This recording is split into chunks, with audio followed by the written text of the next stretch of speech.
lovely Monday. It's time. What the? Oh, because I have my freaking.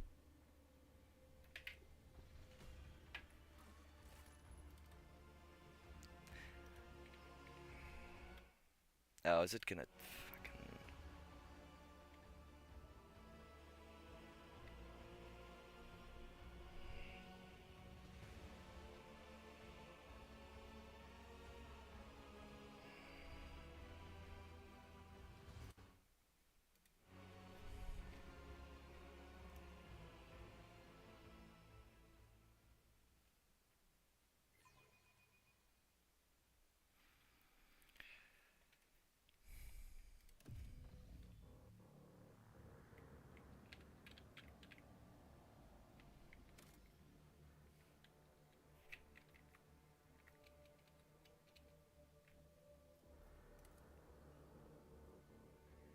Okay, there we go. Good. Now that's interesting.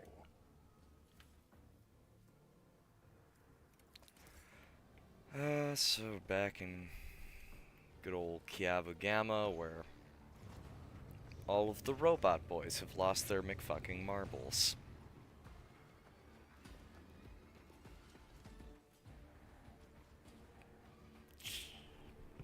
Jesus. The massive Magos, clad in ritual garb, lets out a binaric trill and turns to you. From beneath the deep hood of his mantle, two dimly lit eye implants gaze out at you. You hear another binaric tirade, this time clearly addressed at you. What's the matter, little tin comrade? Implants on the brink? Forgotten how to speak properly?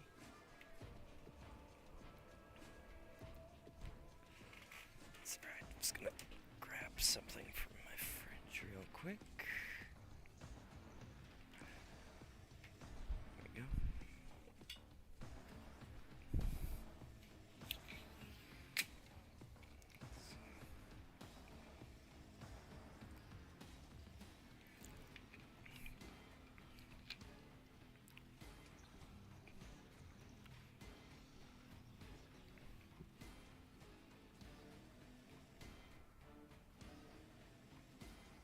You dare address me in the vile tongue of savages.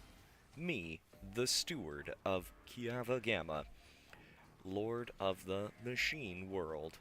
Kneel, pathetic spawn, if you seek swift disposal. Kiava Gamma belongs to House von Valencius, with whose scion you have the honor of speaking. You are one of the troglodytes who once had the gall to oppress my comrades and resist my will. A messenger from the barbarian who drank the sacred unguents bestowed upon her through others' toil. Very well.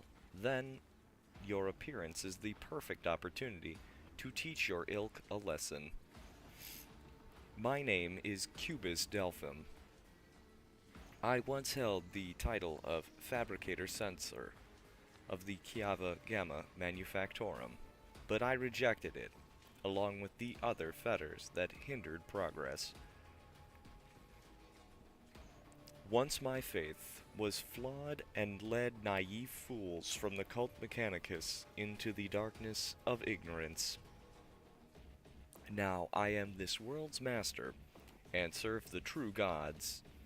You tread upon their territory, and you do not number among their legion servants. Therefore, you must be subject to immediate disposal. As the senior functioning member of the priesthood of Mars, I, Magos, explorator Pascal Hanuman, declare this temple to the machine god compromised and forthwith forbid all service within it. I dethrone the fabricator censor, the ignorant heretic who has betrayed the Omnissiah, and condemn as anathema any and all standard procedures implemented by him. Let the cycle of the blasphemous operations he's put in motion be discontinued. Pascal switches to binaric and you hear dissonance beginning In the depths of the Forge Cathedral, some of the giant mechanisms heed his orders and go still, while others, obeying the fabricator sensors, will continue their work. Crashes, explosions, and the clanging of crumpling metal signify that some dissent among the machines has interrupted the Manufactorum's production cycle. Hanuman. Hanuman. Liar, you are not him. Demence Hanuman obeys me. His mind is open to the voices of the void, and the scrap code he created protects my world. And I'll not have you, rusted refuse from the misfit cast of explorators, call me ignorant. Alright. This statement is false. Your regalia has been revoked. You have been deemed defective and will be eliminated. Pascal turns to you and says dryly, initiating heretic search. Designation, Demence Hanuman. I wish to execute the retribution procedure.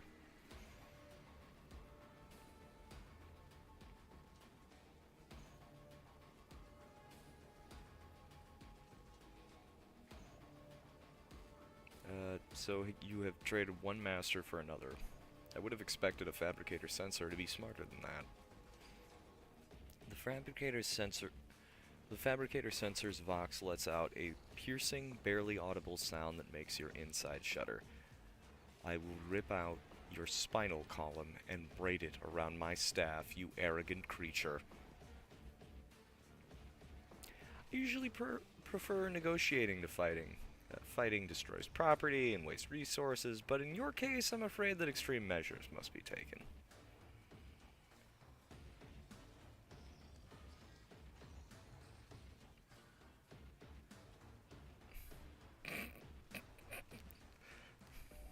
You may be driven by your will to fight, but know this. Kiava Gamma has already been converted. Its lines have been restructured, and its servants have already tasted the fruits of progress.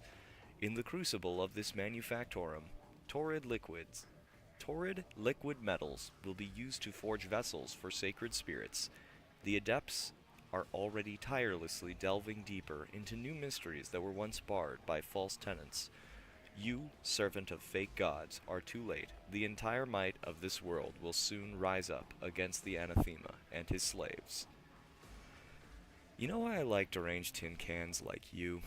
When you're killed, you leave behind plenty of useful spare parts. I think I'll make a portable recaf machine out of you. That's a great line. Comrades, purge the Manufactorum of any random variables. I must prepare for the culmination of our great work. Gut the outsiders, let their blood mix with oil. Guys, surely we're on the right path. Our giant spider-legged demon creature says so.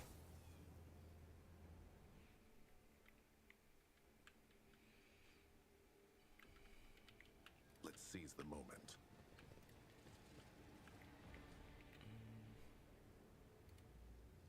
Challenging me was a mistake.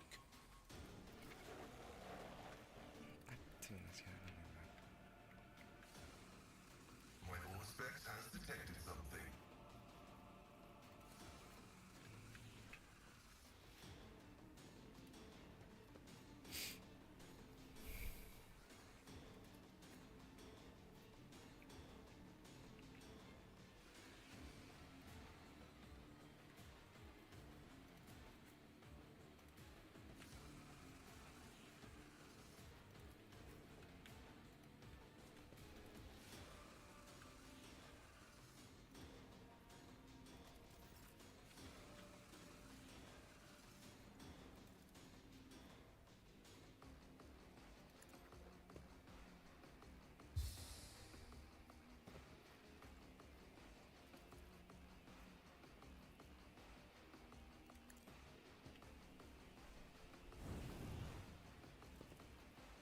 I'm not accustomed to being ordered around.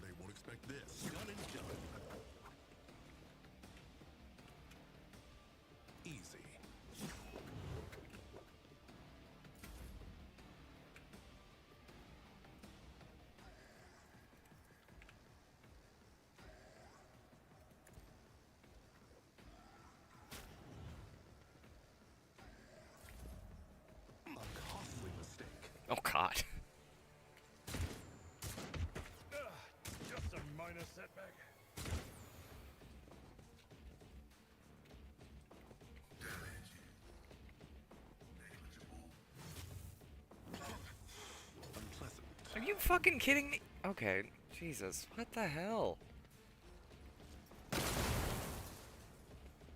Could you stop?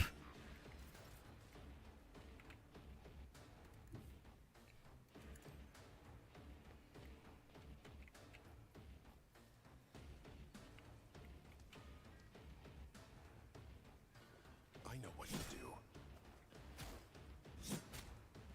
Done and done. Where did my...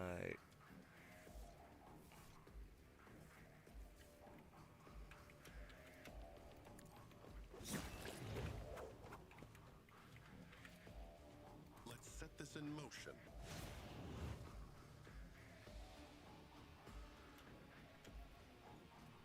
As said, so done. I know what to do.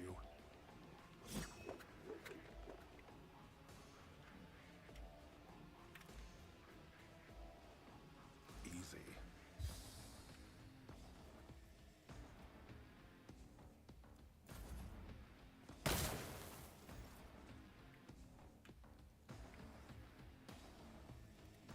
Tried and tested tactics are the best ones. Reduced to dust! It will be done. Victory is imminent. At your beck and call.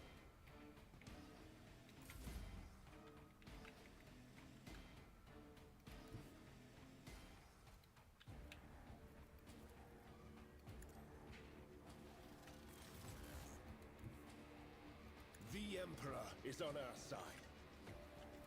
I won't object to it. Nothing stands against me.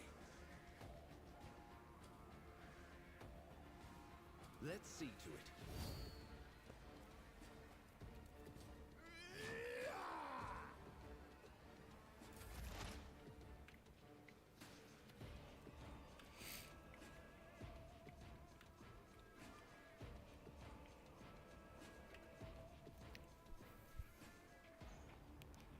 Explorators know one route.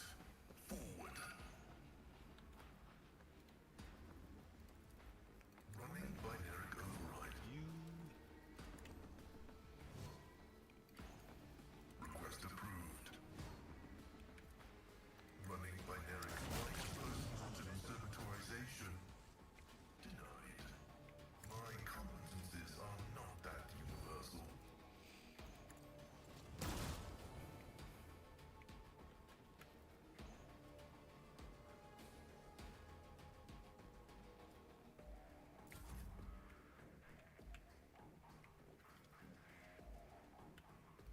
Blood of the wicked Sounds be done. shed as thou hast willed. A dance of blades and shadows. I shall not.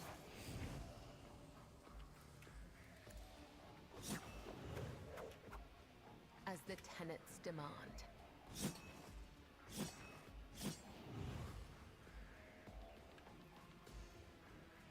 As honor ordains. Death is a blessing. Trust me.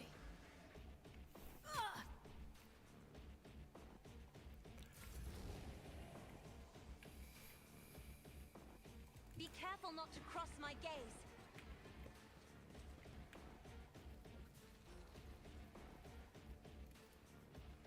Me?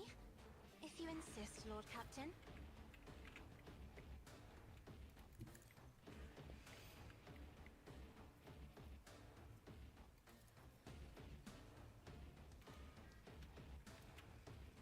Let's set this in. Didn't see that one coming, did you?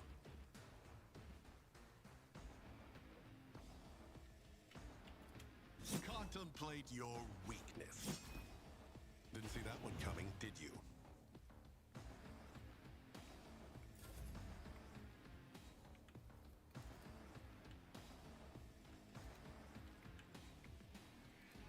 Step aside. The navigator is coming.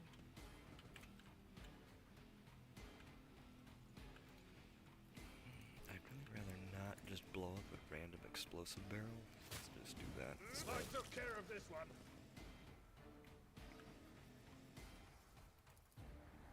I am a navigator, not a servant. Another foe painted black.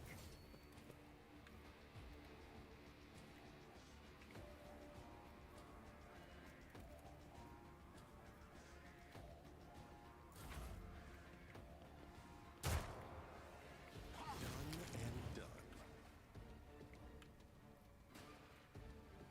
For the dynasty! With purpose. I said, didn't see that one coming, did you? Not my area of expertise. A costly mistake.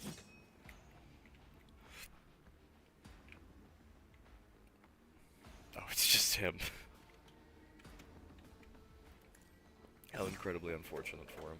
I won't do that. They won't expect this.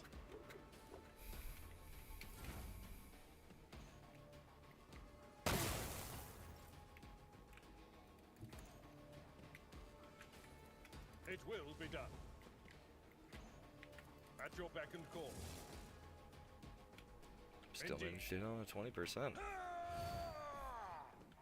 It will be done.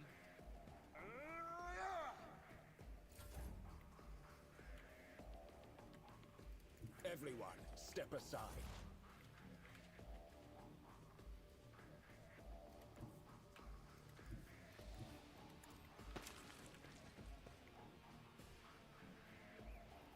The scriptural prognosis is favorable. Running by natural right. My vow is to serve.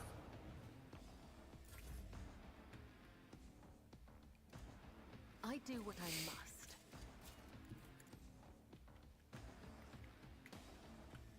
Oh, I still way enough. The shadows will Jump and dead. All souls cry out for salvation.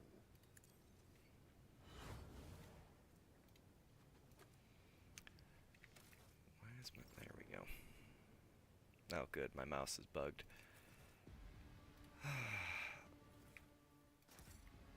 I feel like this is something they really could have fixed by now. It's like, I remember this being an issue from, like, Venture forth. I want to say, like, almost, like, on release, where it's, like, just every now and then, like, I don't know, maybe if I click away or something, that will fix it, but no.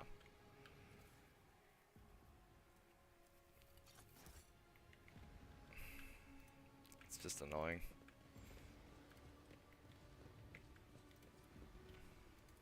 The machine god grants me insight.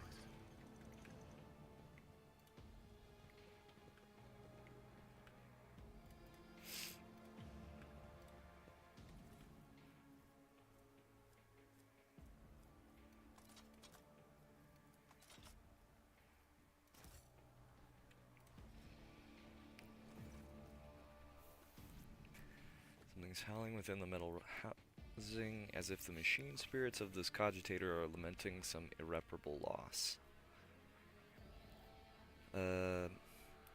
Force it.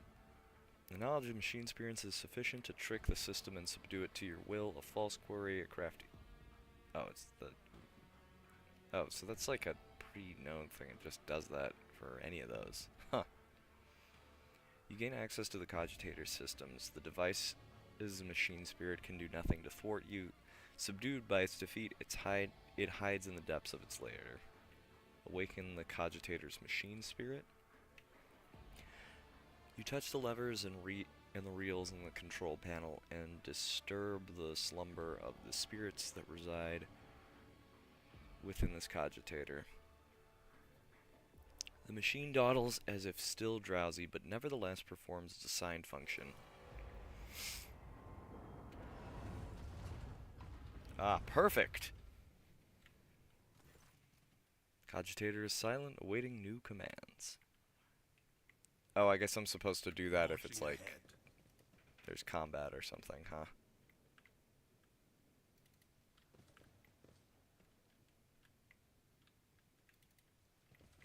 Big crack in the wall, I feel like.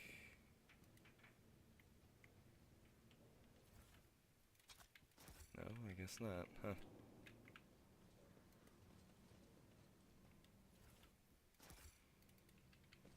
Or... Watch out.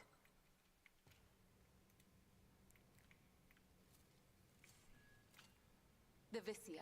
Forge Would ahead. he be proud? Never linger. Am I?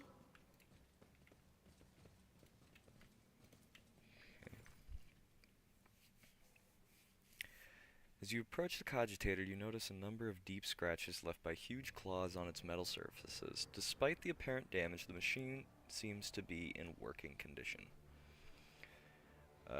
Activate the emergency bridge lowering protocol. Touch the levers and the reels on the control panel. The machine dawdles as it... Okay, got it. Yeah. I'm molesting the control panel so that it does what I want. What a horrible way to put that. Stay sharp.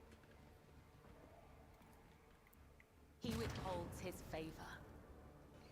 Nothing's impossible for this old officer. Compared to naval service, that was barely a challenge.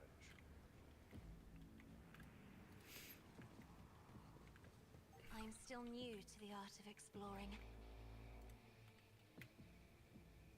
Just as he ordained.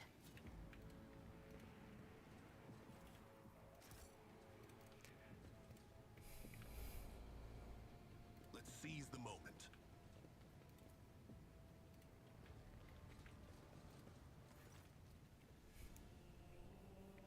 Pile of human remains carelessly tossed together amidst a suffocating stench. The torn, gutted bodies once belonged to tech priests, but you cannot spot even a glint of metal anywhere.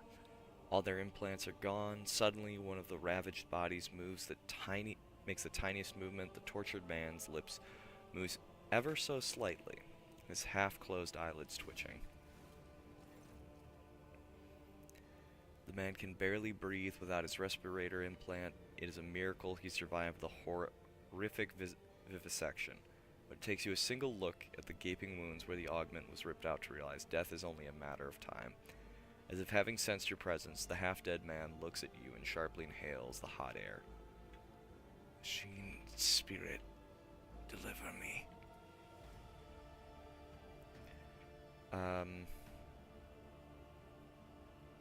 The Binaric Requiem coming from Pascal's Vox sounds solemn and grim. Upon hearing it, the man's mutilated face twists into a weak semblance of a smile. Who did this to you? My comrades. His voice is barely audible. It seems each word takes the man a great deal of effort. Machine spirit, has the Omnissiah truly abandoned us? Kiarvagama has fallen into the maw of the eternal enemy. The holy magi, they succumbed to heresy. The rest were stripped of their true flesh to feed the heresy. Preserve us, deliver me from erring. Sacrifice living blood from vessels of the true flesh, while their heart is still beating.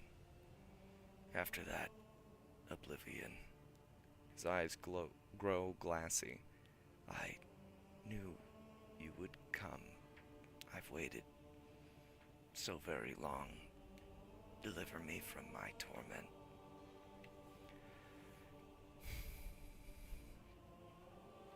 I attest that the three categorical requirements for assigning the status of martyr of the faith have been met: opposition to the enemy, preservation of adherence to dogma, and a brutal death. Requesting the right to extract the subject's organic matter for it to be used in the creation of an honorable servo skull.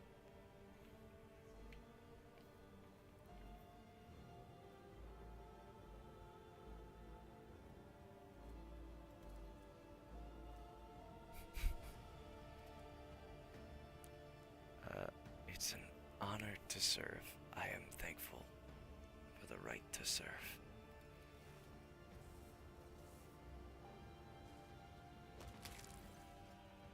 In a single motion, you bring an end to his long torment. After checking that there are no more survivors in this pile of human remains, you step away from the nightmare sight.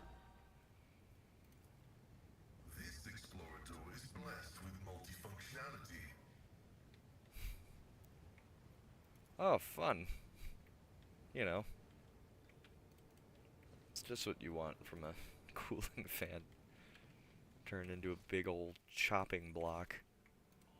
To victory.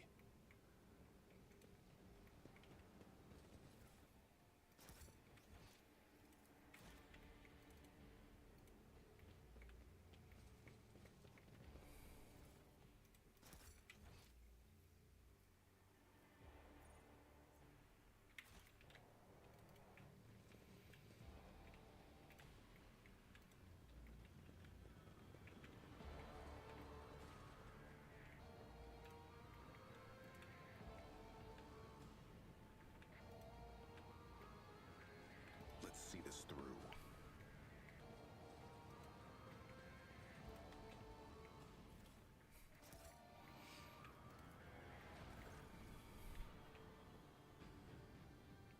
Another...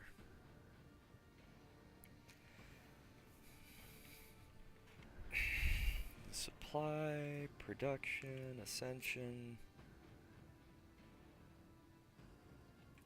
Okay.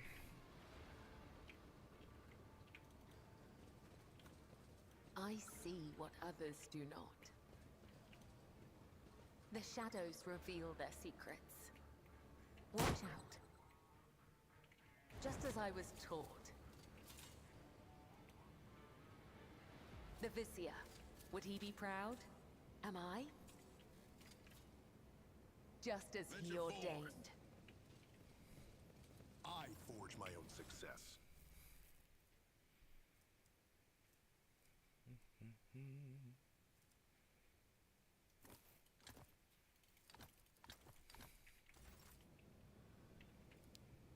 There. Much better. Though I gave thee my blood and my pain, thou hast ordained that I shall live.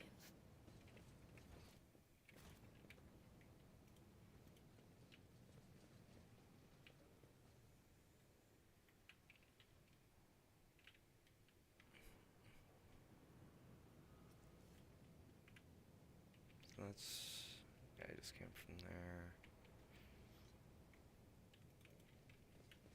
Forge ahead. Never linger.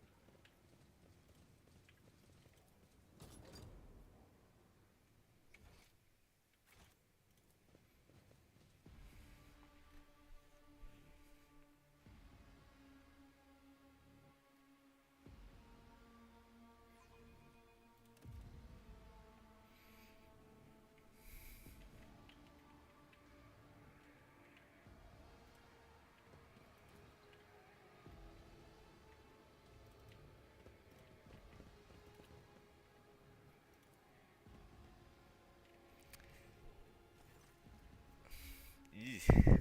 Numerous wires and pipes run to the filthy cages, which are filled with what looks like a conglomeration of human bodies. You cannot make out who is in the cage, but bright blue sparks flash intermittently in the darkness, while the mass of flesh twitches and shudders.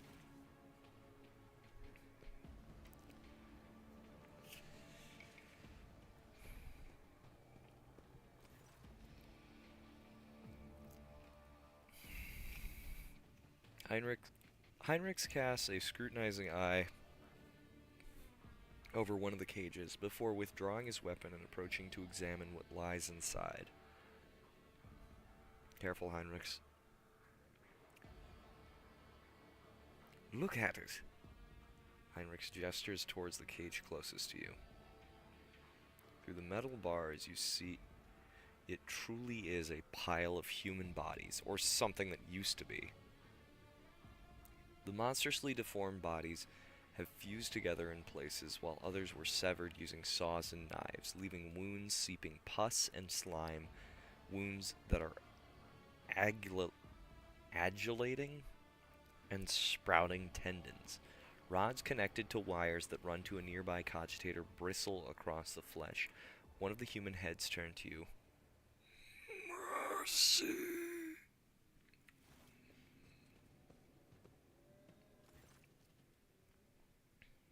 Mercy. Make it stop. Even attempting to speak causes the mutant pain, but he bears the agony and forces out the words.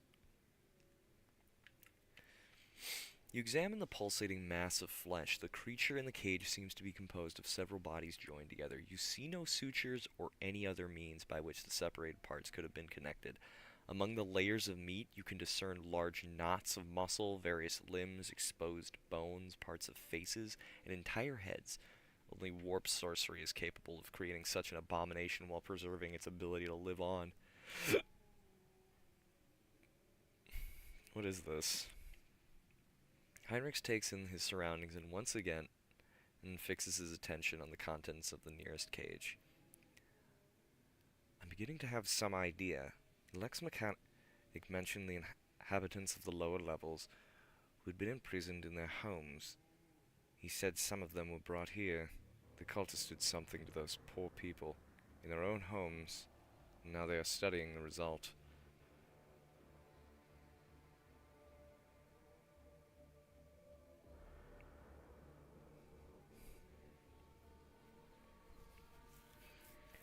Lex Mechanic talked about some kind of slag waste disposal and chaos symbols on machines. What are the archenemy's minions doing to the people of the lower levels? To know the workings of dark sorcery means allowing corruption into oneself. These are warp mutations, no doubt. Perhaps there was some side effect. This is why they were brought here, to be connected to sensors and cogitators. Even fallen tech priests have rejected the Omnissiah, are driven by a perverted hunger for knowledge. Why are they hooked up to cogitators? Henrix carefully studies the screens of the computing machines. Lingua Technis, corrupted by the scrap code, I'm sure. It's unlikely we'll be able to extract anything of value from their data crypts. Thinking, Heinrichs clenches his fist and bites down on a knuckle, and then recoils when the mutant from the nearest cage reaches a hand out to him through the bars. You! A female face watches you from within the gloom of the cage. Even though half of her head has been turned into a mess of bones and lumpen growths, her single eye looks at you with a surprising amount of intelligence. You promised! You promised us! Her words are echoed by other voices in the depths of the cages. Heinrich leans towards the cage, but is at sufficient distance to ensure that the mutant cannot reach him. Who are you talking to? What did they promise you? Who are they? You took us from the inferno. You promised us a reward, you... Her face contorts in a grimace, and the creature's lips stick together like melted wax. I'll be damned, they can still speak. They remember the people who did this to them. Heinrich balls his fists in powerless rage, then he frowns in thought. Perhaps a little biomancy will allow us to draw the fragments of knowledge out of them, or it will trigger further changes. Not missing Pascal's sober interest in proceedings, which he is dutifully recording in a data slate, Abelard raises an eyebrow. Esteemed Magos, these are your comrades. If I may ask, do you feel any compassion for them? Or at the very least, regret? Regret for the losses that these poor people represent to the Adeptus Mechanicus?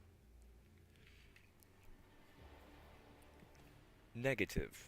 What I am currently observing is not my tech comrades, but merely their biological functioning remains, fashioned into a specimen of an unnatural perversion of technology. I am under no directives to feel any affinity for such specimens.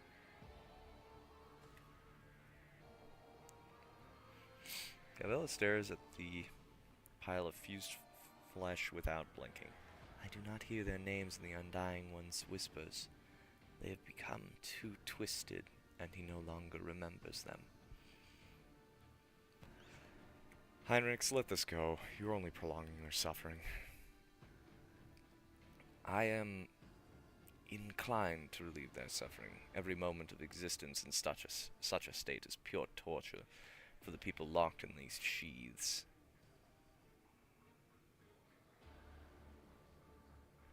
It seems to me your mind is already made up. These people need deliverance from their suffering.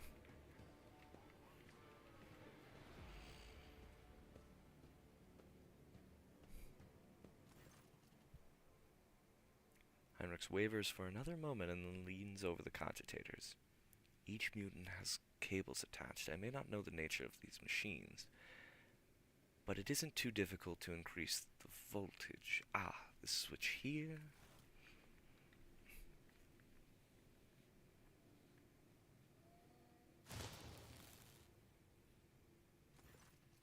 You hear the crackle of electricity. The wires glow with blue sparks, and the creatures locked in the cages drop lifelessly to the floor. The sharp tang of burned meat hangs in the air.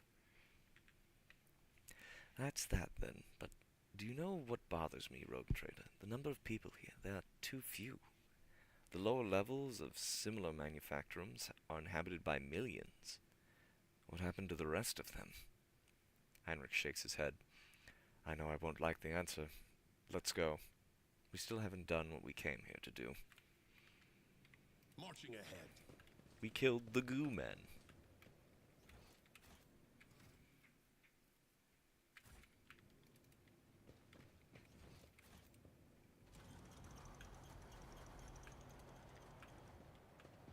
The goomers.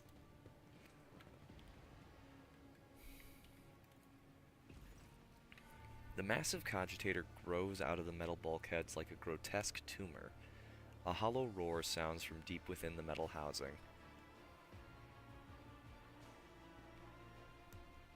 Whatever spurred the computer into action, it has enough power to supply a small command center. As soon as your eyes fall upon the cogitator, you feel a tingling in your temples. Every nook, every component of the machine radiates a sense of wrongness. One that is difficult to explain, but no less palpable for that. It is as though the construct itself defies the laws of physics and perspective.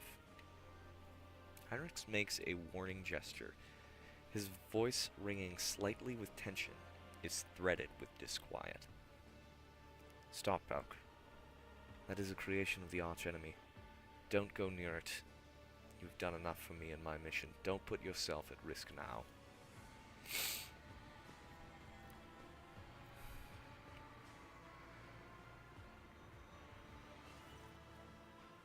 As Heinrich takes another step towards the cogitator, it emits a deafening shriek like hundreds of metal needles driving into toughened glass.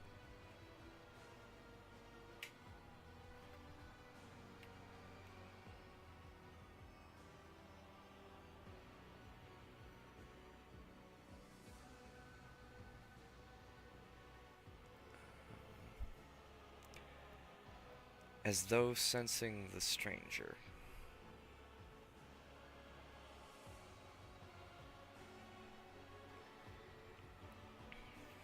Wincing, Heinrich approaches the control panel and bends down towards the screens. Despite the heat clogging the room, you feel an ice-cold breeze. Heinrich is clearly using his psycho abilities to try to fend off the pernicious effects of the Chaos artifact.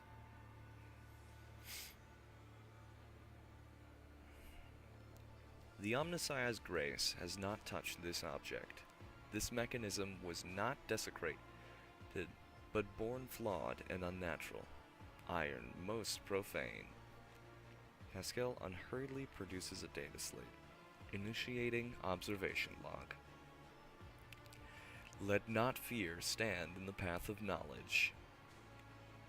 Approach the cogitator.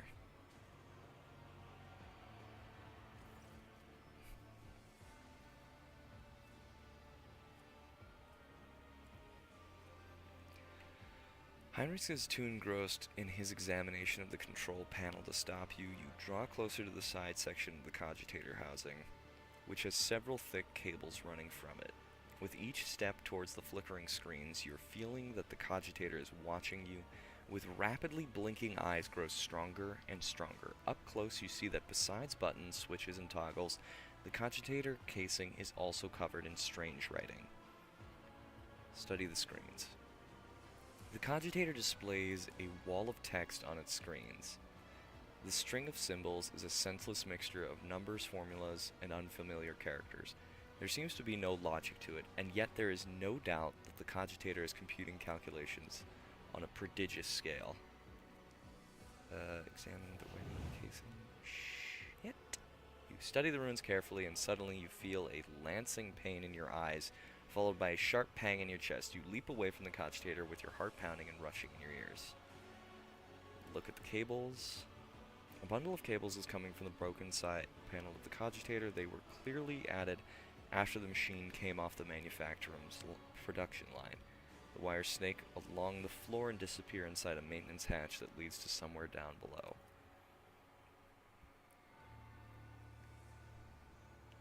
You take a step backwards, and suddenly one of the cogitator screens changes color, becoming a bright yellow.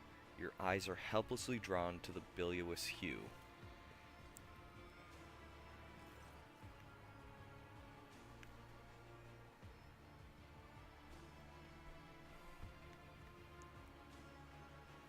You turn sharply away from the screen, and you can almost feel invisible shackles falling away. The realization comes a moment later.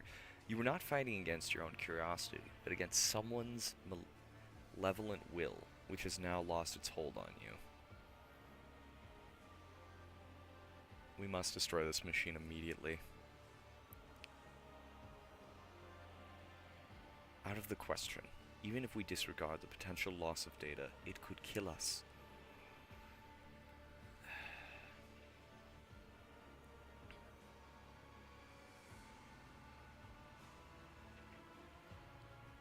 Fine, let's figure out. A minute passes, then another. You watch Heinrichs examine the cogitator. His eyes scan the screens, his hands darting from the reel to the lever, sometimes hovering uncertainly over the next switch, which immediately receives a coating of frost. At some point you hear his voice, almost a whisper, barely audible, above the clanging, roaring machine. Sacrifices. More and more sacrifices every minute. Heinrichs looks at you, his eyes darker now, appearing almost black in his white face. Hecatomb determinans. The womb of this cursed machine is down on the lower levels. The auxiliary enumerator controls the system for delivering molten waste under the manufactorum's main building. This cogitator is fueled by the energy harnessed from thousands of people who are flowing beneath our feet as slag waste as we speak. But I cannot even imagine the reason for sacrificing all these people. It's highly inconceivable.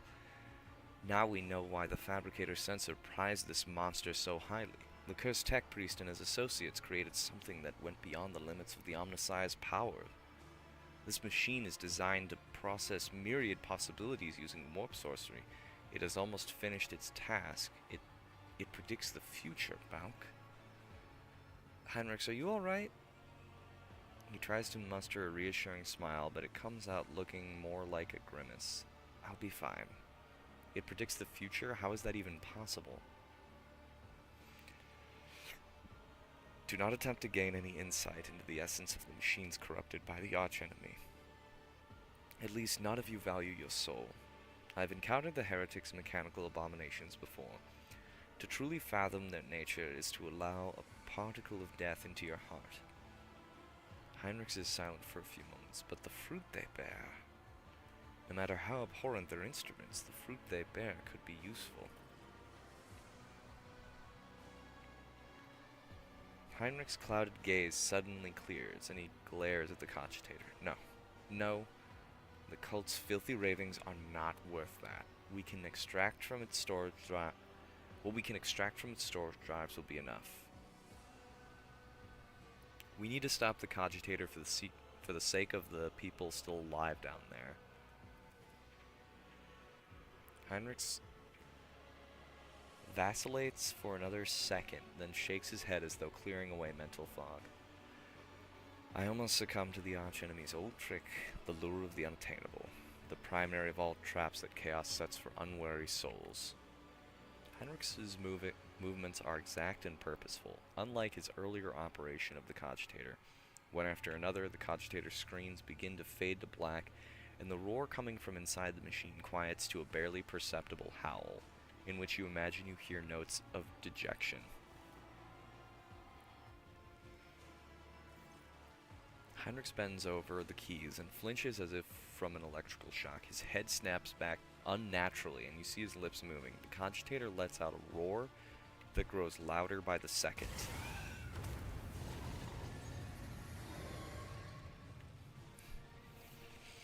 Stingray! Obliterate you.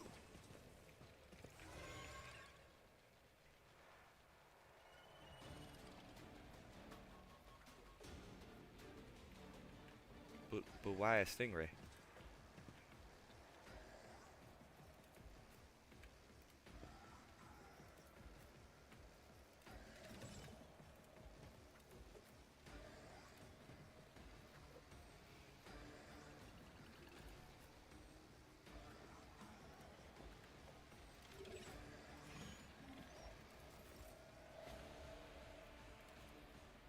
Me.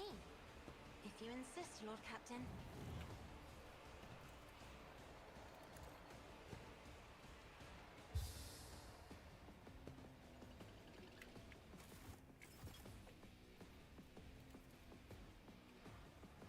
Okay, I might actually just, like, reboot the game after this, because I'm really getting sick and tired of, like, the mouse icons not working properly.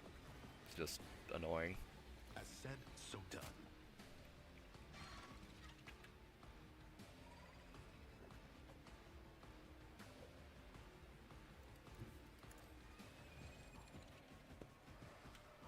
Easy. Contemplate your weakness.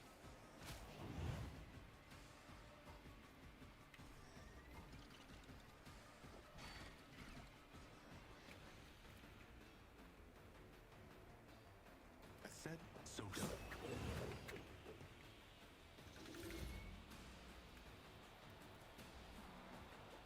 Isn't this a job for the serfs? You are clearly outmatched.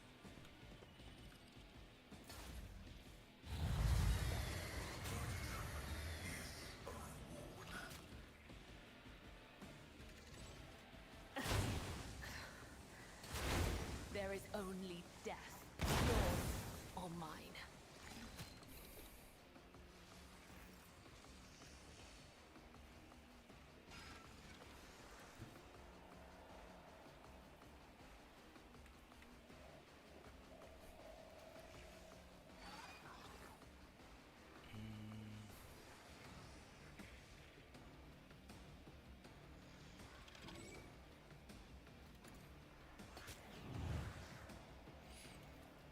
I know what to do.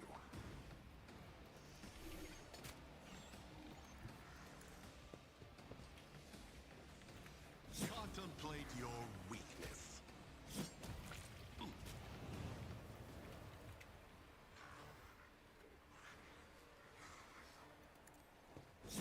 You clearly are outmatched. Get me a target.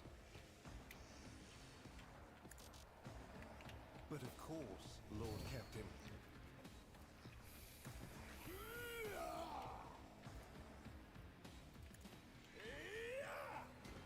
Naturally.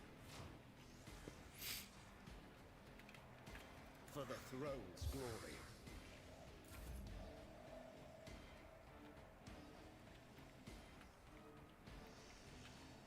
Death comes in silence.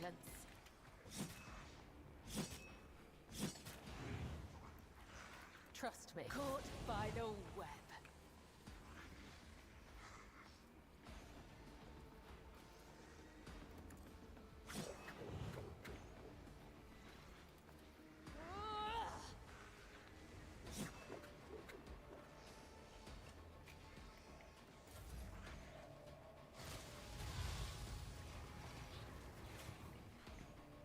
I did not realize there was a Herald of Tzeentch over there. Shit. That is not good. Running dynamic override.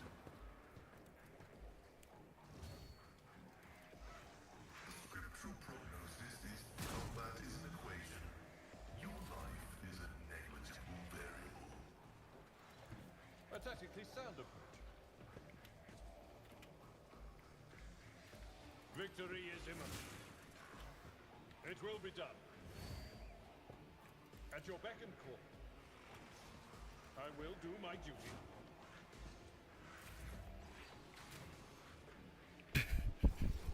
It's just so it's just so funny to watch.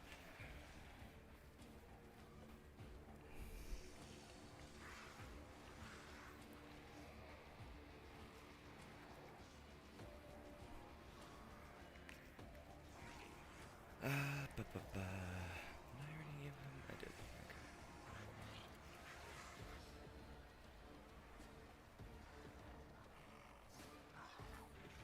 If I may.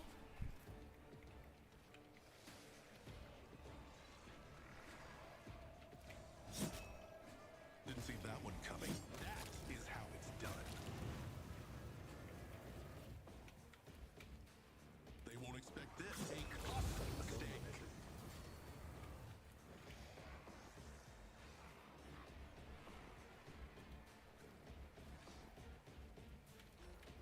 Easy. Done and done.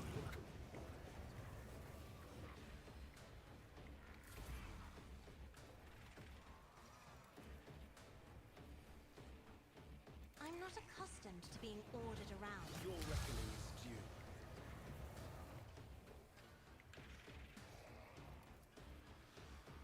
Me? If you insist, Lord Captain.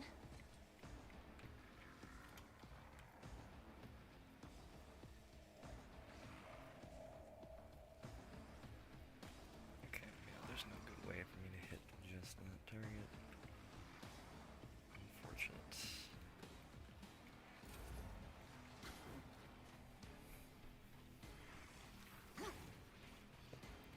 I'll endure this.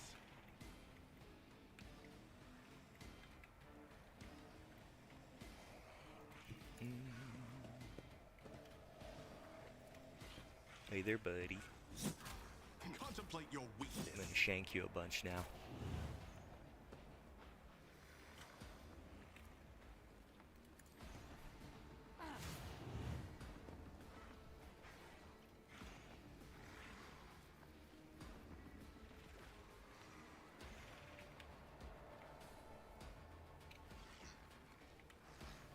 Oh, I mean, it'll die to bleed damage the moment it's its turn. I'll put my psychic abilities to use. I won't object to it. But of course, Lord Captain. Let's see to it.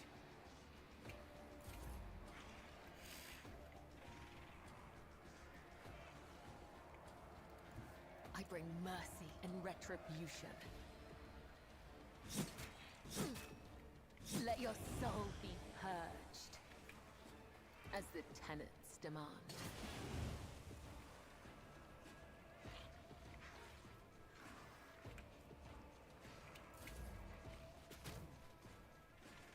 That is how it's done. The undesired nerve function successfully terminated.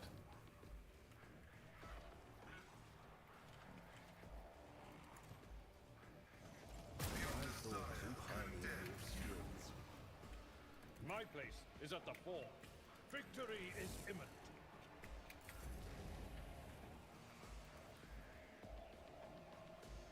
I am a navigator, not a servitor. I won't object to it. Naturally.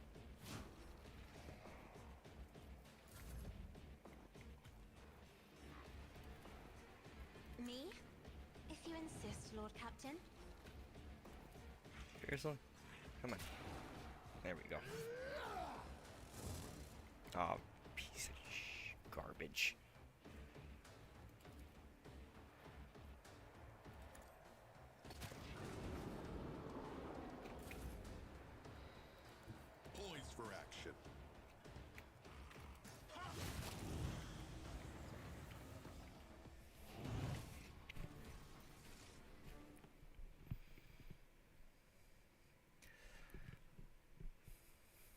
Heinrich stares at the smoldering ashes of the demon, and then at the destroyed cogitator.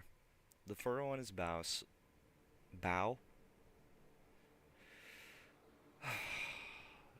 The furrow on his brow slowly smooths out. His face looks almost contented. The creation of chaos is no more. I hope the fabricator Sensor did not have time to pass on the secrets of this creature to his associates, and I hope that the survivors down on the lower levels can hold on until we liberate Kiava Gamma.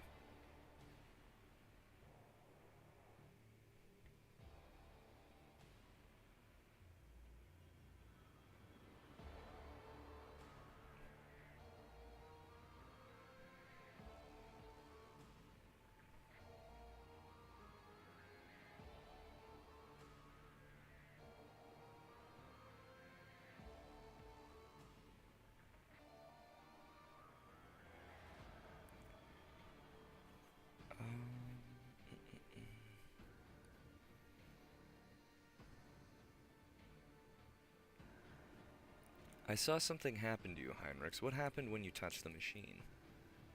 Heinrichs jerks his head and moves away the question, his movements sharp and unnatural. We'll talk about it later. But right now, Heinrich's eyes settle on you. I must thank you, Bauk. Without your help and cooperation, I doubt I would have reached the depths of Kiava Gamma and learned the truth behind my agents' dispatches and reports. I would never have ended up here, and I would never have succeeded in hampering the cult's activities. Dare I hope, esteemed interrogator, that your keen interest in this Von Valancius world has been satisfied? Oh? Apart from the fact that the world is still seized by the archenemy's corruption, its populace is infected with heresy, and the once sacred machines of its manufacture have been turned into weapons against humanity? Quite satisfied, yes. My business on Kiava Gamma has concluded. It is time to return to the mission that brought you to the industrial world. The only thing I'll ask of you is an audience when we return to the ship. Heinrich bows his head to signal that the conversation is over. Well, all right then. Let's seize the moment. Duty beckons. We are not done yet. Your assistance is much appreciated.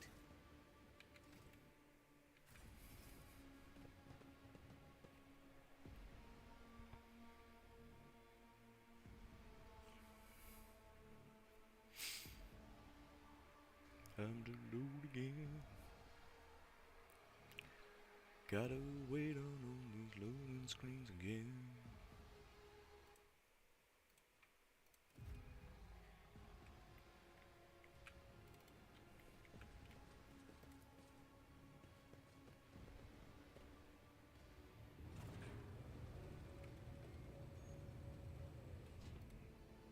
Let's see this through. I have rotated the circle.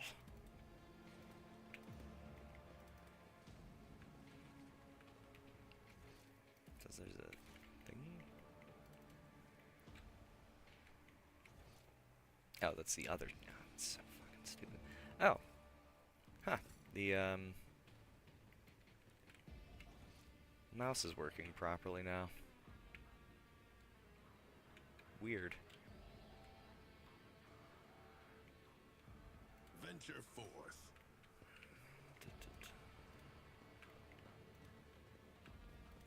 For a deck officer, your physical fitness is impressive, Master Versarian. I take it your position as Seneschal is extremely demanding. Young man, Rosette or no, stop lavishing these condescending compliments on me. If I were your age, you would be no match for me.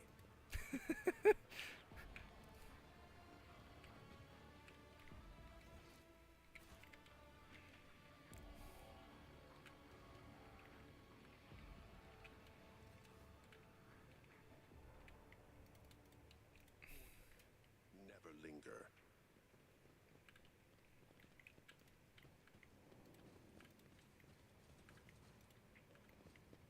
Fortune smiles on us. An ill omen.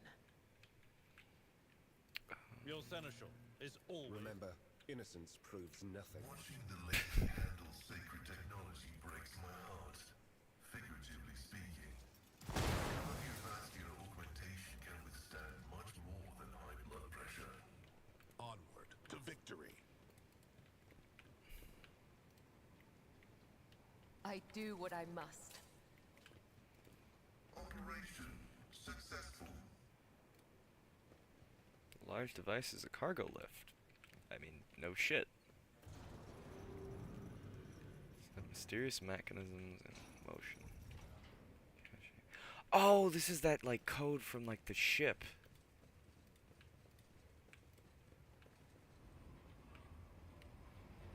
Marching ahead.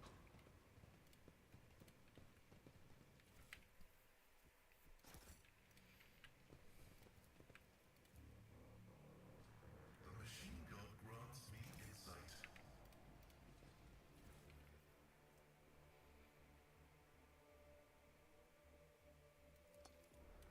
Yeah, I don't really care about ring weapon. Cool, bunch of cargo. Let's see this through. Love me some cargo.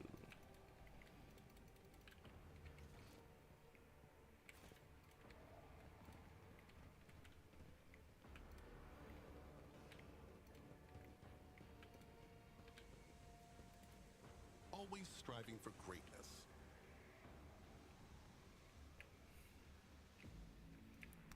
Altar to Zinch. You know, if I had a nickel for every time Zinch had fucked with me as the main character in a recent Space Marine or Warhammer game, I would have 2 nickels. Which, you know, isn't a lot. Now that was easy. But it's weird that it happened twice.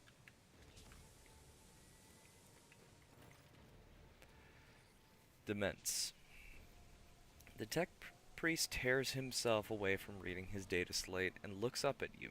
His respiratory augmetic is missing. Instead, the lower half of his face is covered in deathly pale artificial flesh. You take note of the multitude of fresh augmetics attached to his head. They seem to have been inserted haphazardly, and pus is seeping from the untreated wounds. I heard your footsteps in the void. You are Von Valentius, are you not?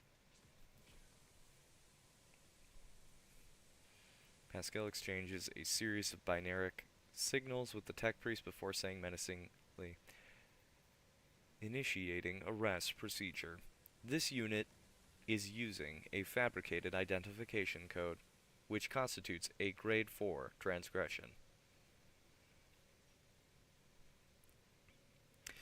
Pascal, do you have any preferences regarding the killing of your former tech comrade?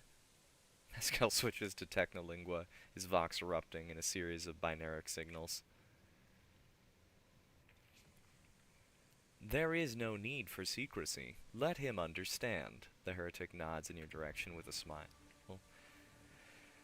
Pascal glances at you with worry and says in Gothic, his voice doubtful, following a voluntary surrender, I will be willing to commute the punishment from immediate destruction to arrest and isolation for the purposes of conducting an exhaustive interrogation.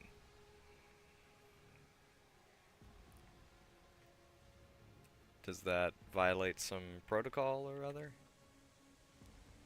Indeed, tech comrade. Does it not violate the dogma of purity?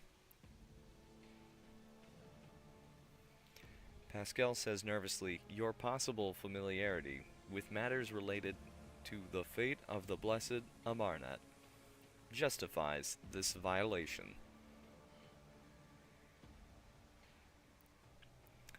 If you think it best. The heretic's deranged smile remains on his dead lips. Request denied, tech comrade. You will have to pull what I know out of my head. Another battle demands our attention.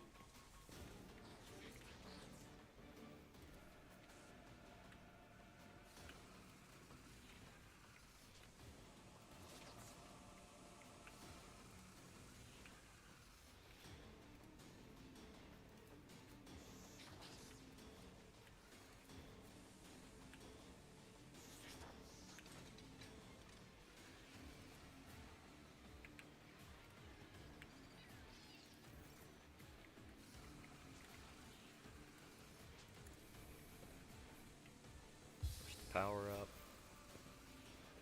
Next, let's I'm nerf never some health accustomed to being bars. ordered around.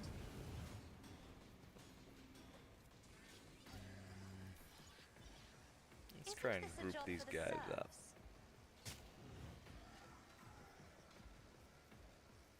I stayed in the exact same kind of If you insist, pattern. Lord Captain.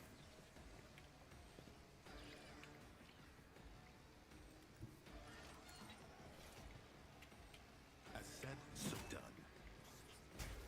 Contemplate your one and done. I know what to do. That is how it's done.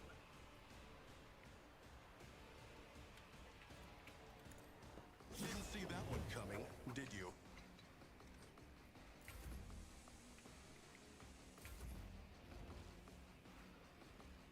You can't dash, that's cheating.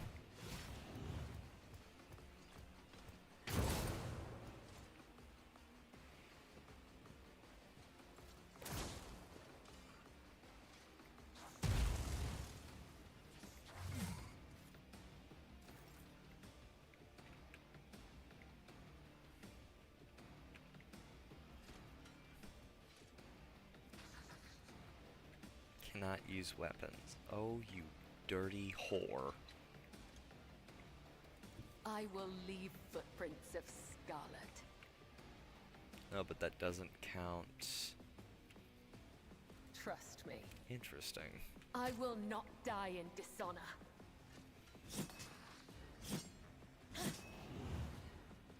No, but I do like a grand total of 4 damage. Not great.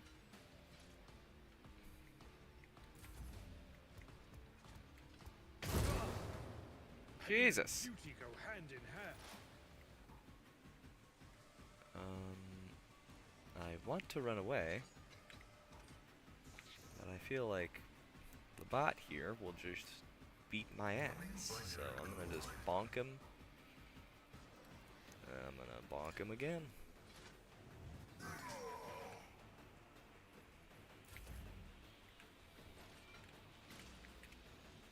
I won't object to it. But of course, Lord Captain, Good, 0 damage. I won't object to it. Yep. Let's see to it. Alright.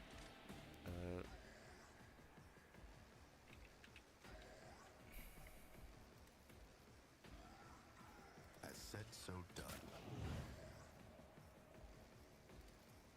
I know what to do. Let's set this in motion.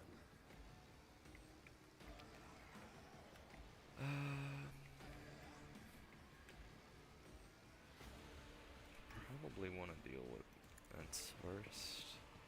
So, They won't expect this. You clearly are a costly mistake.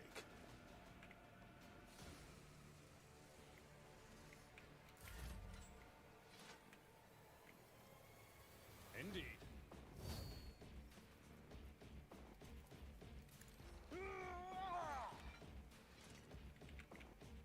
Follow my lead. It will be done.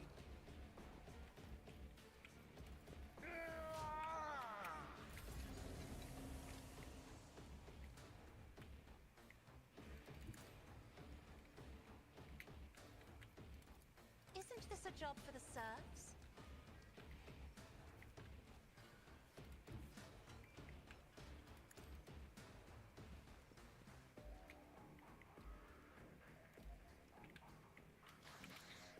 Consider that off limits. Contemplate your weakness. Easy.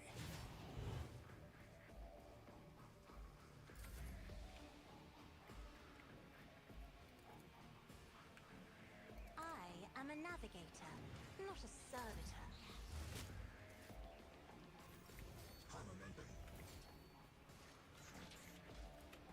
The shadows will see it done.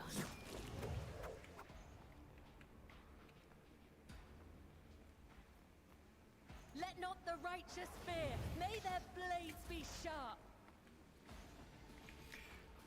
Request approved.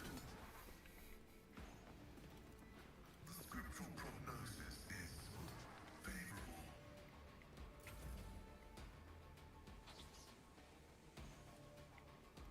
I need a foothold. For the throne's glory.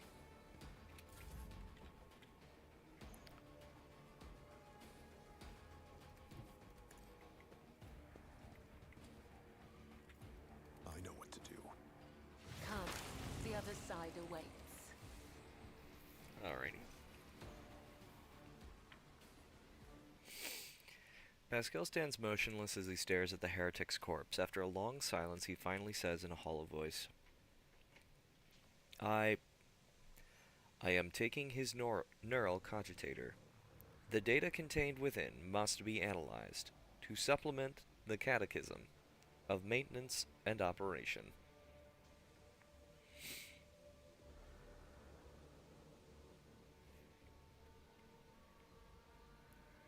I would advise against it. It may be dangerous. Request denied. The value of the data justifies the risk. Pascal leans over the corpse, activates the sampling tool on one of his mechadendrites, and plunges it into the tangle of augmentates covering the heretic's skull. Onward to victory. Alright then. Brace yourself. Careful now. Let's seize the moment.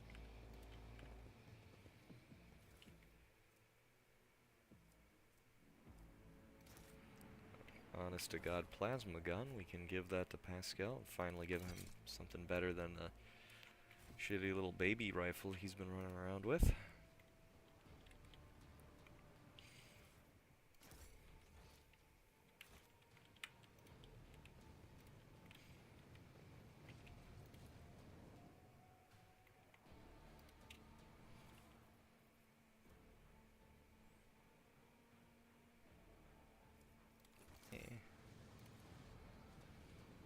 An expected result. Experience. Nothing matters more. It's so weird how it counts both sides of that, so it's like you want to always just be like flip-flopping between them for like maximum XP. Just such a goofy design decision.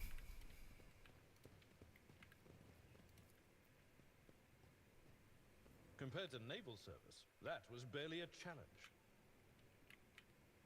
Venture forth. My success is an irrefutable certainty.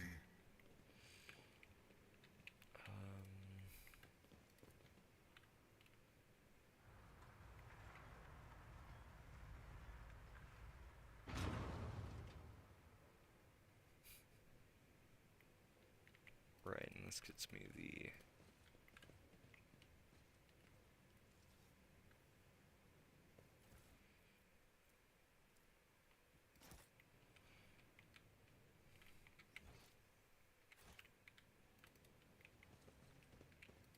Just a spinny little guy. Onward to victory.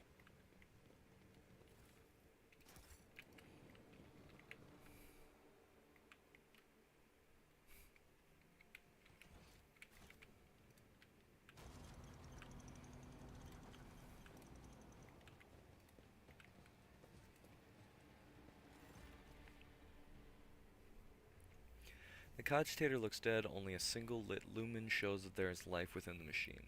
Bring your Electu to the scanner. Several lumens light up the panel, you hear distinct clicks, and the cogitator goes quiet, clearly having fulfilled its purpose. Of opening a secret. Nothing. Keep your senses keen.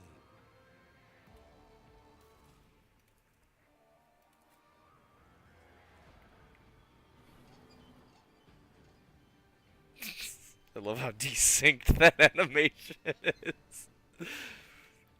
Marching ahead. Operation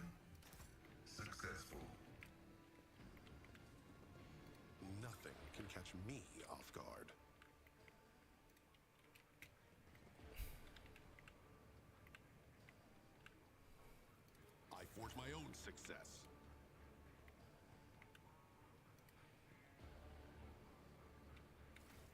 Who is the highest,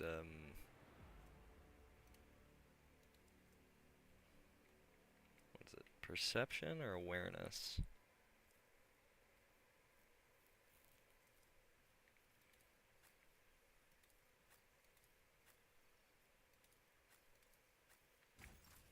You are in the Cats. presence of Souls cry out for No, salvation. color the uncolored. Does something trouble you, Lord Captain? Yes, that you won't fucking walk forward. Stop. There.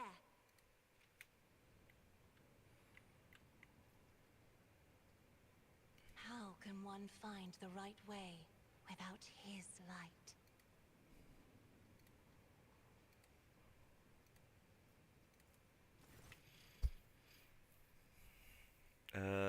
The towering furnace wreathed in scarlet light fills you with awe as you approach.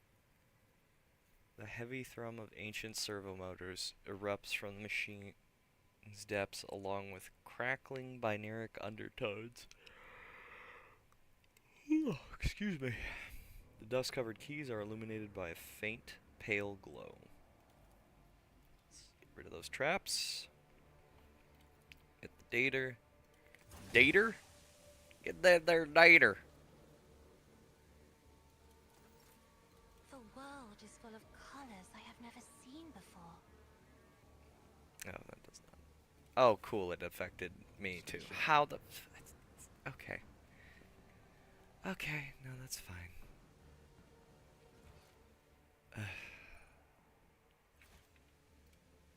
Well, I'm gonna just get that cleansed, I guess.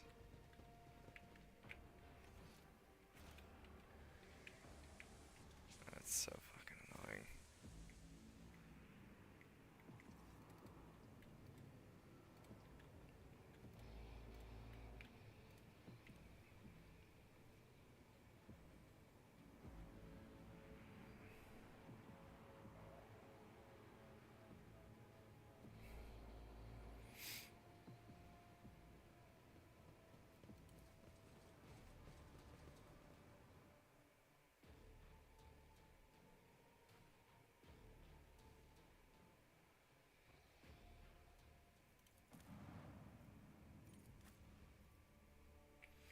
Actually, well, while I'm not here, I might as well go to the bridge.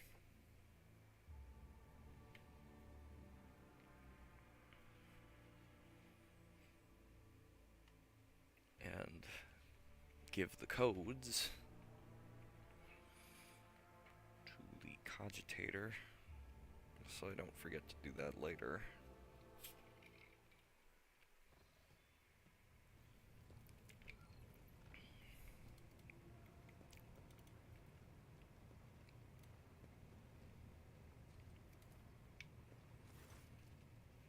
IH630. Hey, how's it going? So, get this data. And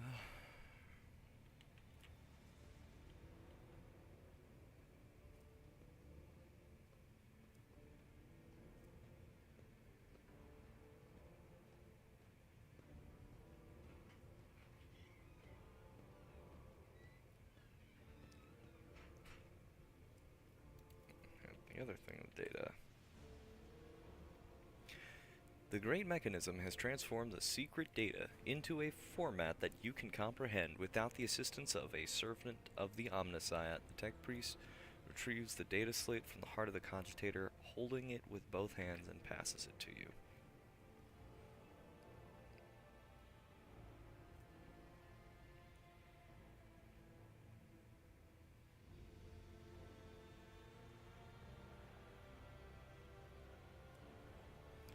The databank decryption procedure has been completed without complicate. Tech Priest stops short. The green lights on his visor fixed on the cogitator's vid screens flicker nervously. String of numerical code begins appearing with frightening speed. This time the numbers are interspersed with words you can understand, and those words form legible sentences. Epitaph brought her to the beginning. Epitaph begot the incident that which destroyed stat check in it and changed everything. The incident became the starting point. The incident breathed life and marked the beginning of all. It marked the beginning of Nomos. It created Nomos. Tech Priest, now alarmed, is tapping the keys on the control panel. His binaric prayer gives way to distressed whispering, unacceptable deviation, violation of the sacred protocols, possibility of tech heresy. Omnissiah, shield us from all heresy. A few minutes later, the vid screens darken and flicker to life again.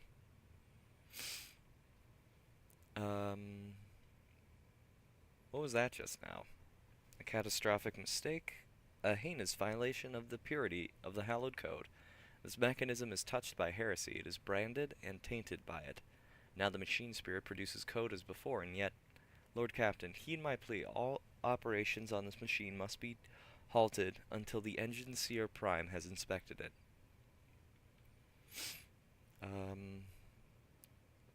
Yeah, report this to Pascal. My knowledge is insufficient to cleanse the code of this mechanism. I will inform the esteemed Engine Seer Prime of this disturbing development. Only he has the power to expel the heresy from this corrupted machine spirit. Alrighty then.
Wasn't I already over here? Yeah, I was.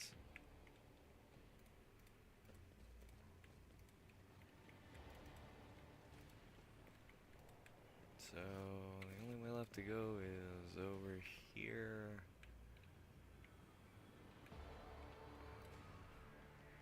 Forge ahead, never linger.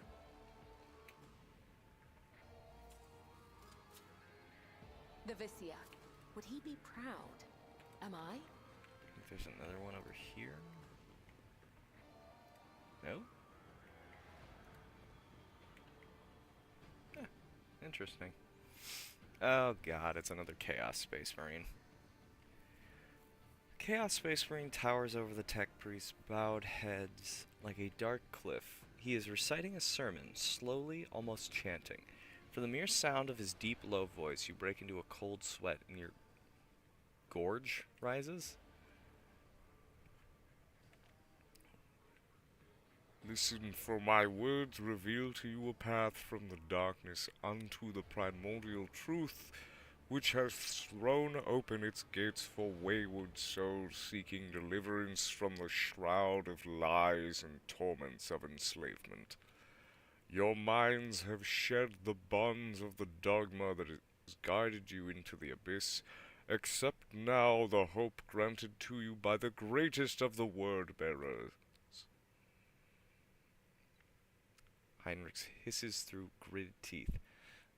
I knew our meeting on Rykot Minoris wouldn't be the last, but to run it into the anathema here. Yavagama did not merely succumb to heresy, Balk. Your world is in the clutches of the greatest evil known to the Imperium.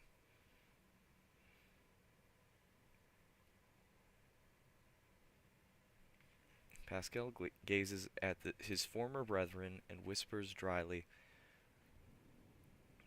the new sphere signature of the defective units has been archived in accordance with the sacred commandments. I will not I will tolerate no heresy, and hereby sentence you to categorical disposal without redemption.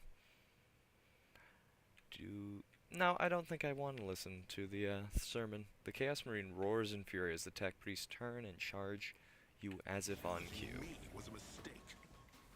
The disgrace of Wallachia will be avenged.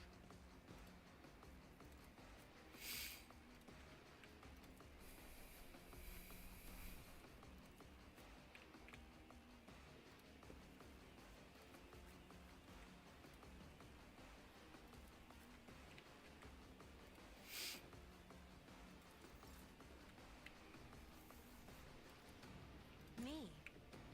If you insist, Lord Captain.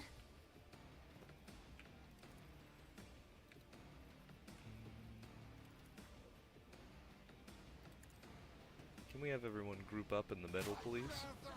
Thank you. I'm not accustomed to being ordered around.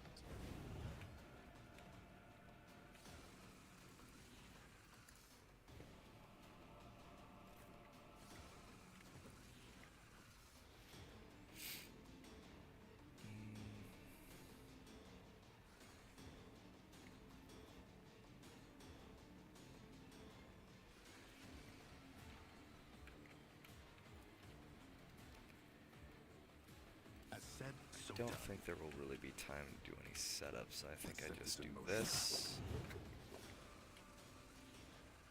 They won't expect to see that one coming, did you?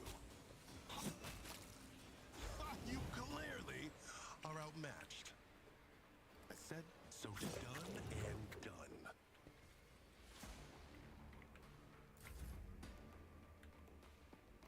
I have read tomes of military tactics.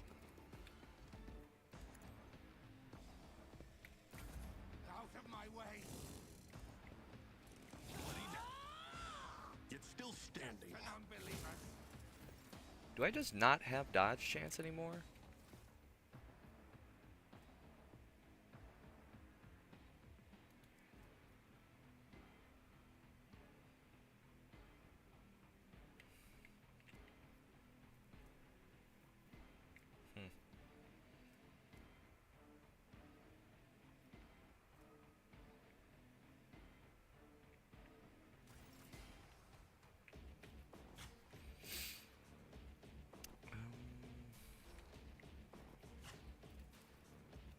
Yeah, I can't do that. I have to do this first.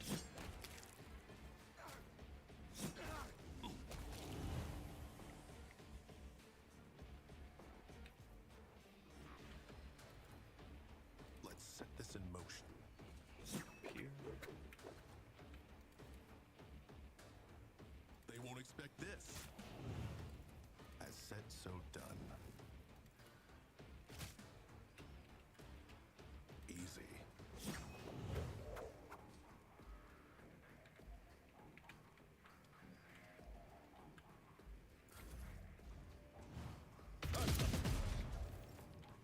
Okay, that could have been a lot worse. I've seen worse battles than this in my time.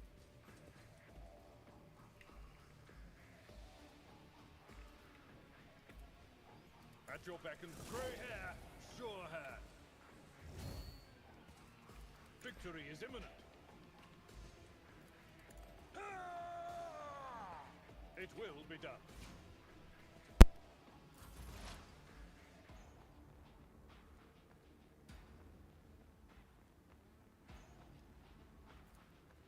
Running by narrative.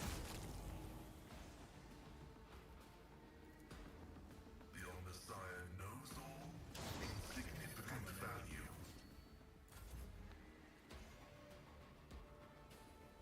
The undying Emperor whispers his will.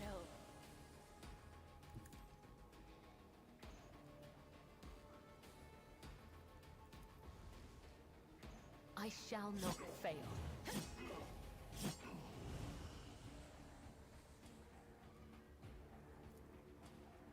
As honor ordains.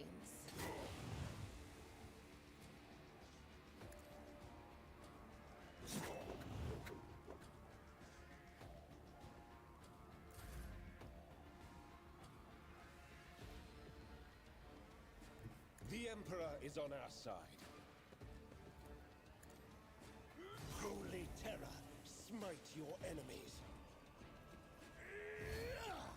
But of course, Lord Captain, not sanctioned to do this. Let's see to it.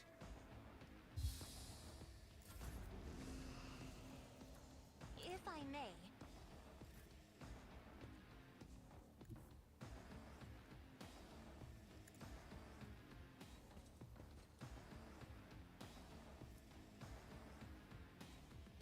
As said, so done.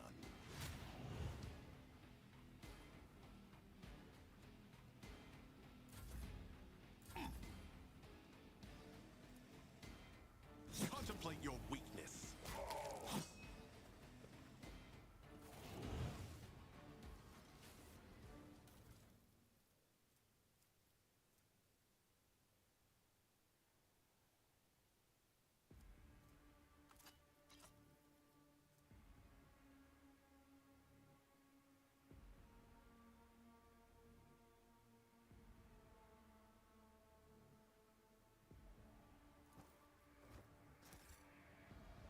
They say I have a magnetic personality. That certainly explains why I keep attracting trouble.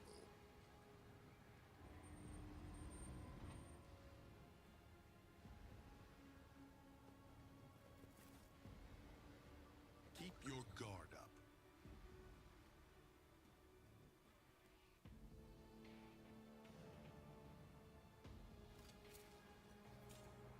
Just as I was taught.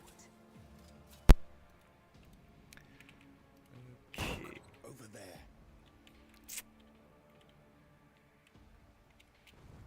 Cool. That's annoying. Onward to victory.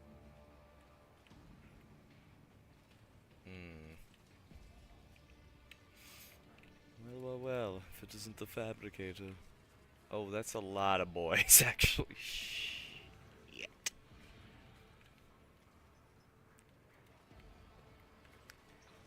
And one of the big robot monster things. Upon noticing you, Cubus Delphim straightens. You hear the clanging groaning of metal as if the pistons and bearings in the fabricator sensor's augmented body have fused together.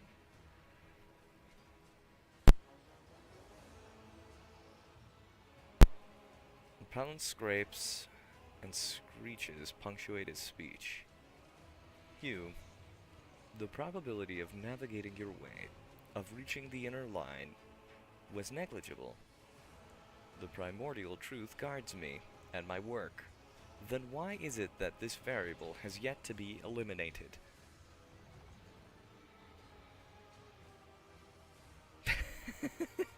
I shall venture a guess. It is because I am the illustrious rogue trader Von Valancius, conqueror of the Coronis Expanse, and you are a talking piece of refuse.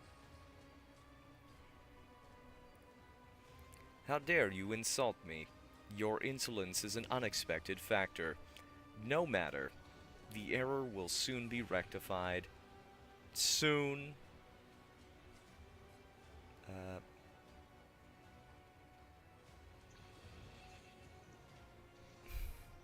I saw the strange constructs in the line of the manufacturer. What mad machines are you creating here? Steel creations, destined to serve the designs of truth. Did you see the elegance of their form? Their flawless ergonomics? And those are mere shells. True perfection fills them when they are instilled with the spark of life and granted purpose. To bring their wrath upon the heads of apostates once their army is assembled. But why waste words? You will see for yourself a modicum of the splendor that is in store for the Coronis Expanse.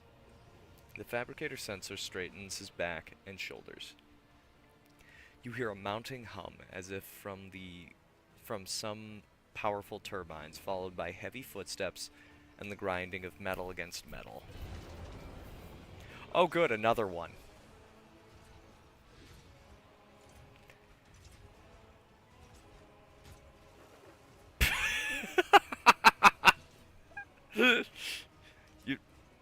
I feel like you could have had it walk any other way.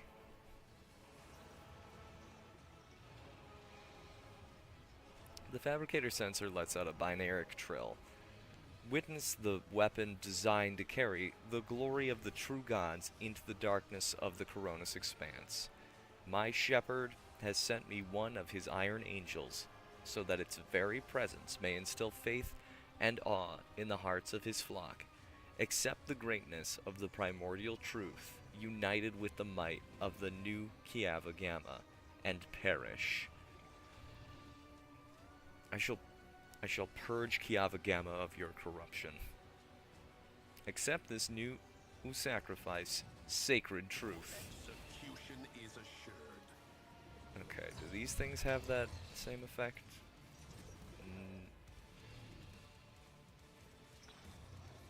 No. No, it doesn't. It just has a lot of armor.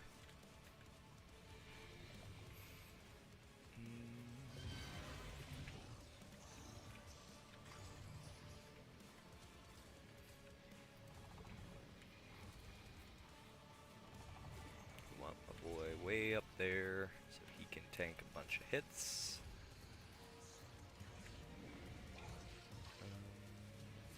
Not against the explosives, that's just dumb. So there.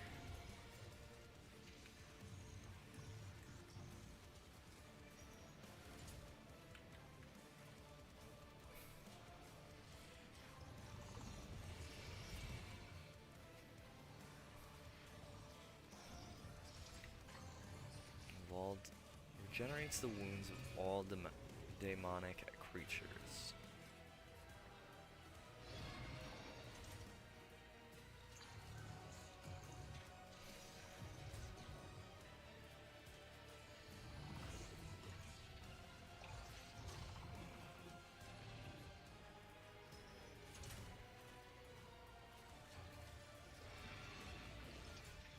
After the first incoming attack, each enemy performs during this creature's turn within a one. Just perform a strike against that. Okay, that's pretty annoying.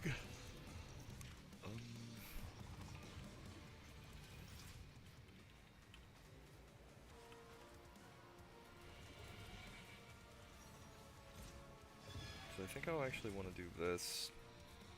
Just have him go and buff himself up now. They So won't expect do this, I do know what to do. this, As said, so this, and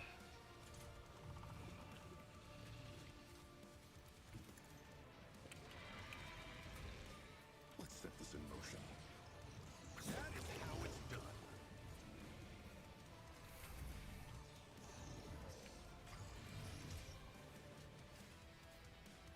Isn't this a job for the serfs?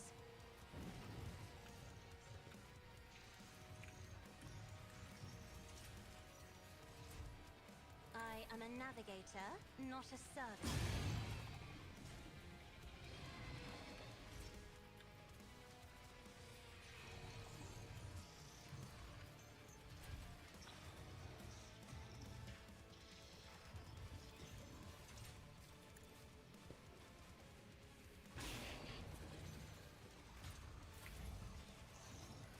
oh no. My ears are ringing.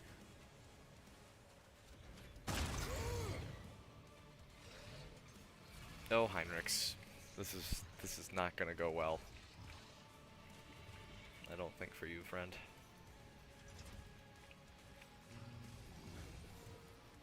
Running binaric override. The scriptural prognosis is favorable.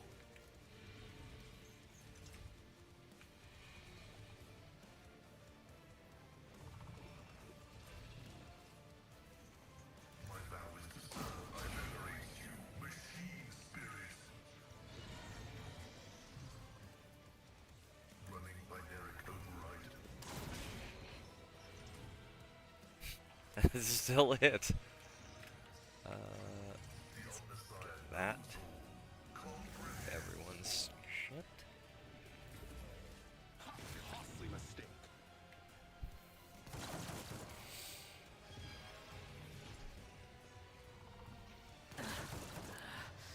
I feel nothing. Fear nothing. I will do my duty. Time to do the old cha-cha slide of 75 different.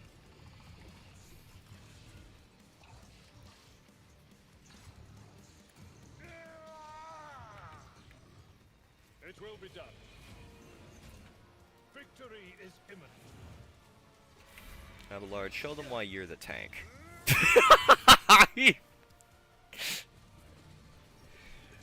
Aim for the heart next Oh, time. oh god. Kybella. Yikes. That was not great.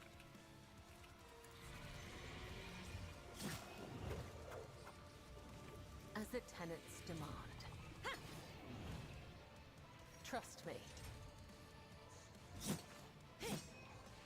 Caught by the web.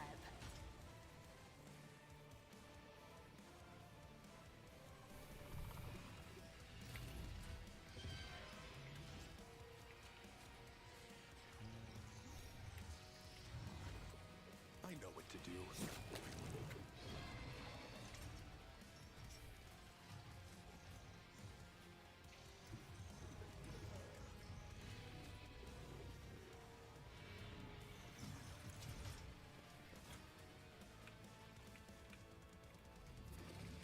I said, so done.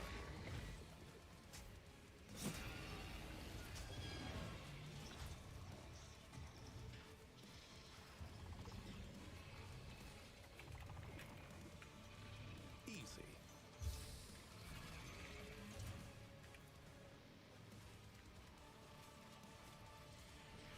I know what to do.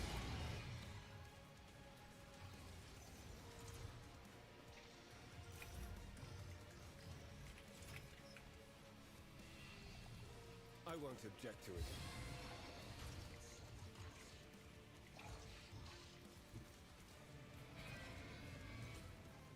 Everyone, step aside. For the throne's glory.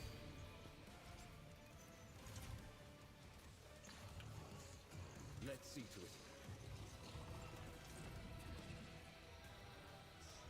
Naturally.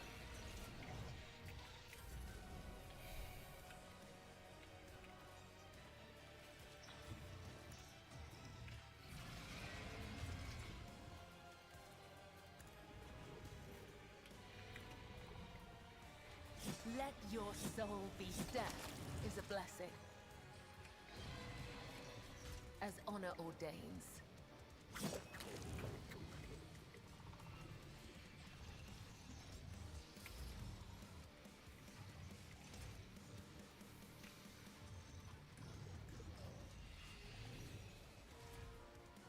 Me? If you insist, Lord Captain. That's how it's done. I'll paint your death in colors.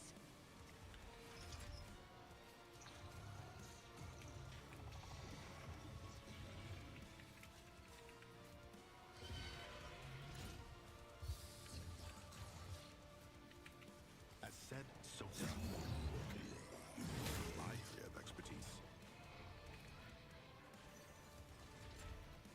I know what to do. Contemplate your weakness.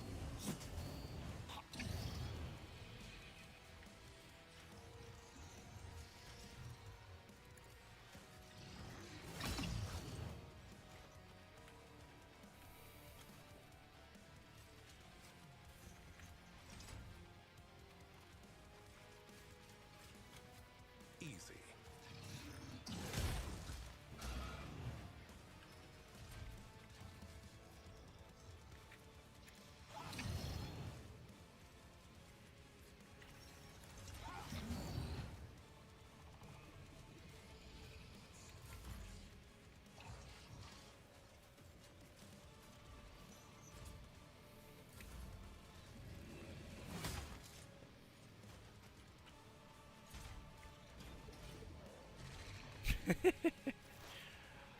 Oh, there's something hilariously funny about that. Just, yeah, it's a lot of adaptive armor. I'd imagine I don't do anything to him. Yeah, no.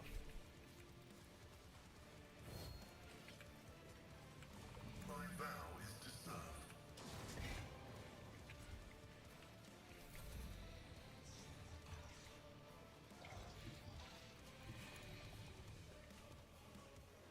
It will be done.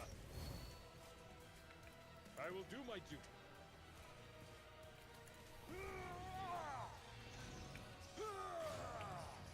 At your beck and call.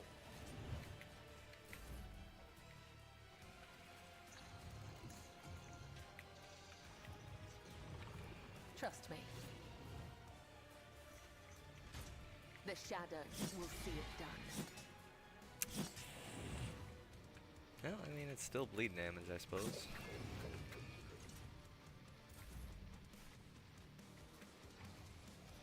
So is he just got a trillion? Yeah.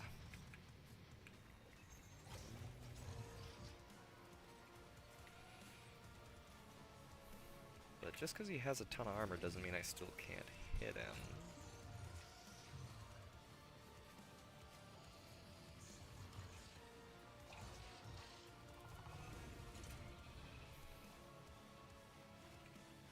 They won't expect Who even taught you to fight like this?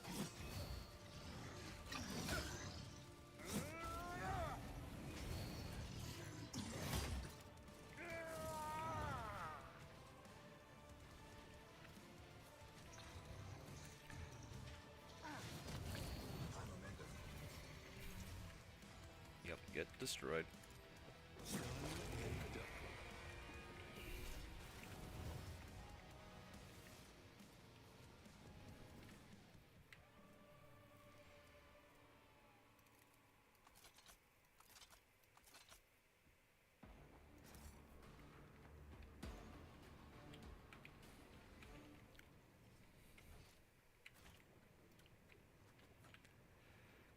That honestly wasn't too bad.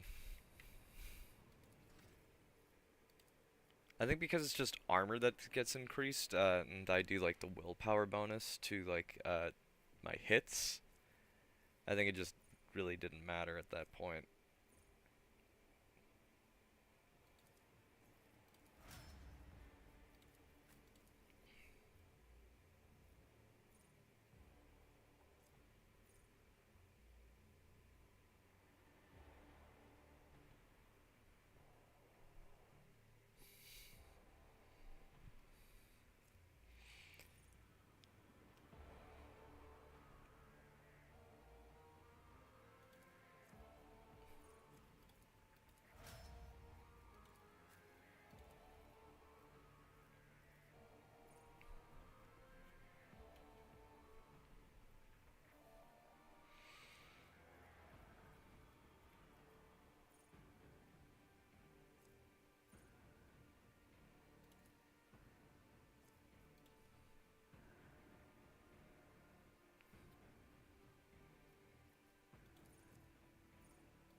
Sure, why not?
That's probably good.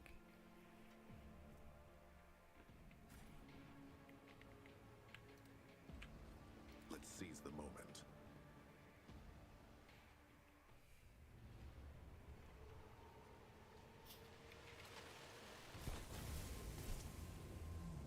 Uh-oh.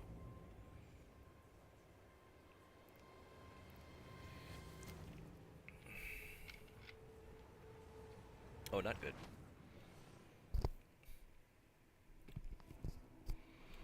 Sharp pain pierces your head, and the light dims in your eyes. You smell smoke and burning. You feel a wave of nausea, your legs buckle, and your knees hit the metal floor. In that same moment, the Manufactorum surrounding you disappears in a whirlwind of mist, ash, and gray shadows. Struggling against the elements, you can barely raise your head to look. Your eyes sting and burn, but through the tears you see it, a colossal silhouette rising above you. The roaring tempest is unable to shake the mighty figure. Try to get a better look at the figure. Your soul, tempered by the curse of sorcery, stands strong against the psychic onslaught, and you direct your gaze forward.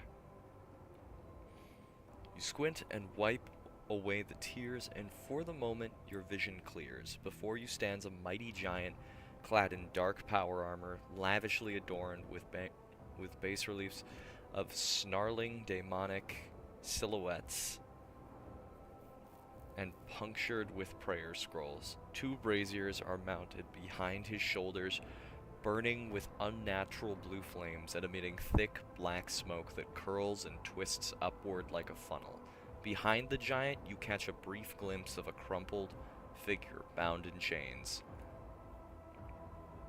The warrior's inhuman eyes bore into you.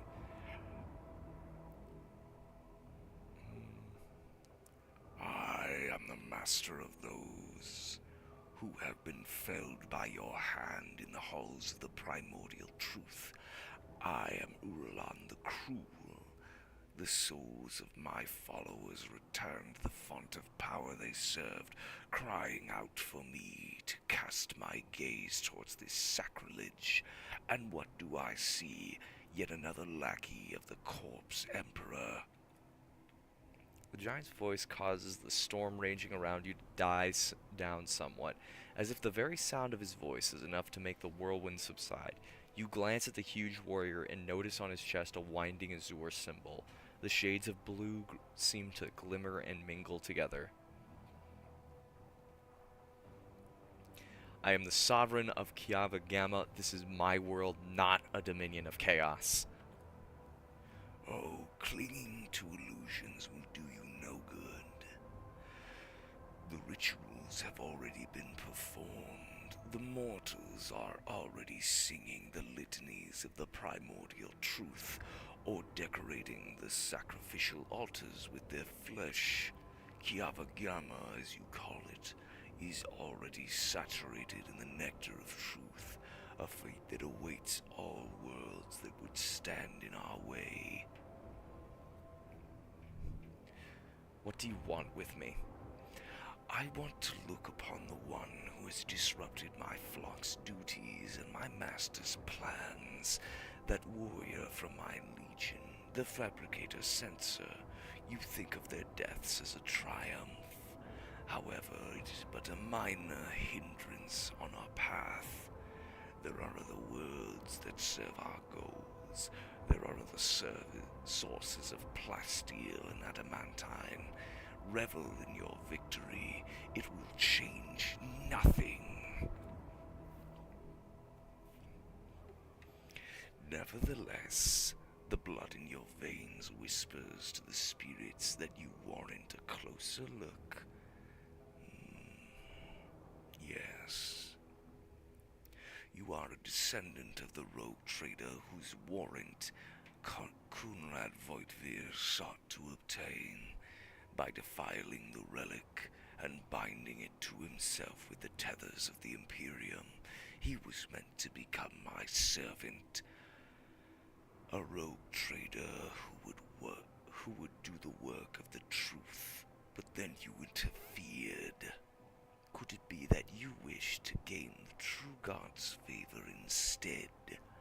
Do you wish to represent the corpse's relic to me and serve the truth? Hear your very blood calling, begging you to submit to me. What would be the point of futile defiance? You waste your time trying to tempt me. It is not blood that defines a person's deeds. Only their will does, and my will is thus. Be gone from my mind. His expression twists in pain as he stares at you in rage and bafflement. Pitiful insect, you dare. A gust of wind sweeps Erlan's figure away without a trace. The mist around you begins to dissipate, revealing the dark halls of the Manufactorum, and leaving behind an oppressive sense of powerlessness. Abelard looks you over worriedly, then sighs in cantankerous relief. That was a close call. For the sake of holy terror, if I had lost a second rogue trader in such a paltry span of time, my only option would have been to shoot myself out of unending shame. I sensed the presence of another psycho. Someone made contact with you mentally, then tried to harm you with sorcery. I did what I could. You at least appear unharmed. Can you remember what you saw?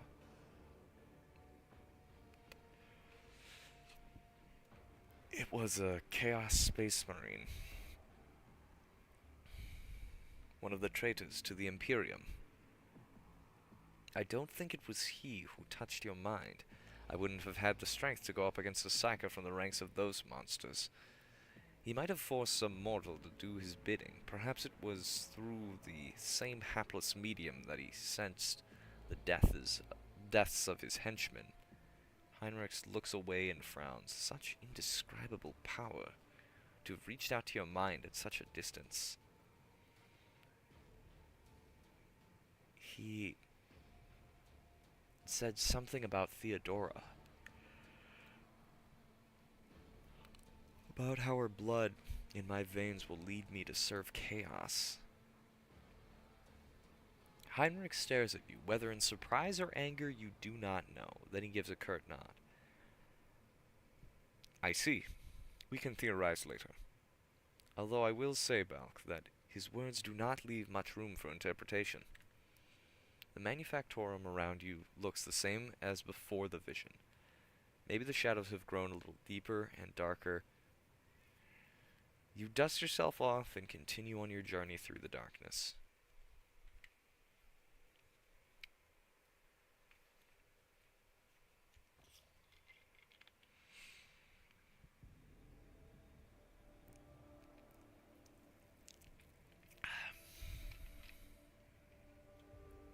The world's industrial heart has fallen to corruption, but numerous faint Vox signals from the periphery indicate the planet's small manufacturing clusters survived without succumbing to the heretics. The sacred machines and hollowed lathes from these abodes have been reverently transported to the safety of the ship's holds. The fate of Kiavagama hangs in the balance. Restore the Manufactorum in the shortest possible time without subjecting the wounded planet to a merciless purge. The blast furnaces are lit again, machines once more fill the air with screeches and squeals, and mag trains of wagons stretch in lines from one workshop to the next. But the cogitators' binaric chants carry alarming rumors of malevolent and foul traces of corruption still lurking in the deepest chambers of the Manufactorum.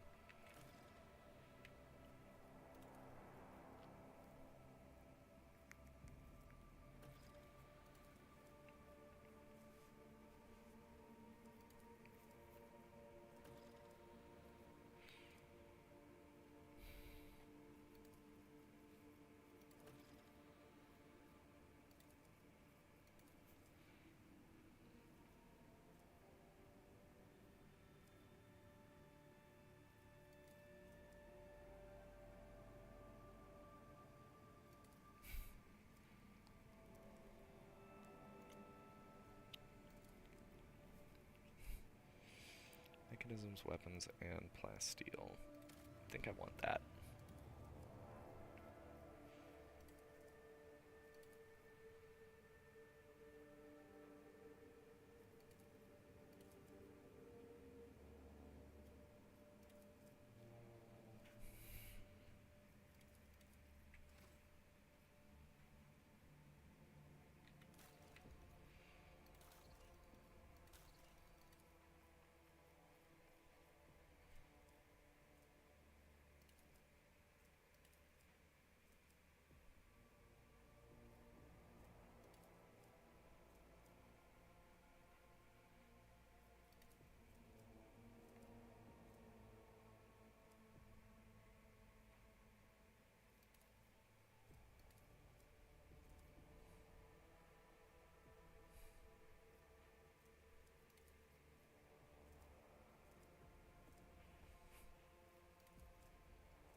Okay. And that's all fixed.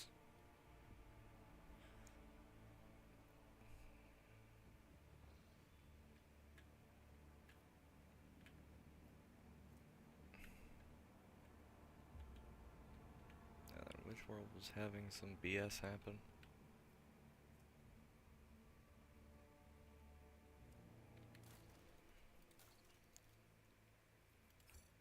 Dargonas.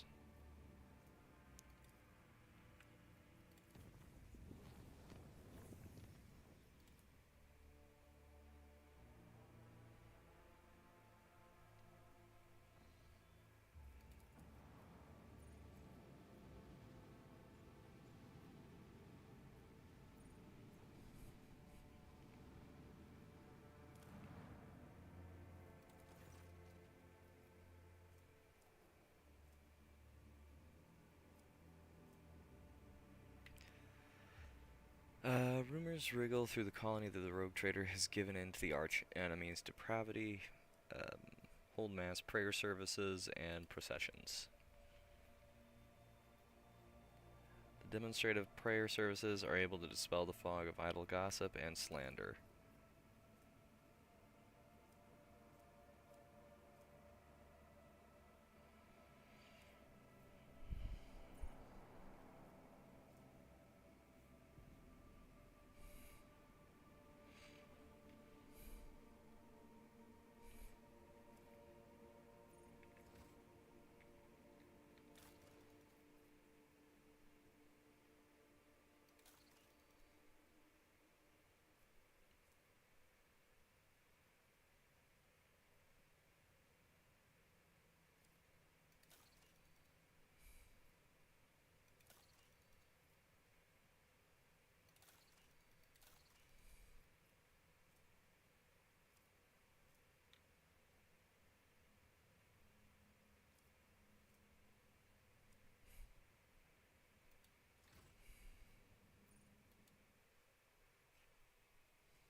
There's some adamantine. Let's jump there, we can grab that.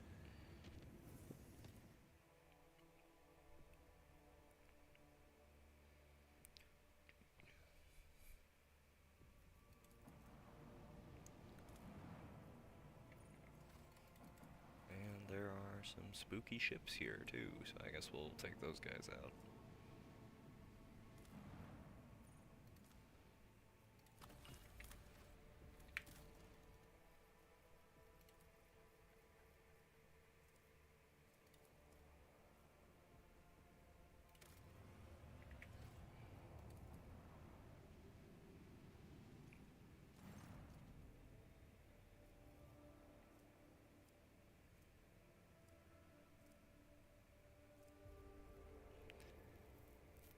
Points its loaded cans directly at you. Several other ships emerge from the shadows of drifting asteroids tightly encircling you. Captain Xantha Labouche offers a mocking greeting and a proposition. You can buy your way out of this, but the price must be to her soul's satisfaction. The outrageous suggestion sends your crew into a fury. You are in a no-win situation. You can enter an uneven fight and lose everything, or shamefully pay to save your skin.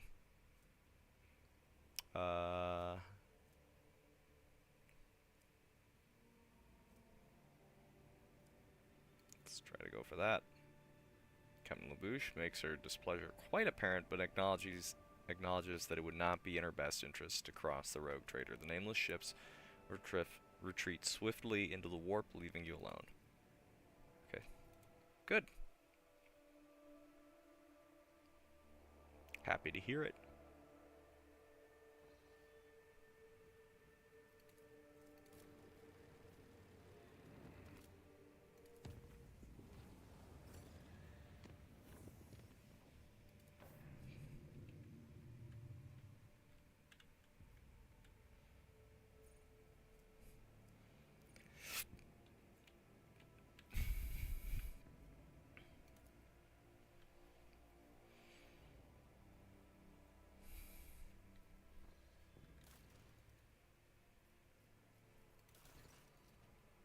Lord Captain, the tech priests have made a sinister discovery on Kiava Gamma, a blasphemous machine built at the behest of the wicked Cubist Delphin. This mechanism is capable of picking up the whispers of the warp. It seems to occasionally transmit a discordant binaric melody into nowhere, but no encrypted data or other threats have been detected. It seems to be a functional side effect of sorts. Of course, the idea of using a machine instead of astropaths to contact the voices of the warp may seem tempting, but this machine is teeming with corruption. Its fuel tanks are satiated with the liquefied souls of your subjects. It has enough for now, but someday it will have to be refilled. How could Cubist construct such a powerful and monstrous machine? Defying the dictums of the Omnissiah, the heretic had entered into a dangerous field of experimentation with the warp technology. It is dangerous knowledge, but the ancient and incredibly complex vox core of the mechanism is much older than Delphim was. He had probably found it here and made use of it to fulfill his needs. What are the risks of using this machine? Typical of contact with the Immaterium, it intercepts information from the warp, which puts the minds and souls of the staff serving the machine in jeopardy. The warp is treacherous. What does my retinue think about this? On behalf of the Inquisition, I hereby declare a ban on any contact with this device. It must be removed and given to our acolytes. Normally that would be all, but I will explain further out of respect for you. The Inquisition can reap benefits from this heretical machine. Our trained acolytes are able to carry a vigil near it, carefully listening to the dark whispers of the spirits of the Immaterium without succumbing to their corruption. We could discover their plans and warn the rogue trader whenever any threat would loom over his domain. The daemons want us to hear their vile speeches. Let them hear our righteous cry. Balk, let me summon the most zealous preachers who dedicate their lives and zeal to reading a litany of fury and rage to this machine. Let the inhabitants of the warp hear us and fear us. This blasphemous creation has to be anathematized and deconstructed. In the name of total knowledge acquisition, the principles of its work must be inspected beforehand, and in great secrecy, requesting the right to investigate the heretical device before disposing of it.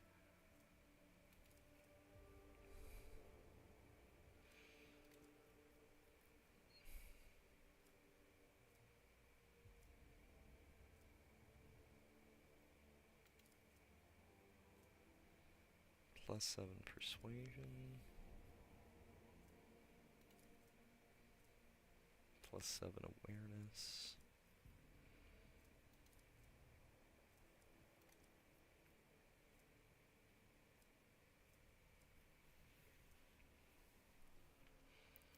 So I get +1 security, +7 awareness,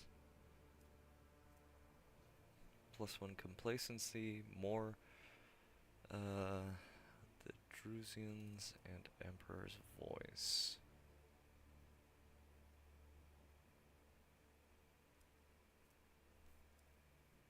Choose more persuasion.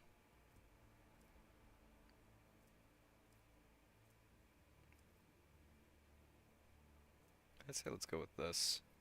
Getting more rep is always nice. May the wicked cower in fear.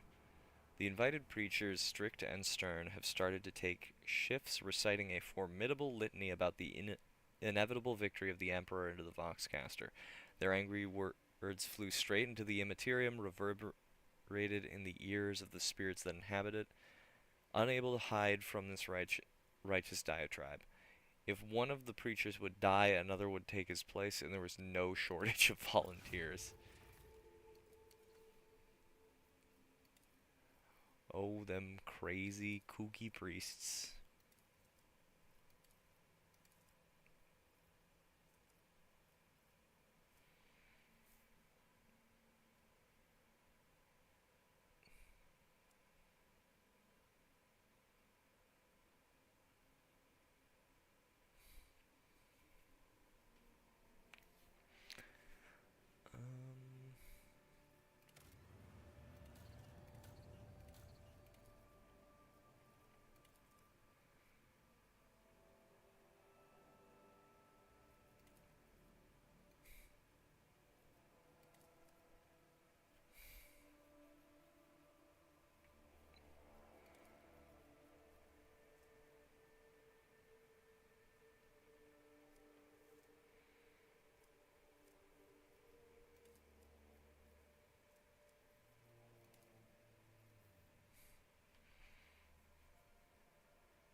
should actually check with my different groups. Do a bit of trading. Do a little trading. Trading. With our factotum.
Okay.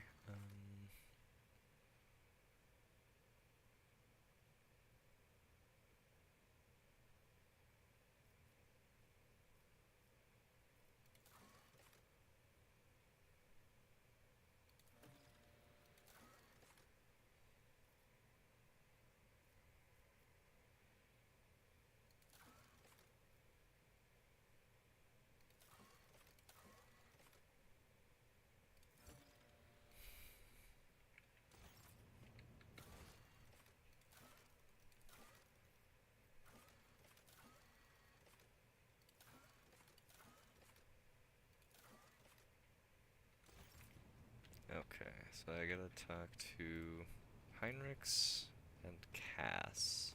To what do I owe this visit? I know nothing about you, Heinrichs. Could you tell me a little about yourself? I'm usually the one interested in the paths of those around me, not the reverse. I come from a night world, Guizorn III. I belong to a branch of one of the noble houses until my exceptional abilities were discovered. After that, I was sent on a black ship to Holy Terra, where I was trained and I began my service for the glory of the Imperium. Do you remember your home planet? I do, but I have no ties to my homeworld now. None except my first name. I left Guizorn III when I was still a child. My family disowned me, stripping me of my family name. I was given a new one by those who trained me.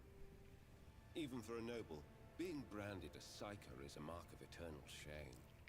I experienced that firsthand before I was put on the black ship. How did you discover your abilities? Like many psychers unaware of their curse, I found out when a strong emotional reaction triggered an involuntary response. My great aunt had a pet grig. One day, it bit me, and I boiled it from inside out. And when my great aunt slapped me for what I'd done, I boiled her too. Well, that's not very cash money of you. That's, yeah, it's not great.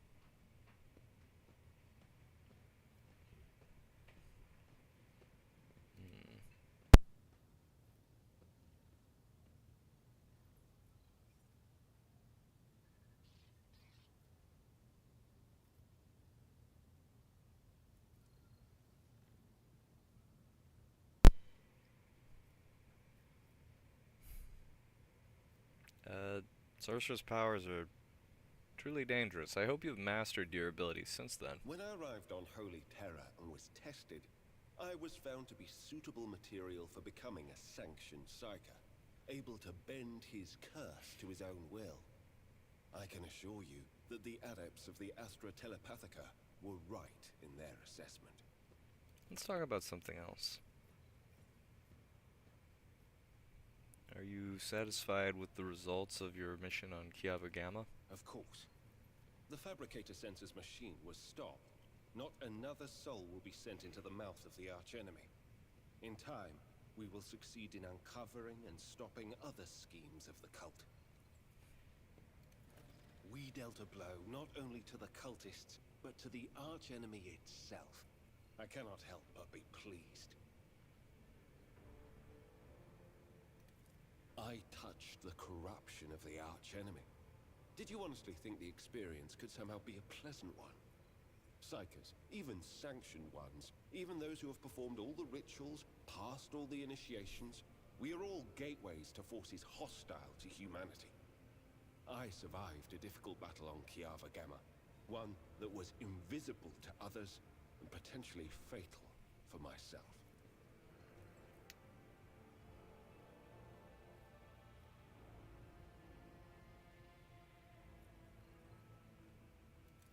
My visit to Kiava Gamma did not produce answers to all my questions, but we did succeed in dealing a blow to the cult by destroying the Fabricator Sensor's machine.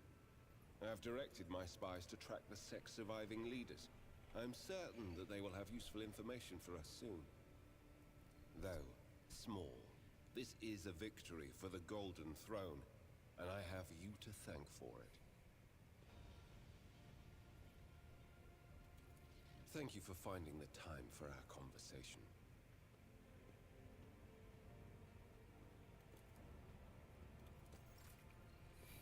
Sure thing, Heinrichs.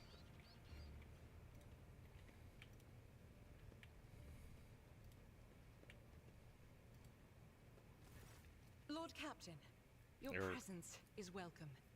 And I wish to apologize for my prior coldness. After our first meeting, I was concerned that he would turn out to be another faithless offshoot of the von Valancius dynasty, like the traitor Conrad. But now I see before me a worthy leader and servant of the Imperium. I am glad to accompany you in your endeavors. That's great, Argenta. I'm sorry I accidentally talked to you. I meant to talk to It Cass. is so fortunate you have come. I admit I was seeking you out myself.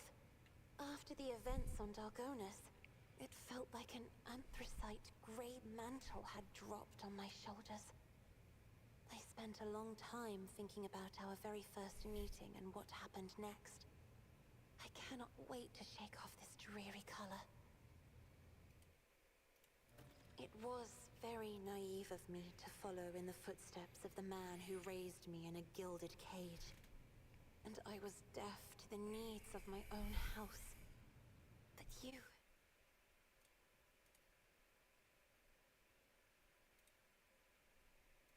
You opened my eyes.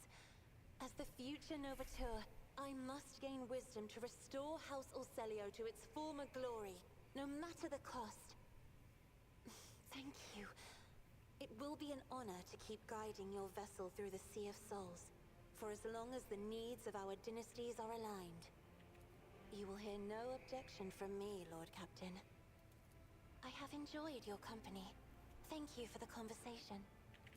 Yep, sure thing.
The armillary sphere on the officer's deck has pinpoint coordinates on one of the worlds in the Pelium Solidus system.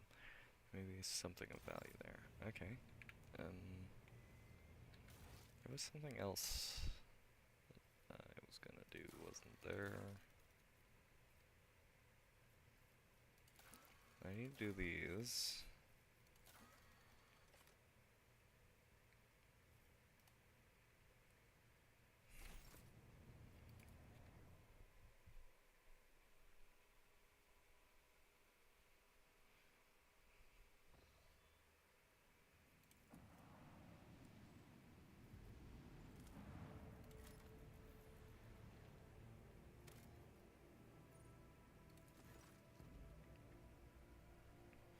Strange and frightening discovery was made at one of the sites on this frozen world. Countless human bodies suspended in the clear ice of a glacier. The bodies showed no sign of injury.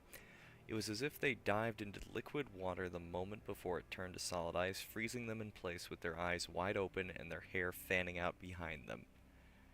Search has uncovered nothing that could explain this mystery. Creepy.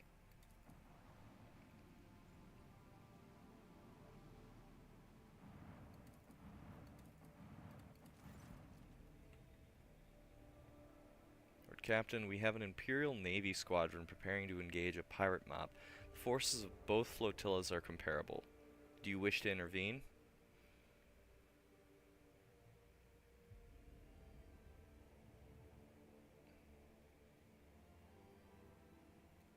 Hailing the captain of the Imperial Navy forces. Who are you trying to kill out there?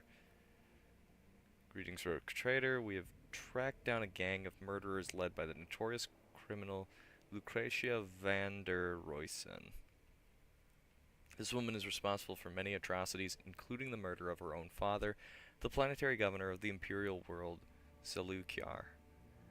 She conspired with Void Rabble, helped them commit a massacre on her home planet, became their leader, and now she is running amok. I invite you to join me in bringing her to justice.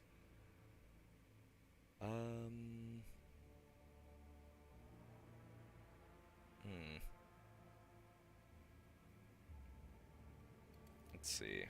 Lordship, this is Princess. I beg you, do not remain on the sidelines. That old ruffian Admiral Sarhol is willing to kill thousands of people just to get to me. He is not a force of justice. He is obsessed with his own personal desires.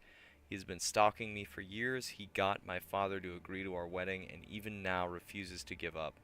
Please protect me and the handful of freedom fighters like myself. We do not want to be ruled by tyrants like Sarhol.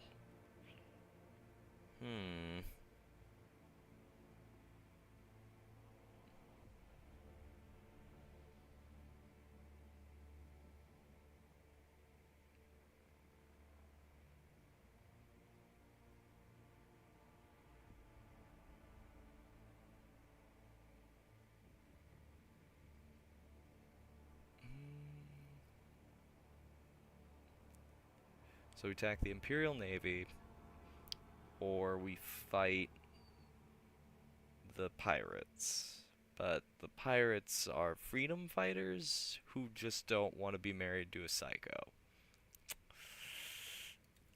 Sorry.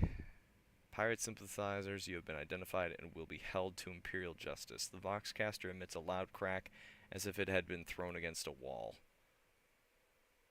I mean, it's not so much about being pirate sympathizers, it's more like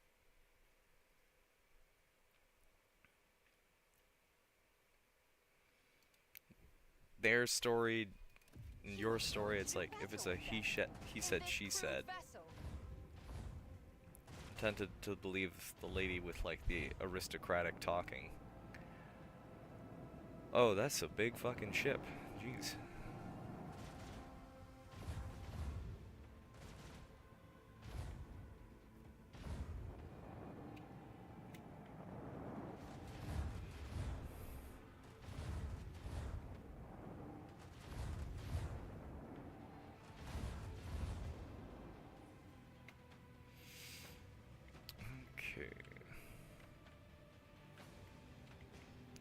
I think I'd rather mop up the smaller ships than deal with the big ones, because those ones can Probably kick the shit out of me.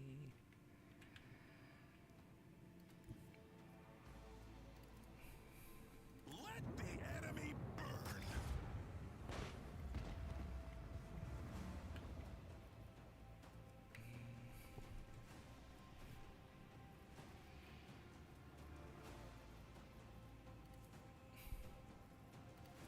Deploy torpedoes! Macro cannons, volley!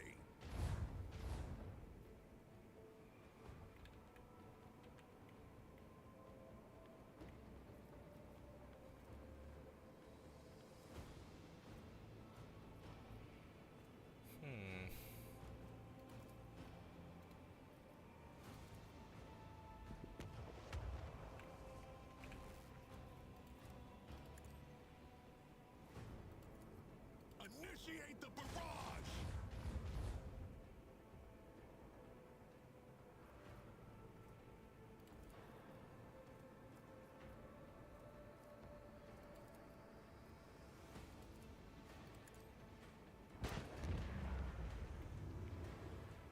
Perfect.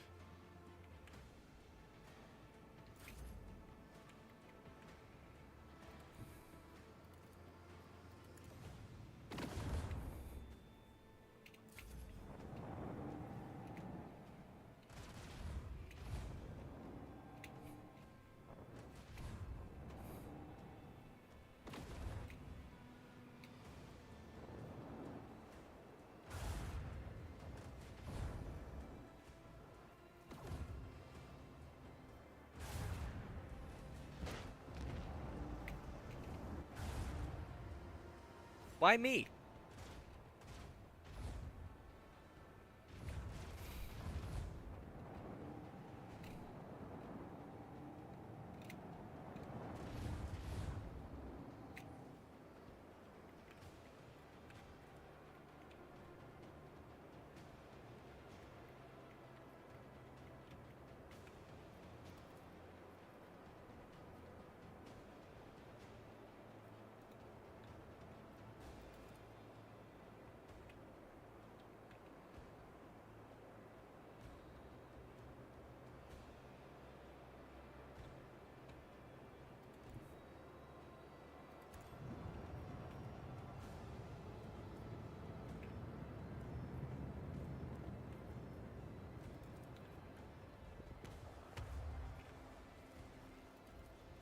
Fire at will!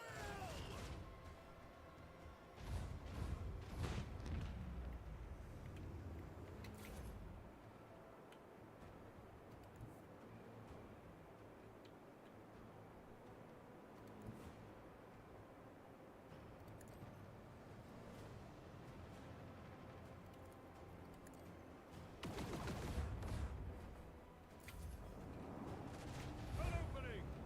Our gun batteries await your command!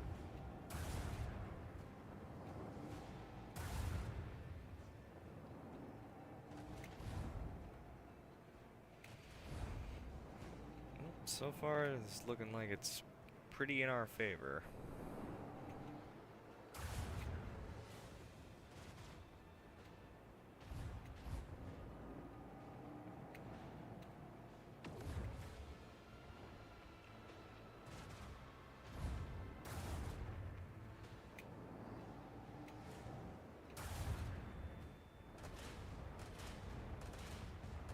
Do not miss your chance, Elantark.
Oh, it's funny because it's like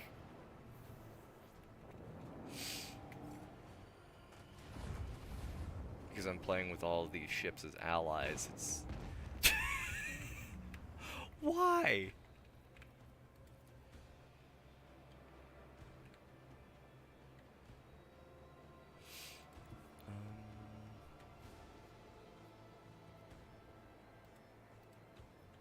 Direct our course.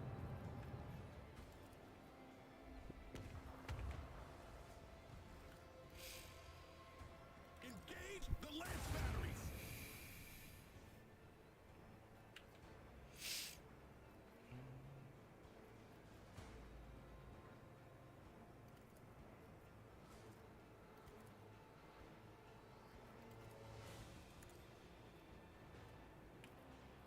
Ah, so close.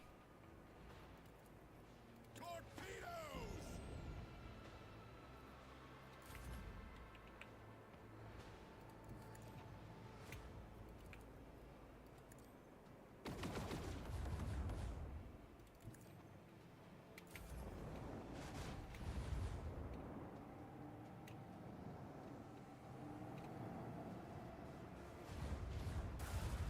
For the glory of the Imperium! None will lament their demise. A breach in the enemy shield has been revealed. Initiate the barrage!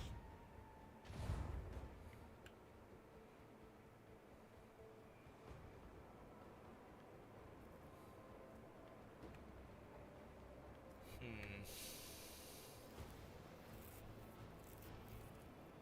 Purify the battlefield!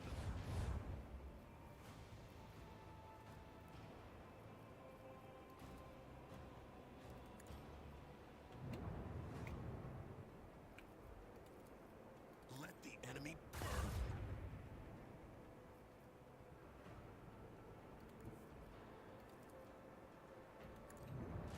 Do not hesitate. Show no Helmsman, mercy. follow my command. I revel in the spectacle of their glittering. Effectiveness of the crew has been recognized as adequate.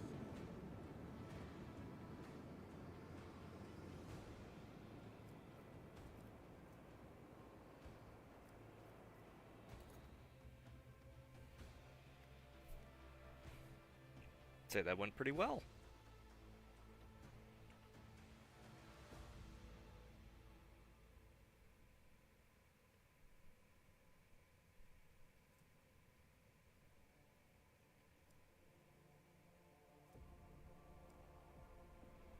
Please accept my sincere appreciation and a shuttle with gifts in addition to the spoils taken. Present include a very special item. The old bastard Serhol was very proud to possess it. I will send word to all corners of the expanse of the fellowship. Mm-hmm.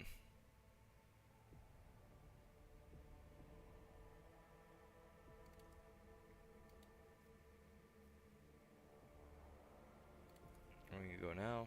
To a place where there are no ranks, no authority, no tyrants, no arranged marriages. I hope our paths will cross again one day, but for now I bid you farewell. Alright.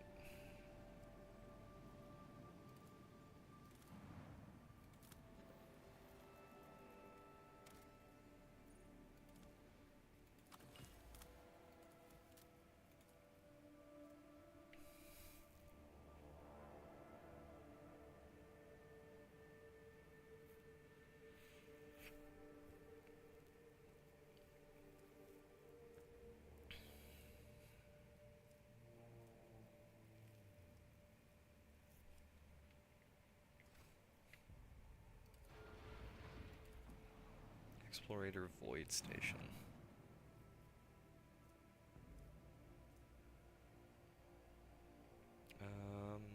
When the rogue trader ship approaches the Adeptus Mechanicus Void Station and is met with the hostile scrutiny of the station's defense lasers, an exploiter Alexa Mechanic, who introduces himself as Service Unit 42, dispassionately inquires how the station can be of use to the rogue trader. Sure, we'll give them some fuel.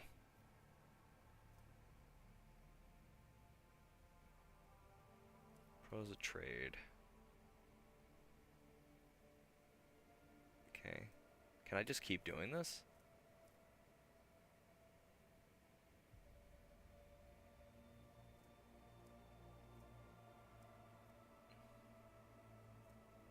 No, because I'm out of fuel.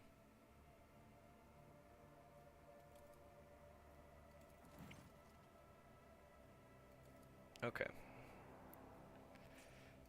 So I guess like fuel isn't used in a lot of the trade groups, so I guess this is a way to kind of offload it. Okay, that's good to know for later.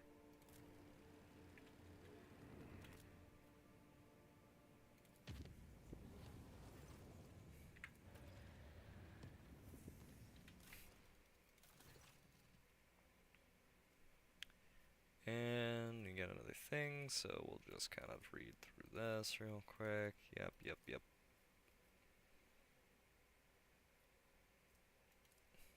got Witch Collector. Gain a fellowship bonus divided by 2 momentum when using any Psyker or Navigator powers. That's really good, actually. Disciple of the Damned. 10% less damage. That's also pretty good.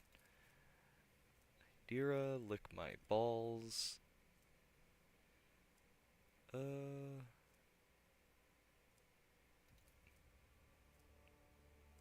Yeah, I think this is just too good to pass up.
Pirates in a plundered void station.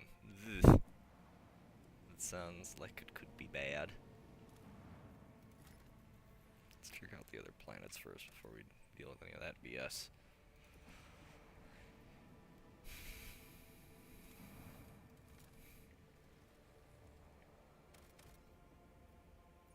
Another big thing of plasteel. We'll of course take that, because you never know. Never want to run into deficits. We are kind of running low on a lot of our resources, which sucks. Ooh, provisions. Another good one to get. Cold, windy planet is covered by a raging sea of mustard gray gas. Grass. So tall it reaches an average human's waist. The monotony of the endless steppe is occasionally broken by chains of murky green lakes, but the Augur cruise spots a far more interesting anomaly, a scar running several dozen kilometers deep, splitting the world's equator in two.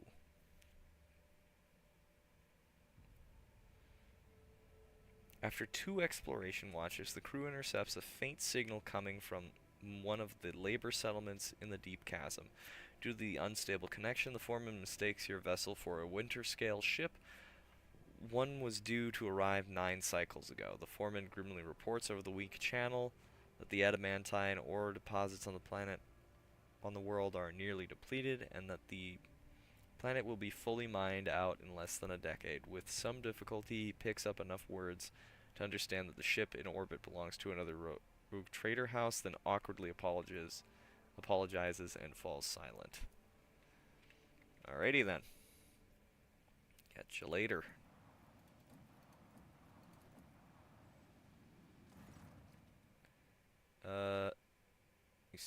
Sight a ship hovering over a void station. The vessel bears no identifying markers, but the landing craft swarming the station below makes the situation...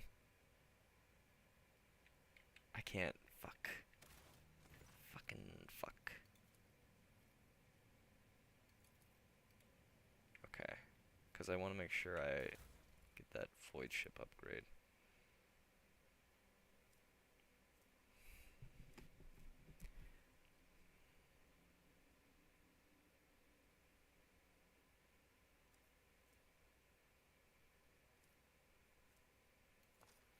So, like, if I do this, can I, like, send out both of these guys?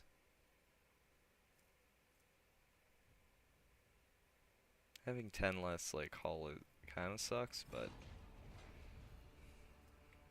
it's not the end of the world. Noticing the enemy's intentions in time, you approach first and begin your attack. Avast ye fuckboys.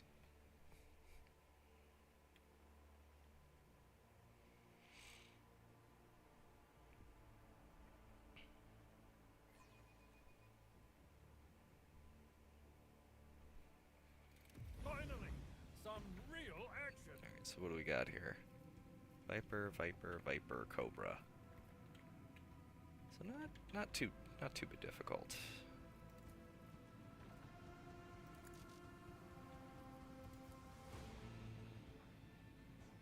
Deploy torpedoes!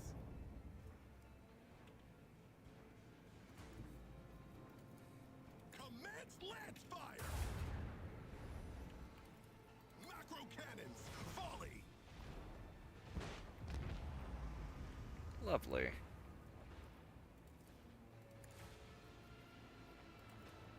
Fire at will!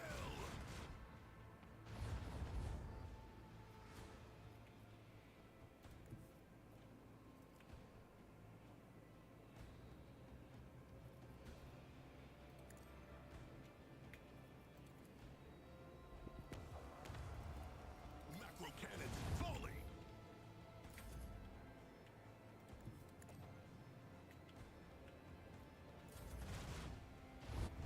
Honestly, I probably should have waited a little bit before I got any closer.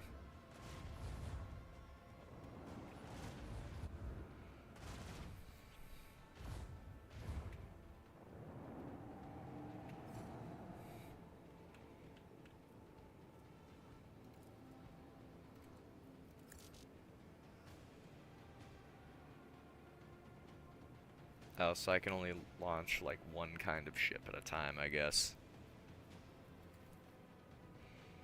Oh, that's annoying. Let the enemy burn! Fire at will!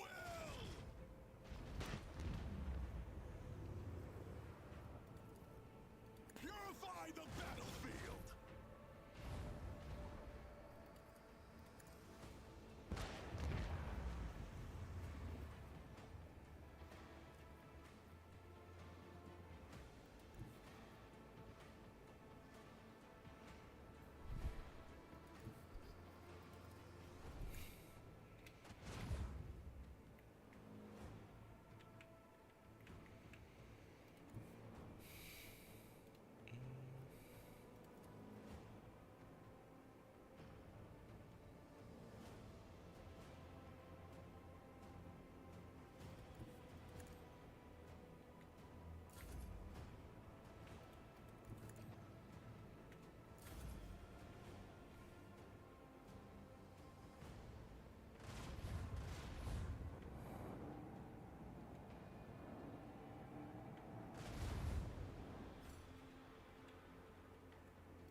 Adjust heading.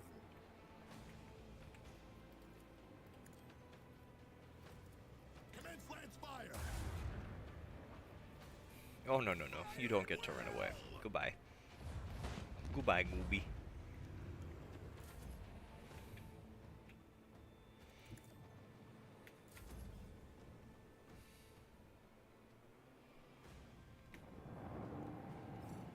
A barbaric display. I'm surprised we survived. Thank you, Irliet. You're always such an asshole.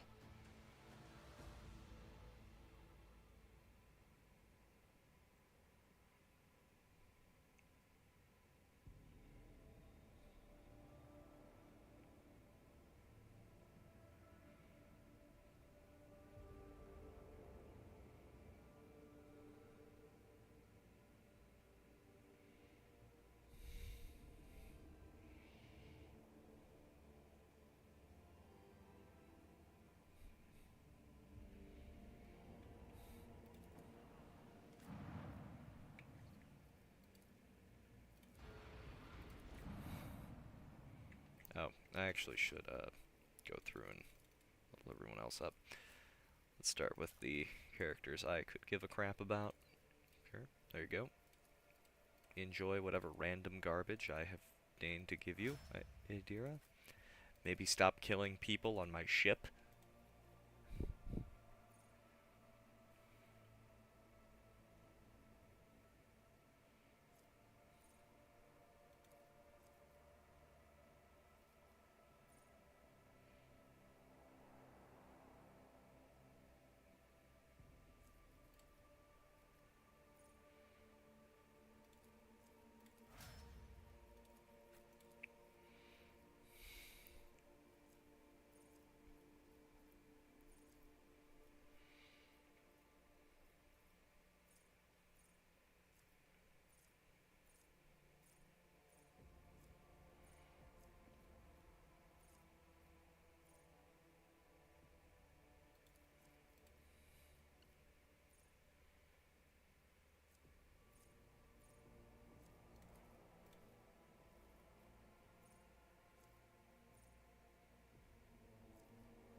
Sure, that sounds good.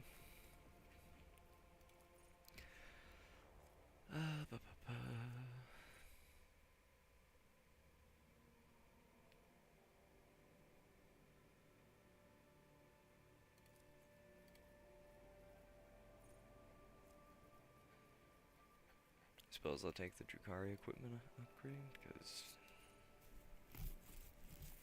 Oh, yeah, that sounds good.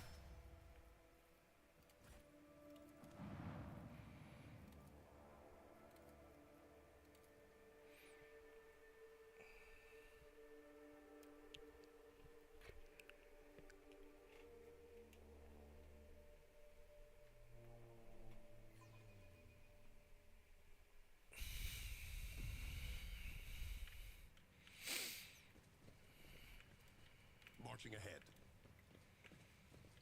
Challenging me was a mistake. Show them no mercy.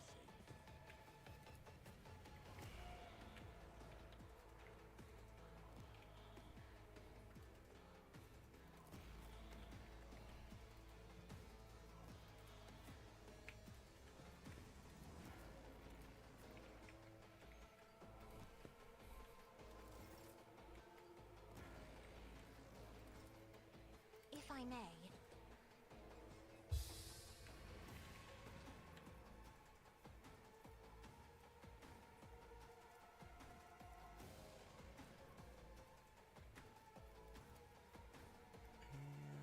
I suppose Isn't this I'll a job just for have the him go. serfs?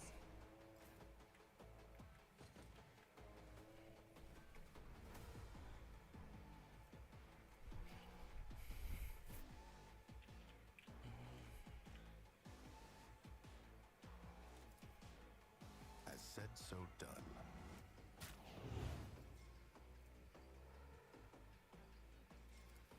I know what to do. Let's set this in motion. They won't expect this.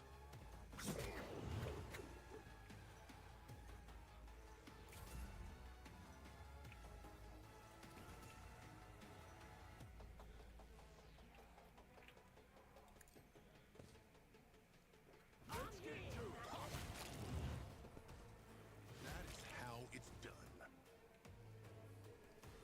Emperor, give me strength.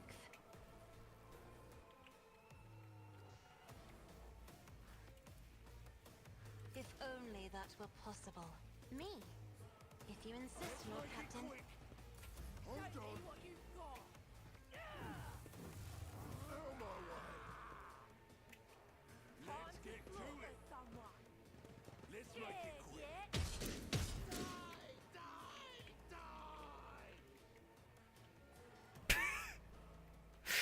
It's always so stupid when they die in a pose like that. Trust me. Caught by the web. I shall not. Trust me. As honor ordains, the shadows will kill it. It brings me no pleasure.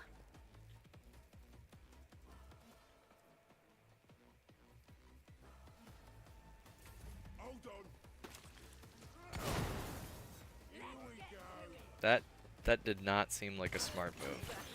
My luck finally run out. Let's get to it. Let's make it quick. Hold on. Out of my way. Every thread ends in death. Oh, glad I brought Jay along so that she could instantly fucking die. Jesus.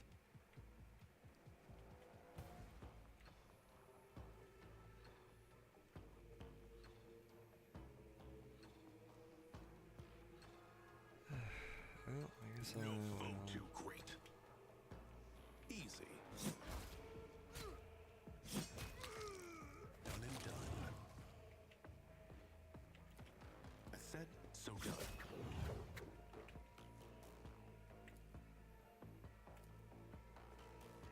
I know a costly mistake.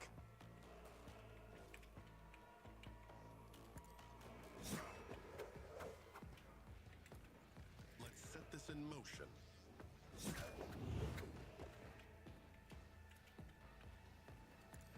Done and done.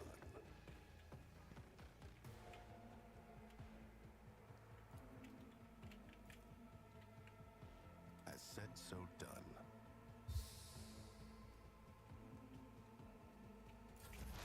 High momentum.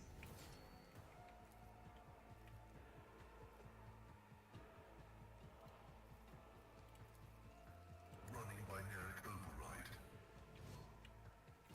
The scriptural vital function successfully terminated. Request denied. Request approved. The Omnissiah knows all. Comprehends all. They just keep fucking A-posing.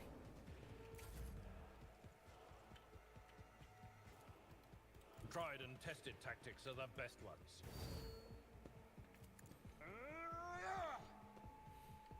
Indeed.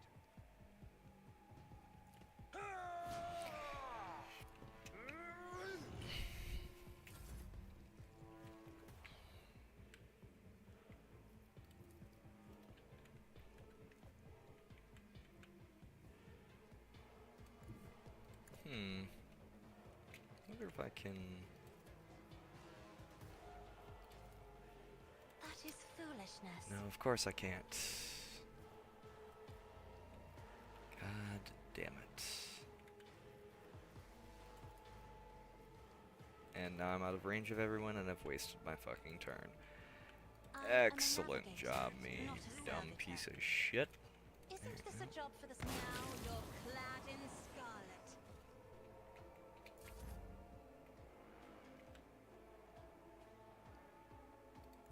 I am your blade and shield.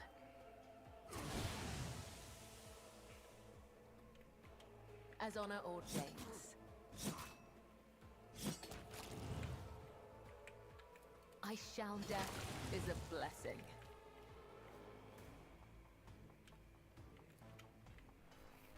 Trust me.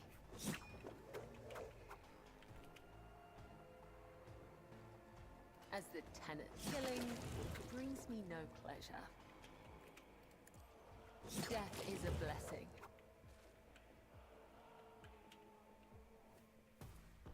Trust me. I shall not fail. Trust me.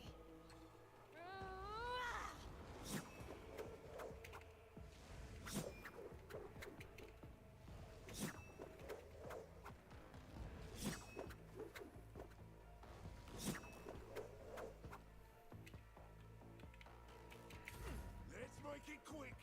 Here we go. Out of my way. Let's get to it.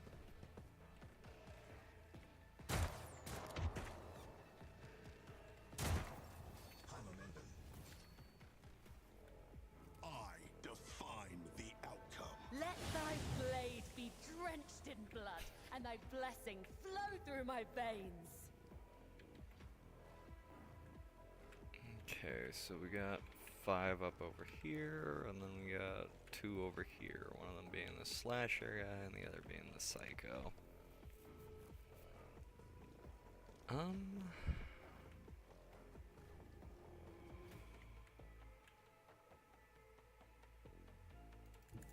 think I'll go deal with this guy and the other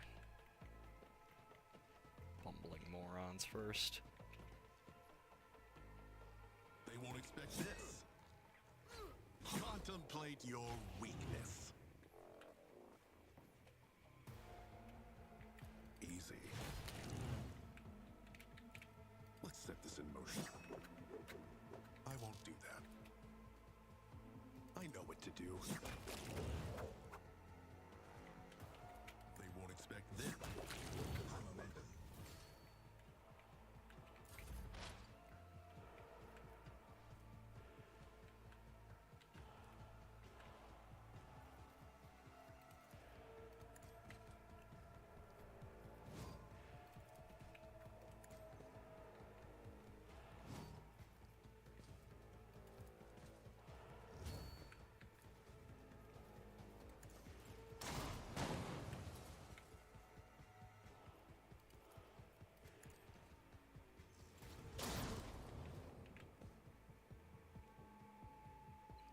That guy will die to damage. Time. Sure, you know what?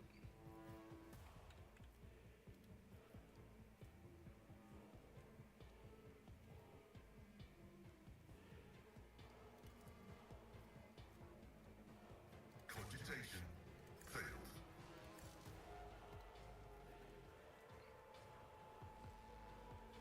All enemies within. Oh, that's stupid.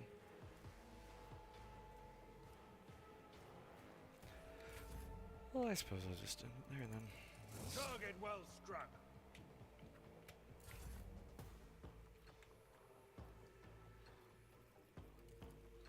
In the name of House Orselio, I Death shall comes prevail. in silence. Caught by the web. Come, the other side awaits. Costly mistake.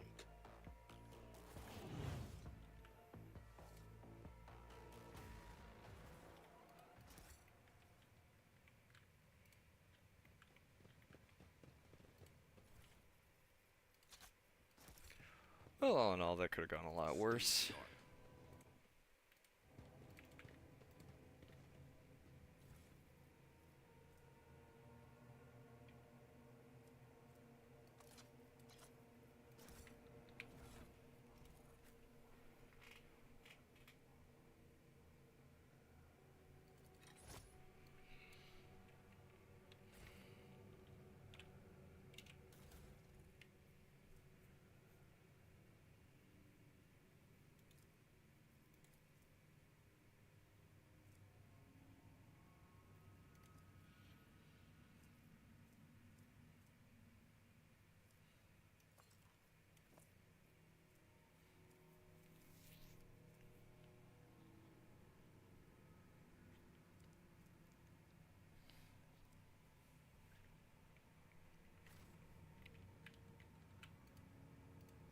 Forge ahead. Never linger.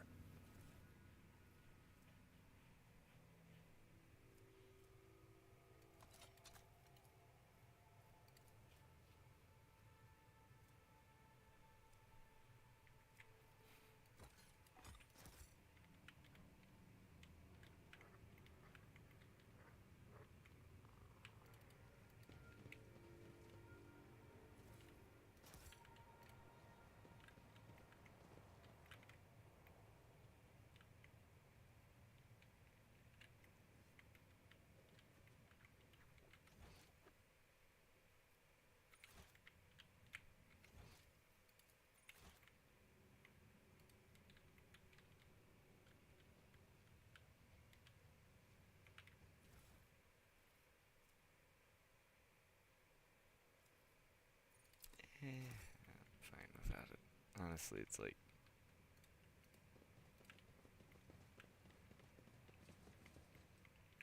Venture forth.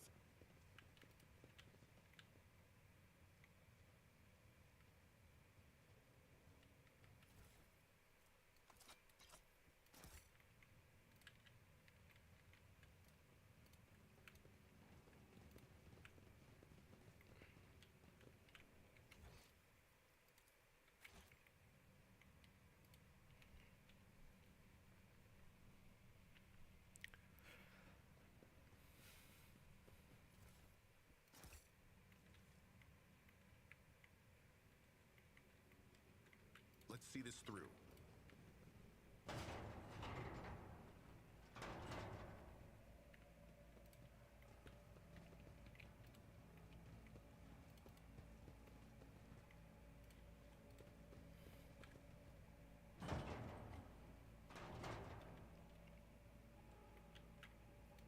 Nothing's impossible for this old officer.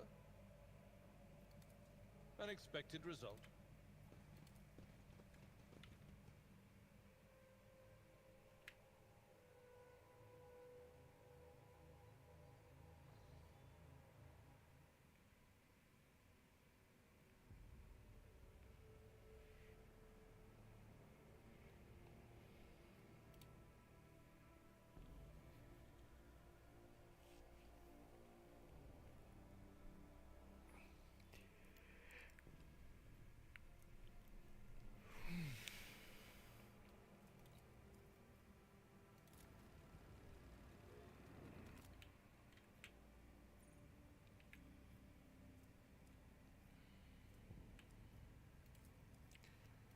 Let's go to the Nameless Star first.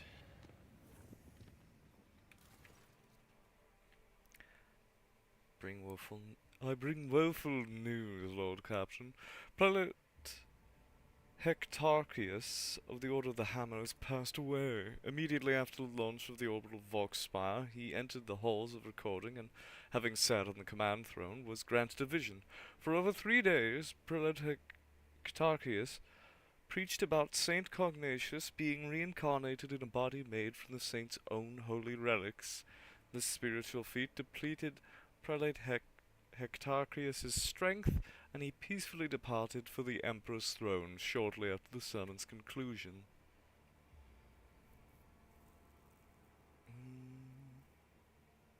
The Order believes that... Got it, so let's see. My companions say... Okay.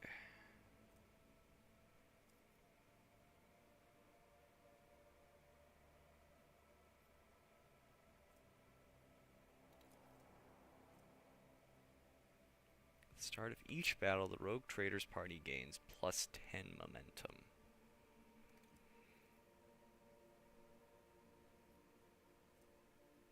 Or just get more...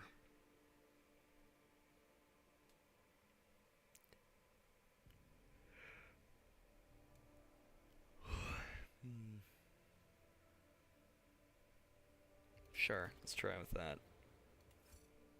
Reverend Hieronymus arrived on Falstone and met with the Prioress. After a confession and a philosophical discussion in private, he acknowledged Nugnalia as being worthy of a high ecclesiastical station and guaranteed her the support of the cult of St. Drusus. Prioress Nugnalia has been chosen as the prelate of the Order of the Hammer. A faithful militia is taking up arms to stake their claim to St. Cognatius's relics. The neighboring worlds look upon Falstone with worry and fear, just as they do its patron, the Rogue Trader. It's kind of an ominous...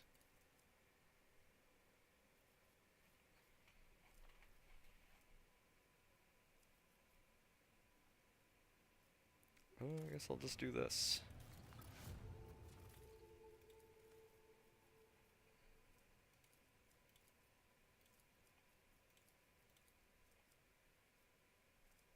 It's Xenotech.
Ancient bunker.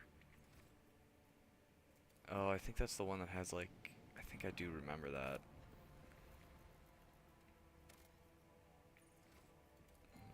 We'll scan the rest of these worlds a bit.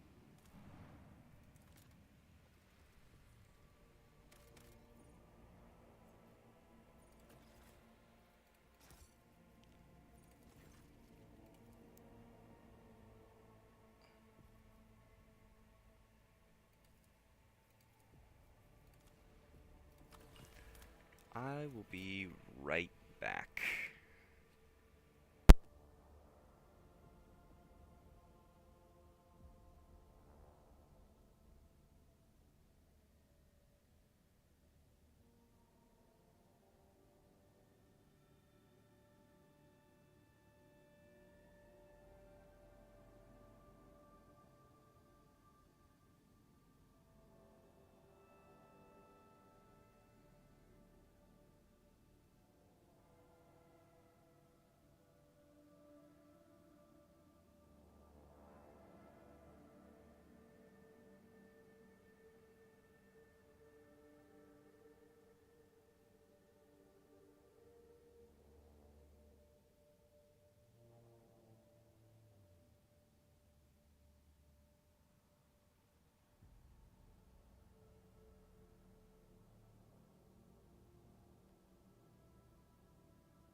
Sorry about that.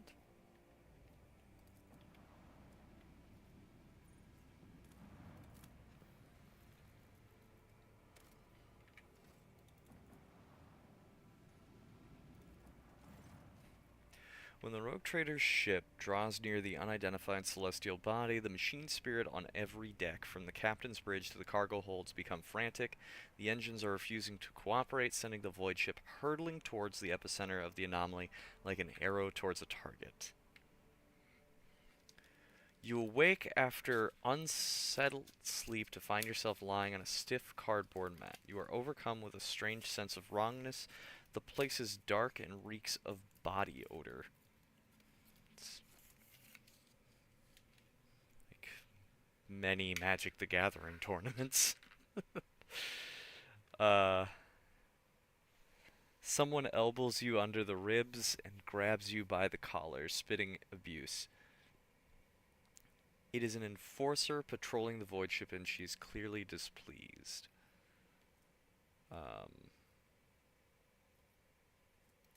Punch! You wrestle out of the enforcer's grip with ease.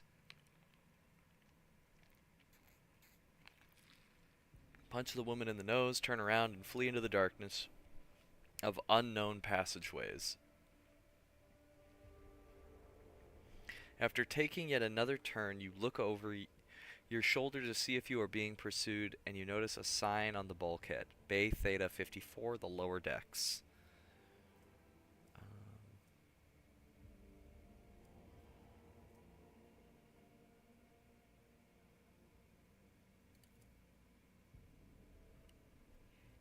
The locals offer friendly smiles as soon as they see you. Perhaps it is your appearance. Staring hazily back at you out of a glass bulkhead is a shaggy, sooty-faced, worn-out tramp in rags, a face not at all that different from those of your new friends. At any rate, no one is trying to hurt you. You are told a couple of amusing stories about local life, the almighty Lord Captain, and the monsters that frighten people every now and then when the entire ship shakes and red lumens flash overhead. The ragged people, who have thoroughly enjoyed your pleasant company, walk with you to the base supervisor's cabin. The workers ask the supervisor to report a stray noble from the upper decks. Your poise and manners do make you stand out from the humble denizens of the lower decks. When you are restored to the bridge, the Voxmaster gives praise to the Emperor of Humanity and explains that you were trapped in an anomaly that made the people on the ship inexplicably trade places. A rescue squad was dispatched at once to retrieve your lordship, but your friends from the lower decks have already helped the Lord Captain back to where he belongs. Huh. Interesting.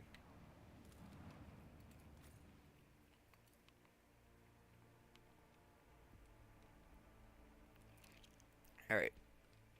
Now, if I remember correctly, this world is super poisonous and will just start instantly killing me as soon as I...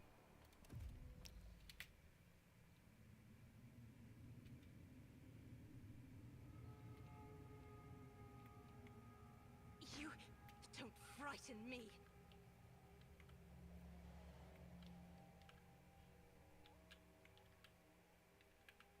Let's seize the moment.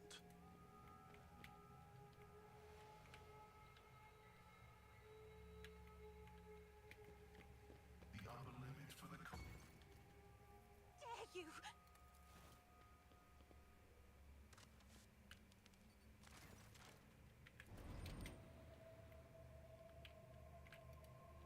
Emperor, deliver us.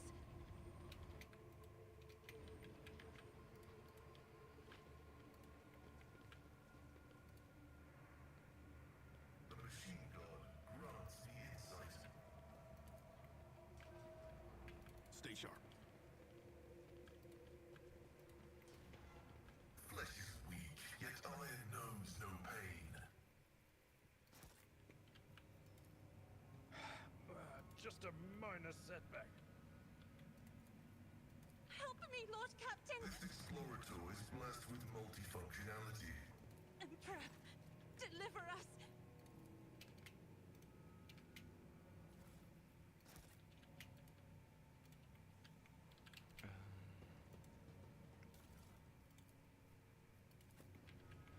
I've suffered worse. That's... the Cogitator's panels has dozens of breakers, buttons, handles, switches, and other control mechanisms. Activate emergency ventilation systems. Air duct malfunction detected.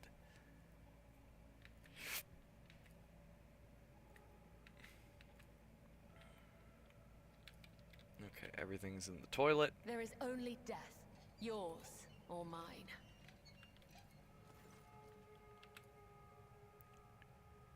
Confirm compressor launch in progress. Pressure levels nominal. Warning. Insufficient power. Booting emergency. Energy profile. Success. Pressurizing facility. Success. Booting compressor. Success. Emergency air filters activated. Automated defense systems activated. With your permission, I would extract the command block of this noble machine to hold a vigil for its deceased spirit. The Omnissiah preserves the faithful. Okay. Whew. That was close. Because I'm pretty sure that will just keep burning me until I just die.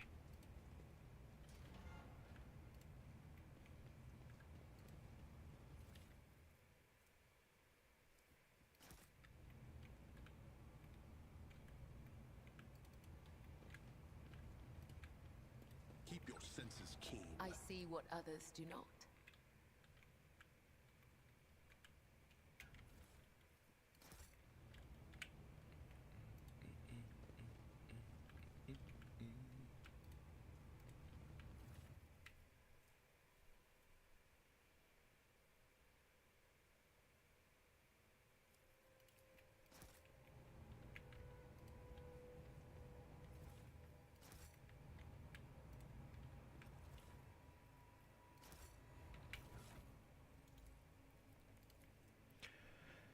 "348 years ago, our ancestors arrived on this blooming world, built the cities and the manufactorums, and founded here a society free from heresy and fear. But the immortal Emperor of humanity, Warden of Light, saw fit to test our faith. A great war tore open a rift between our ancestors, dividing them into two factions and turning the world into a boundless battlefield. Each day we fought the enemy so that our children could see the dawn of a new era, an era without blood, pain, and tears. Brave people living and dead paved with their bodies the road to our future. And one day the skies answered our prayers. The great star allies descended from the darkness of the cosmos and bestowed upon our great army the doomsday weapon. And so we brought righteous anger upon our foes and ended the centuries-long war and welcomed the dawn of the new era. The universe will hardly notice our deed, but the God Emperor sees all. We, children of a great nation, must dedicate ourselves to this mission to survive and revivify this world, as the most beautiful flowers are revivified from ash, and hence do not despair, sons and daughters of the Imperium, for our star allies are behind us, and the good of humanity is with us. I know that help is coming, and soon the skies overhead will shine once more. They did not.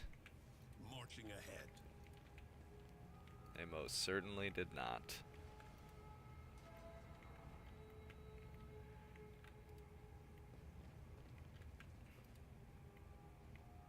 I do what I must.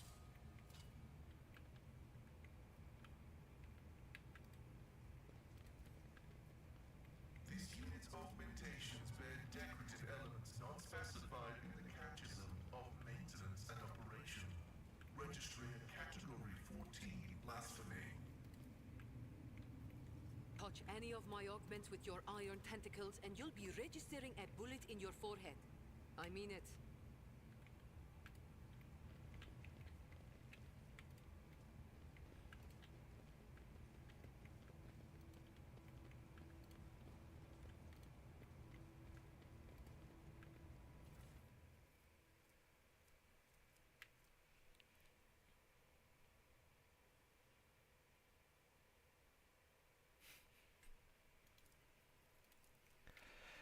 I'm tired.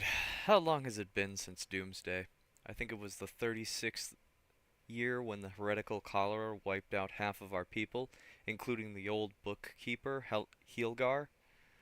Time has stood still for us. It was so long ago.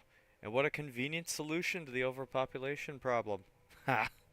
The commanders think we bought this coincidence, morons. Still, when I look in the mirror, I see my father, the same wrinkles by the eyes, gray temples, which means that I'm over 60, and we've been underground for longer than half a century.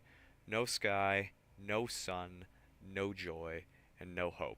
If that damn propaganda scribe tells me one more time that I must not lose faith, I'm going to make him eat his own tongue.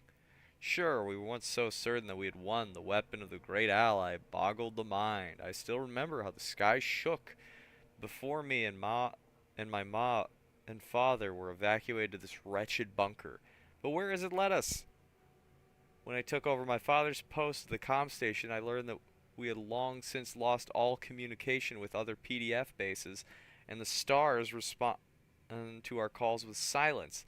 These days we don't hear any bombs landing outside, but things are still restless in the old bunker. First a water purifier failure, then a fire in the Medicaid unit. Rats chewed holes in the exposure suits.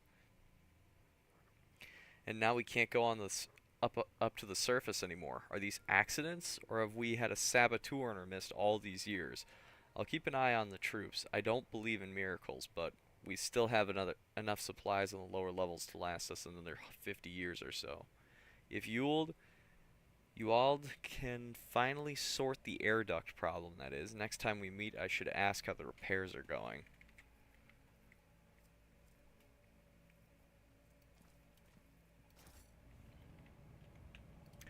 Not well, based on the fact I took that from your corpse.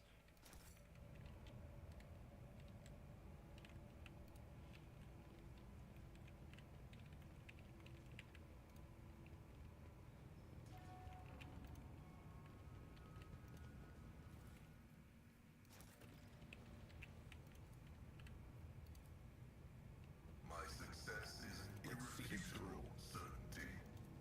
Perfect.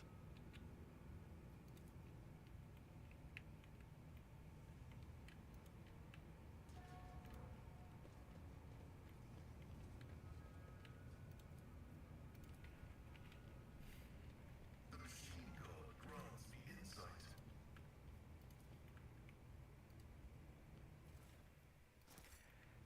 Ugh.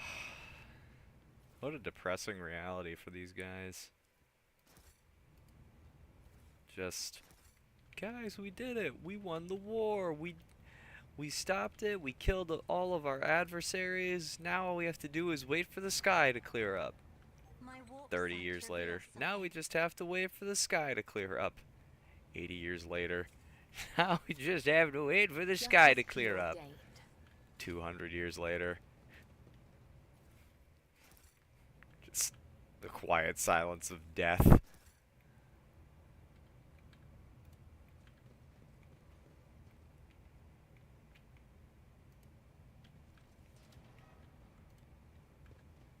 Acquisition is possible. Uh-oh. Every moment a chance for greatness. Whisper and be heard.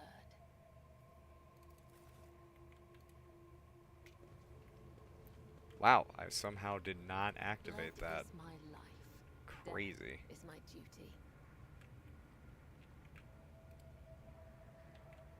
No sleep, no rest. Only duty, only death.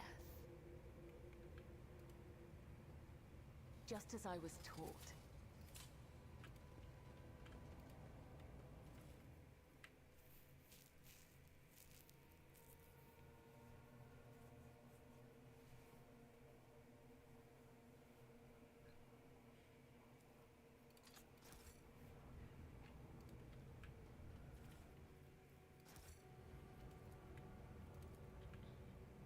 Oh, Pascal. This Explorator is blessed with multifunctionality.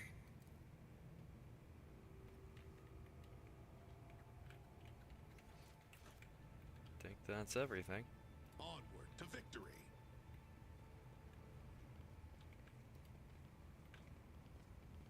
Let's get the hell out of here.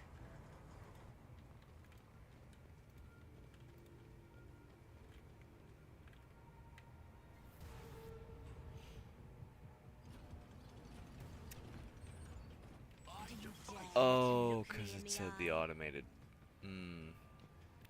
Yeah, I forgot about that.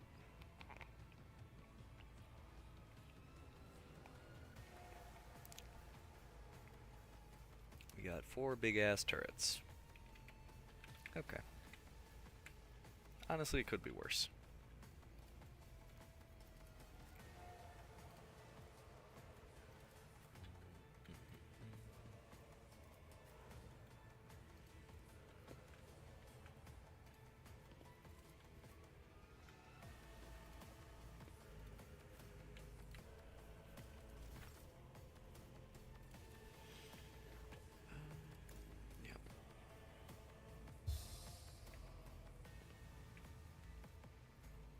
Now, if I recall, these things are goofy in how they work, because, like, they can be affected by this. If I may. Nope.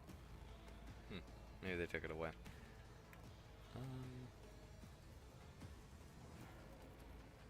Me. If you insist, Lord Captain.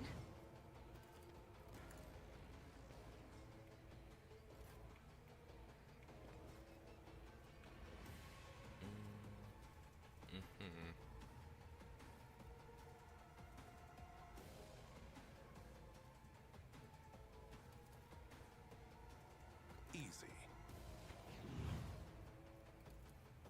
As said, so done. One step ahead.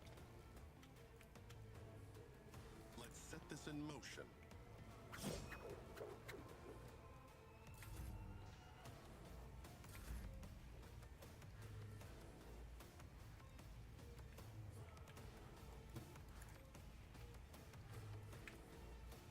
My blade whispers your name. Let your soul be purged, Ah, perfect. as honor ordains.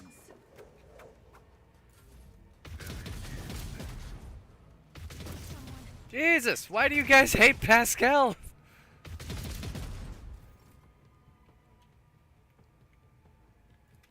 Poor bastard didn't even do anything.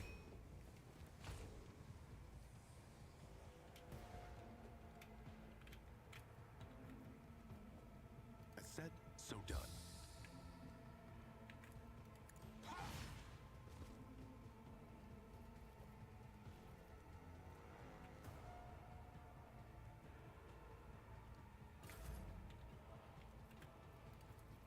Don't get too cocky.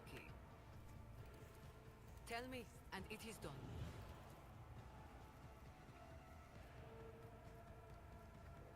Don't get too cocky. Be careful not to cross my gaze.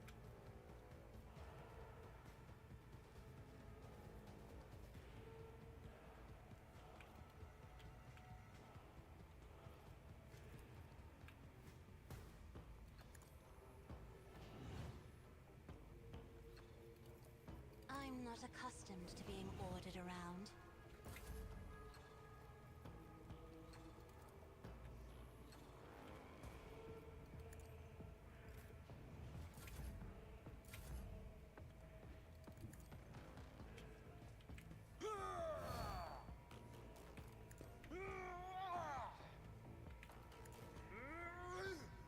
Someone else can do this. At your beck and call.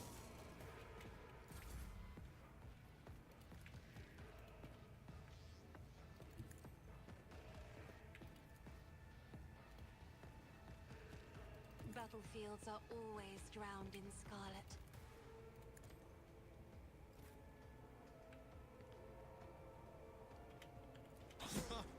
You clearly are outmatched. Consider that off limits.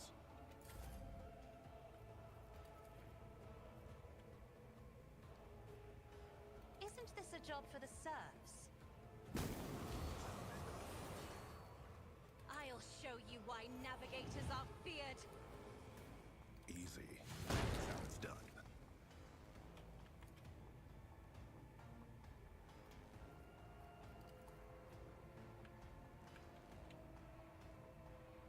I know what to do. As said, so done.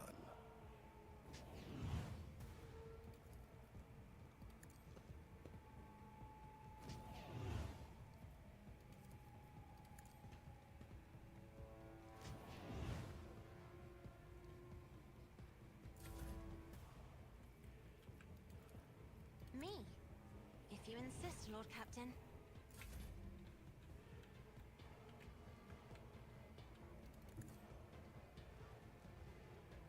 Trust me. Pain and beauty go hand in hand.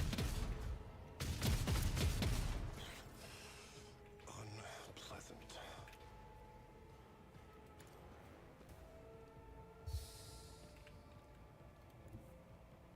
With purpose.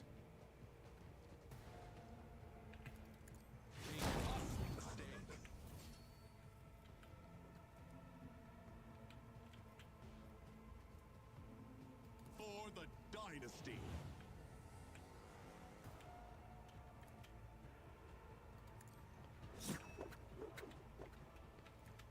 I know what to do. Let's set this in motion. Contemplate your weakness.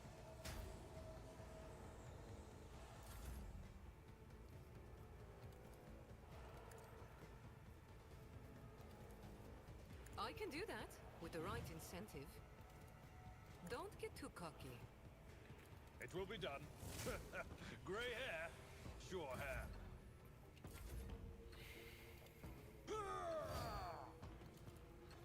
Victory is imminent. At your beck and call. It will be done. Target well struck. I am a navigator, not a servitor. You clearly are outmatched.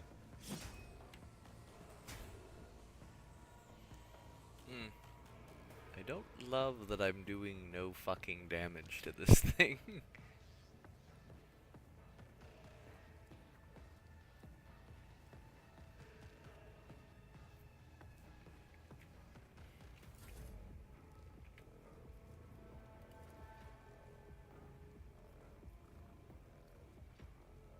I'm not accustomed to being ordered Is around. that my blood?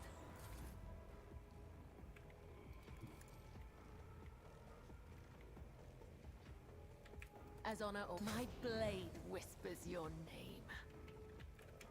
Let your soul be purged. Brace yourself, Paladin.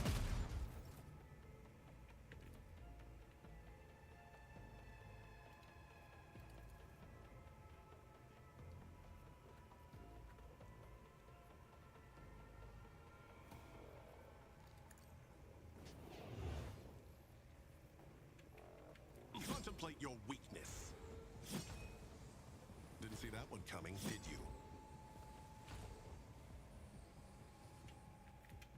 They won't expect this.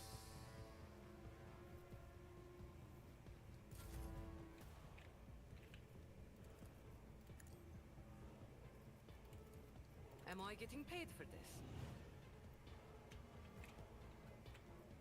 You've got a problem? I've got a prize.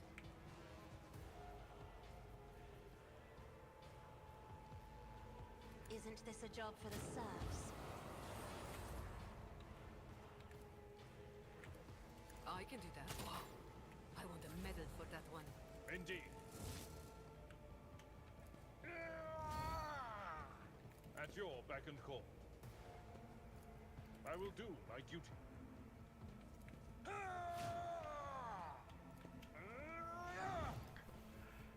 Alright. Dare you? Now this is just a fucking slog.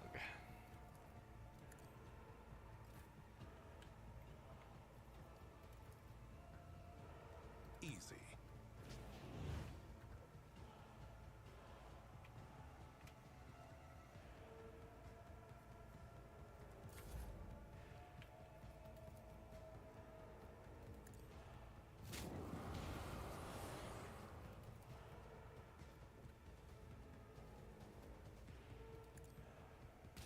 You don't frighten me.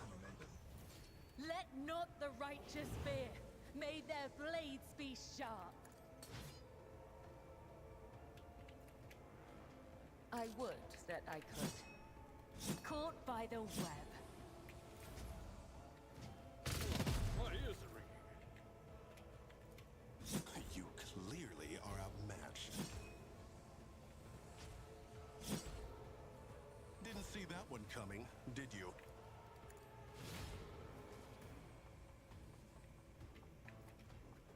I know what to do.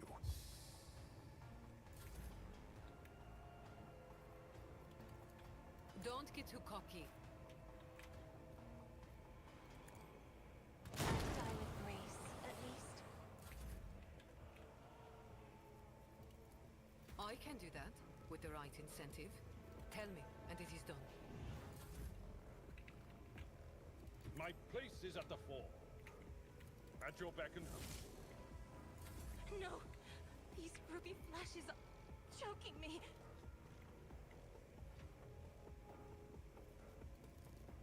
Me? If you insist, Lord Captain. Bloody yet still standing.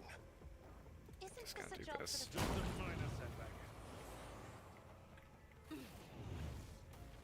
Stay sharp.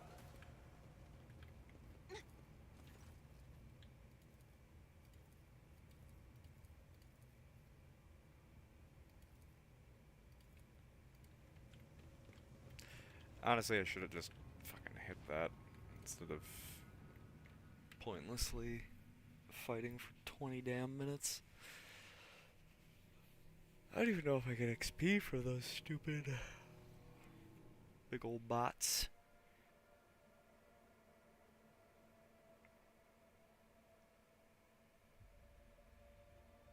Lord Captain, the crew that was sent to the surface reports that they have cleared the collapsed passages leading to the lower levels.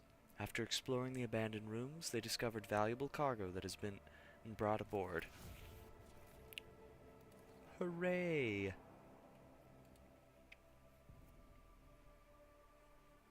Get that Monet.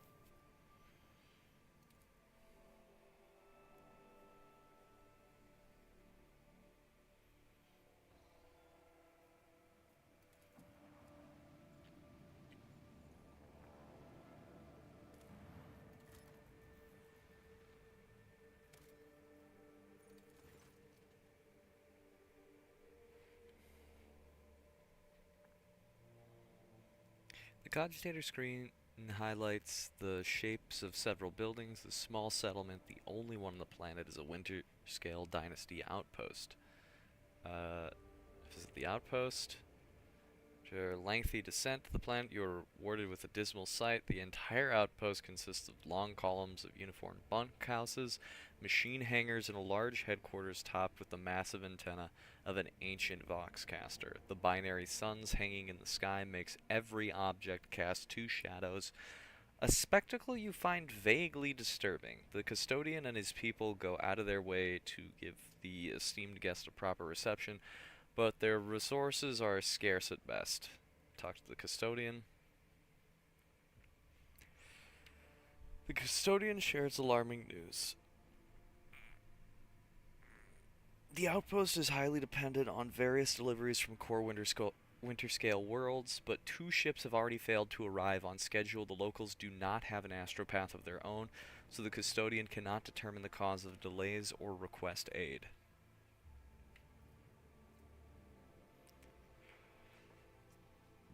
The outpost will soon run out of food at this rate, so the custodian sends an urgent request for provisions. He is begging you for help, offering what little his settlement has in exchange. Yeah, sure.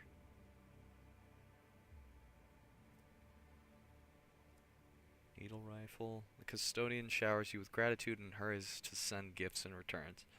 The formerly grim and worried faces of his men light up with relief. The return journey treats you to a rare and unexpected spectacle.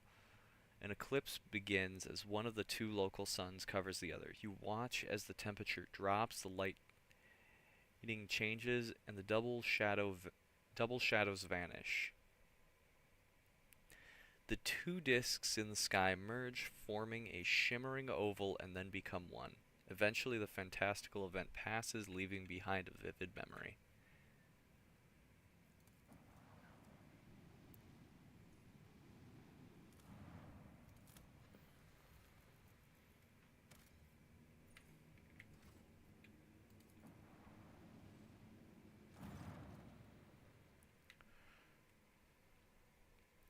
Lord Captain, there is evidence of a recent scuffle straight ahead of us. Throne take me. This is not a frigate. This is just a gutted piece of metal. The helmsman falls silent for a moment. Blimey, the culprits are here too. It is the Eldori freaks. I recognize their shiny asses even from this distance. Except, the Xenos are acting suspiciously.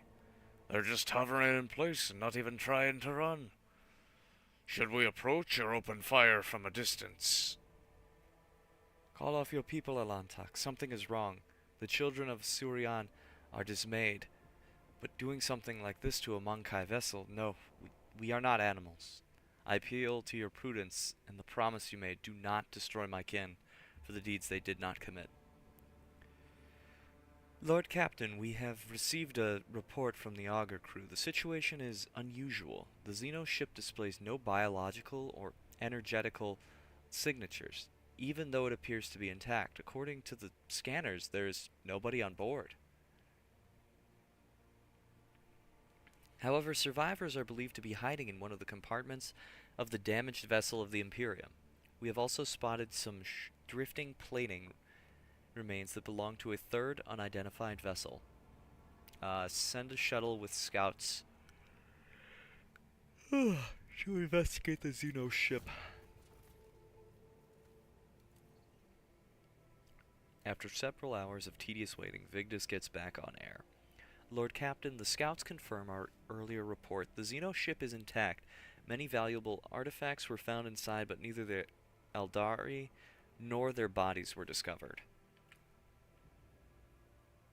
We are late again, Alanta. Juliet's voice sounds faint and almost listless.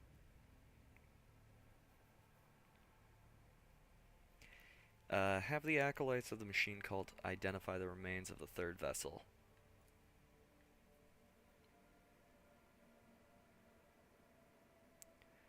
Lord Captain, I am reporting that the hull fragments belong to the Drukhari Xenos race, but the presence of their ships in the system at this time has not been confirmed.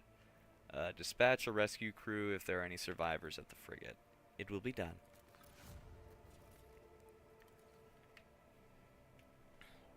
Lord Captain, the scouts managed to rescue several emaciated officers from the wrecked ship. Despite their wounds, they were able to tell us what happened. During a patrol, the frigate discovered an Eldari ship crossing the system and decided to immediately attack the enemies of humanity. The Xenos vessel proved too fast and skittish, but at one point its engines failed, giving the frigate a chance to attack. When the guns were aimed, several Drukhari ships suddenly pounced from the darkness. At first they attacked from a distance, but soon boarded the frigate and wreaked a bloody massacre on the decks. It is only by sheer miracle that the surviving officers managed to escape, locking themselves up in a hidden technical compartment the Xenos had no use for. The survivors claim that the Xenos conspired and deliberately led the ship into a trap, where it met its doom.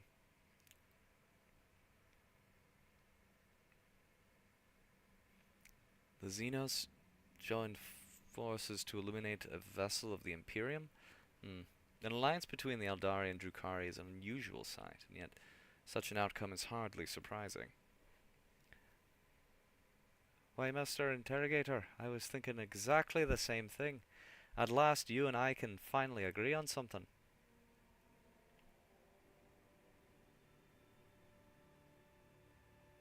How blind are the Monkai to the vices of their own kind. Humans attack a ship of the children of Asurian, sailing peacefully by, but it is my kinspeople who are to blame?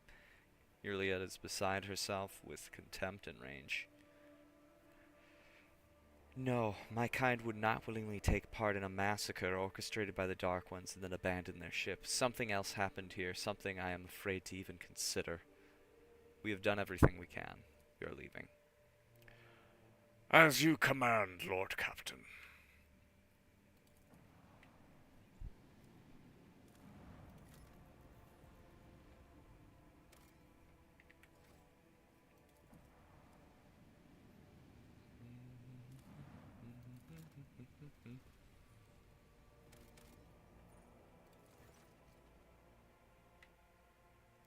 Storm to end all storms.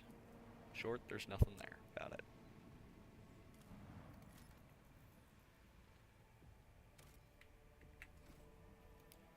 Yut.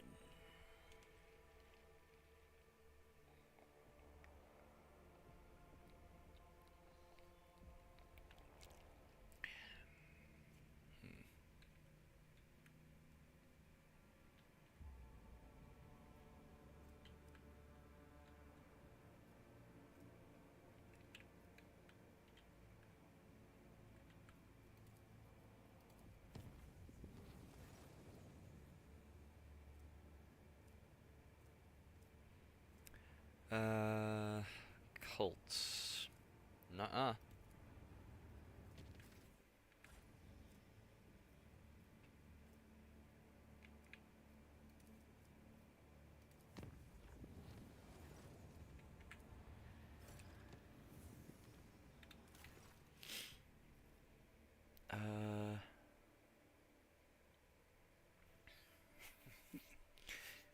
An incredible find has been made on Foulstone, Lord Captain.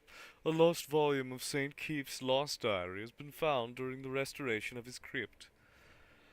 According to his records, the members of the Order of the Hammer were able to find the crypto ark containing a relic of St. Cognatius, the Crucible.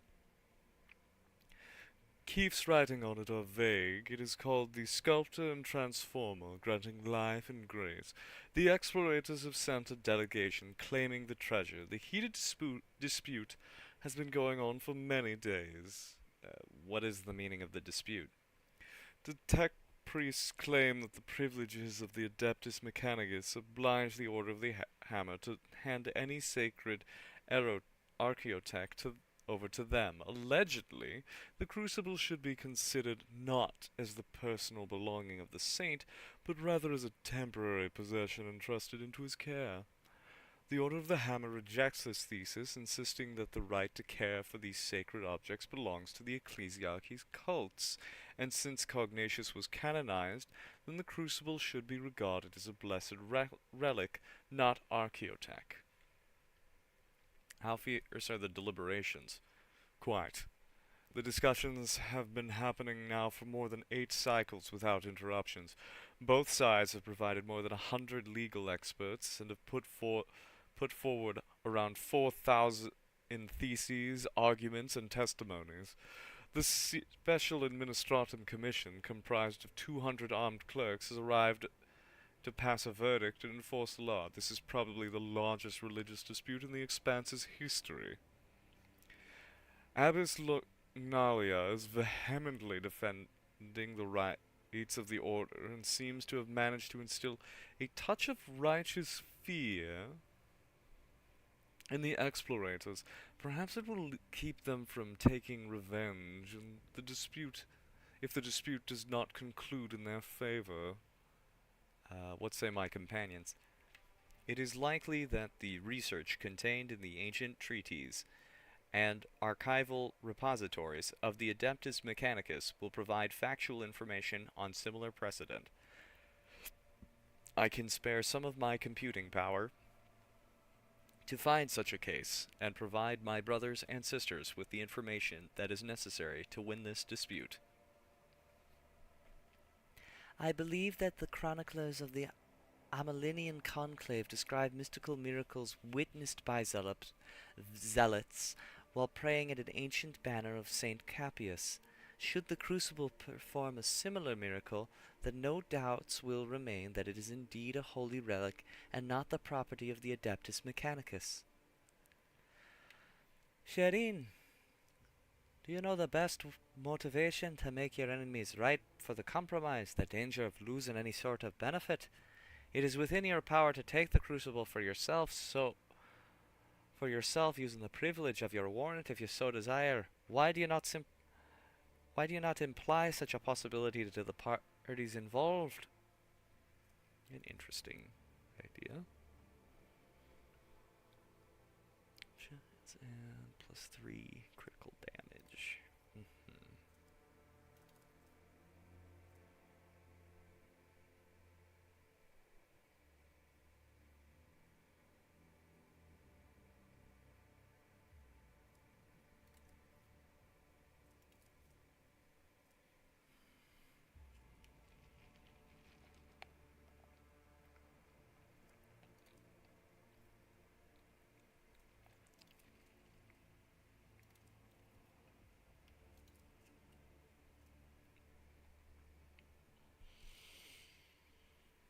Extra critical hit chance.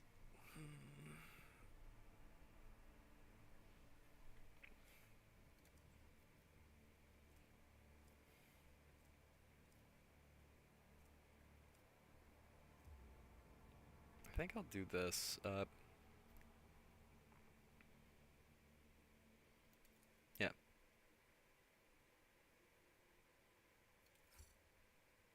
After some time, the crucible revealed a visual miracle to the enthusiastic spectators, presenting to those gathered for the debate sacred images of martyrs blessing the ancient artifact. And even though some witnesses claim to have caught a glimpse of some strange people operating the lens machine, most of those present have admitted the fact of this miracle and the status of the crucible as a relic. Explorators have made peace with their loss and asked permission to conduct several of their own rituals with the crucible. When the tech liturgies have been completed, the tech priests depart Falstone. Research into the crucible has identified it as a device for surface terraforming. Fueled by the geothermal energy of the planet, it could turn a wasteland into a blooming garden. However, a way to launch it has yet to be found.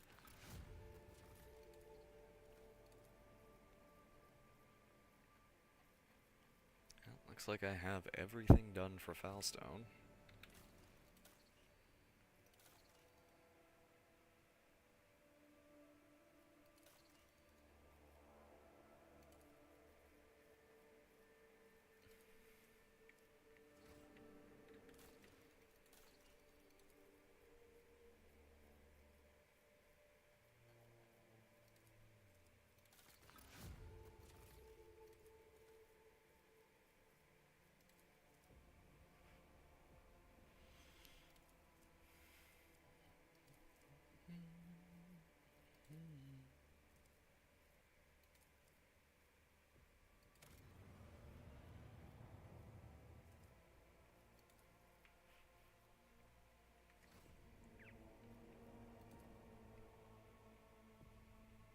let's check out another world.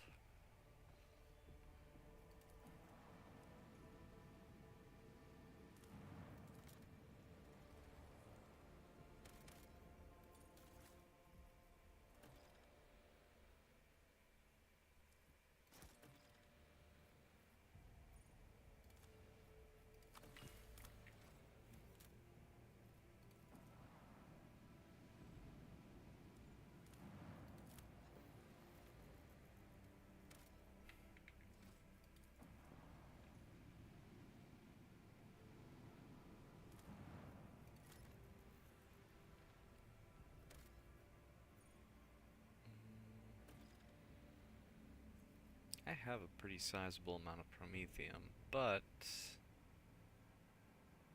I am also, I do have quite a bit that's actually being used.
Destroyed ship. What do we got here? It's crap? Sure.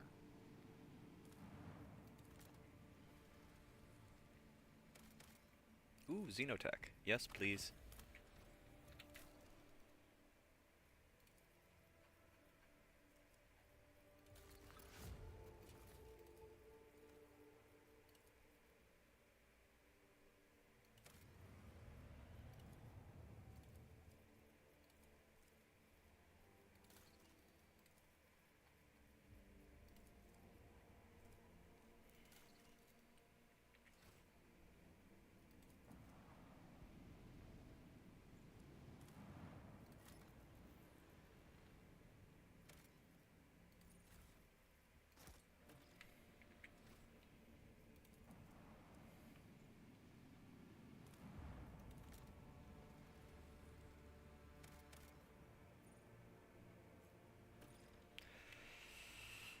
I don't know if I need more promethium. I feel like I have a shitload at this point.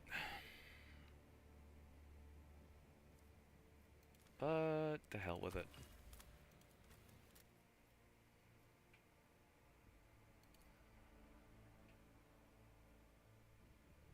Before I actually explore this world, I'm gonna grab a quick something to eat. I'll be right back.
Alright, and I'm back. Sorry about that.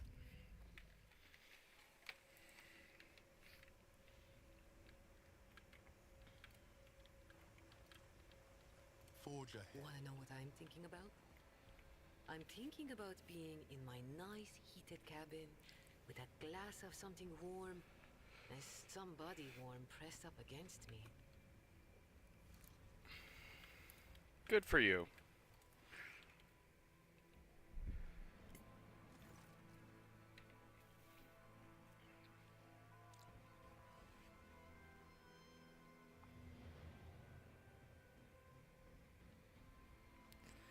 Two skeletons are lying in strange positions, as if one was either carrying or hugging the other, and did not let go, even in death. Their gear is badly damaged and decayed.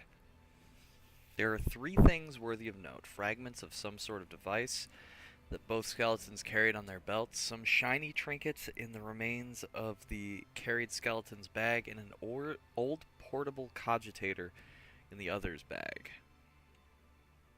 Examine the broken device. The pieces of broken tech suggest that this was a rudimentary radar jammer, an item commonly utilized by pirates in the Coronis Expanse. Examine the trinkets. The trinkets are clearly of Xenos origin. They are miscellaneous, time-worn items that have no particular value.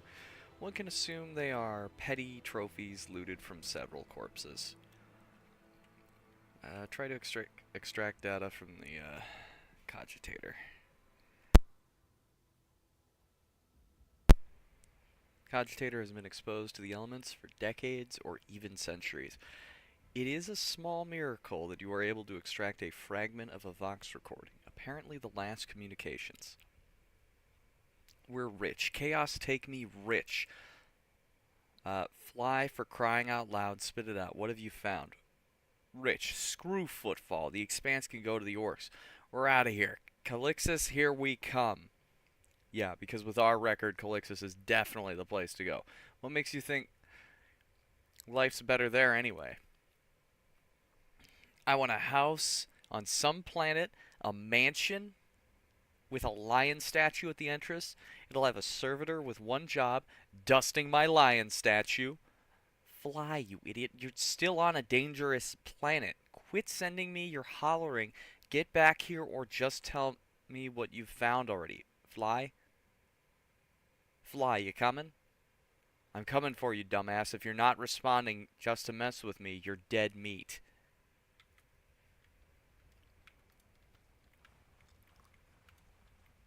Venture forth. Compared to naval service, that was barely a challenge. Experience. Nothing matters more.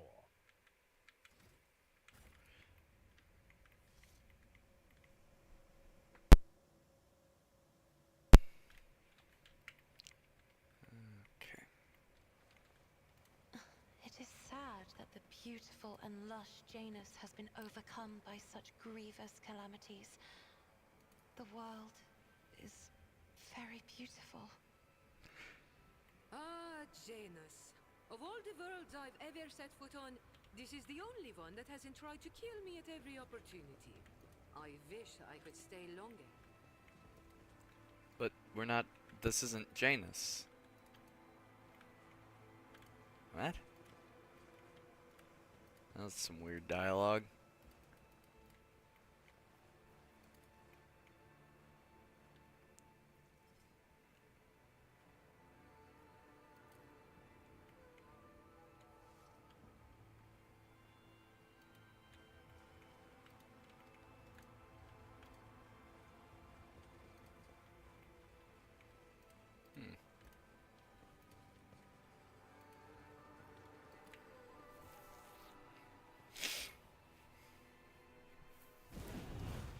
Oh no. Oh no. Now violence is a proven What? solution. Lord Xenos? Who the hell has good Lord Xenos? Jay?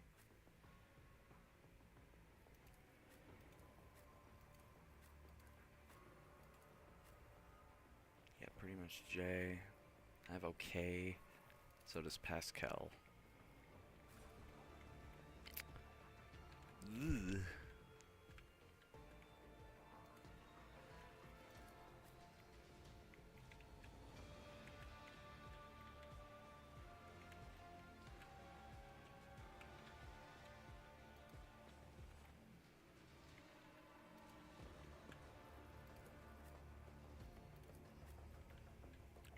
Pascal's okay at them, so I'll put him over here by this one so he can try and take that out.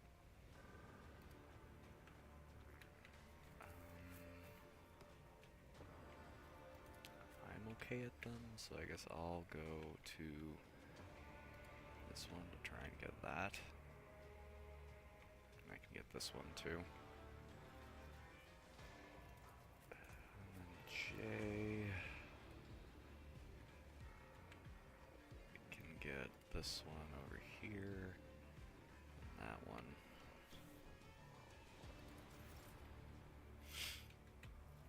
Okay.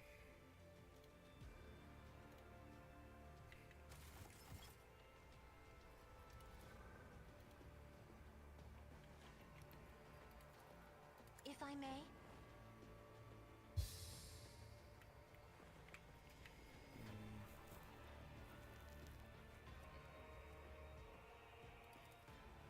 Me?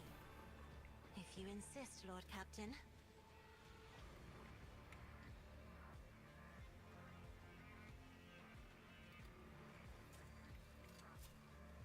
Always striving for greatness. Forward.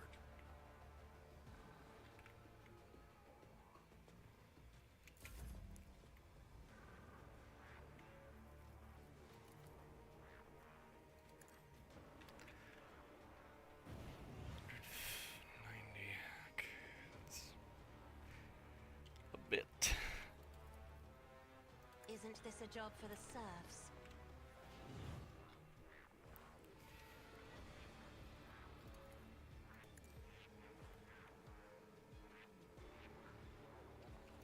I have read tomes of military tactics.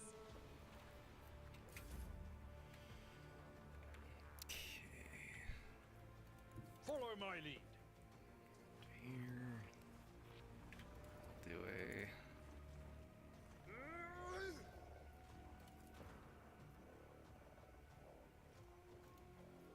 Victory is imminent. At your beck and call.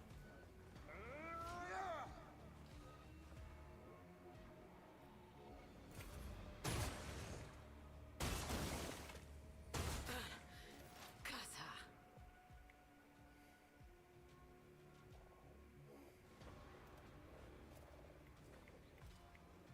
My success is an irrefutable certainty.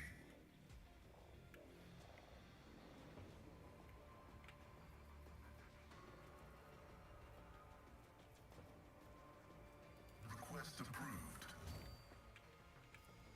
My vow is...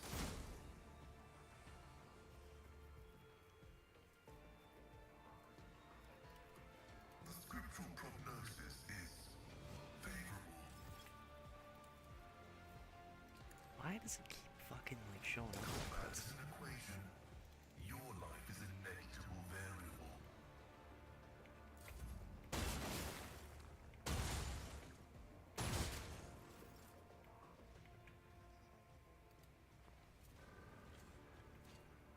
I harbored higher expectations. No foe too great.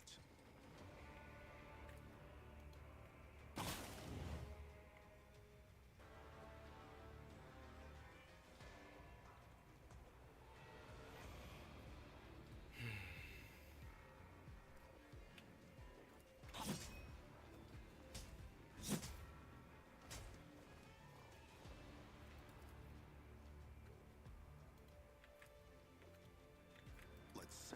You are clearly outmatched. I know what to do.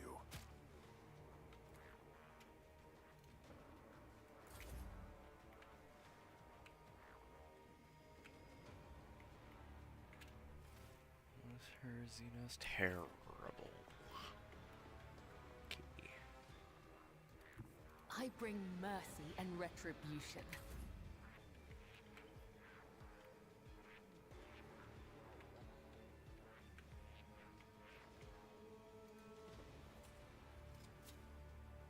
My pleasure.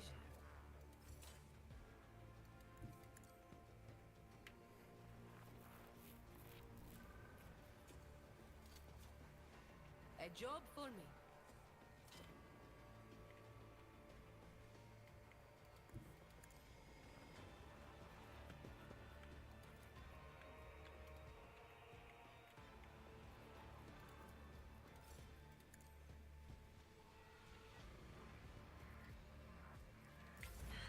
Help me, Lord Captain! Step aside. The navigator is coming. Do not dare ask. Okay, sure.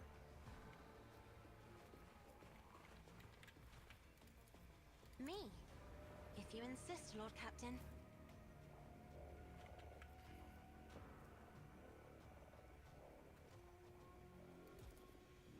They won't expect this. I know what to do.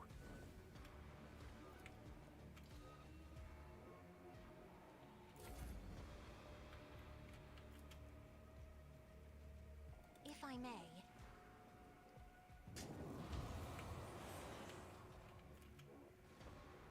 Isn't this a job for the serfs?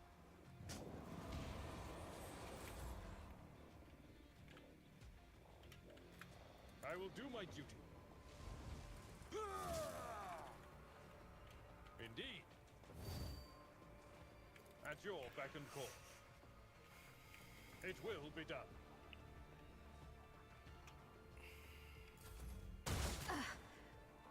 An offering of blood.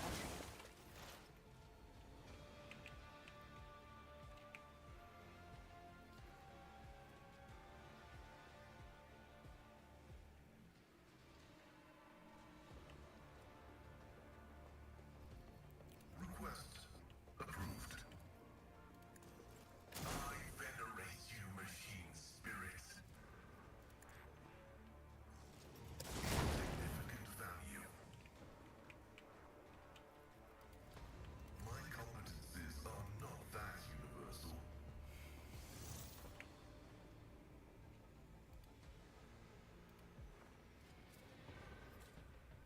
Error. Making adjustments.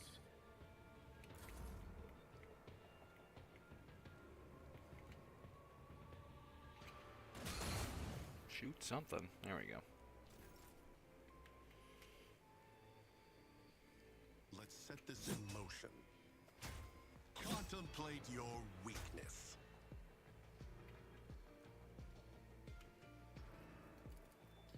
As said, so done.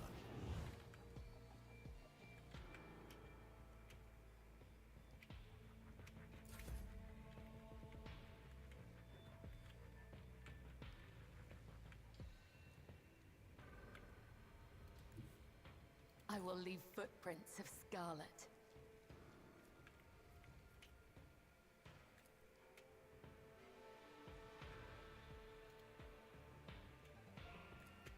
Trust me.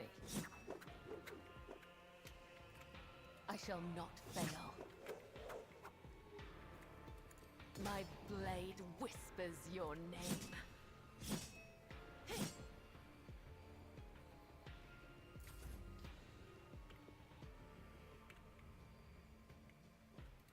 Living on the edge.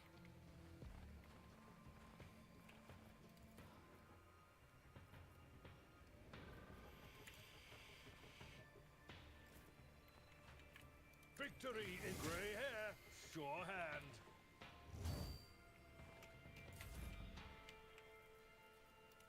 Probably should have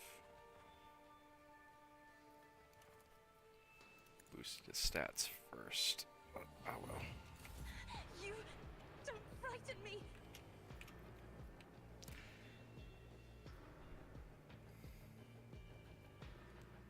I'm afraid not.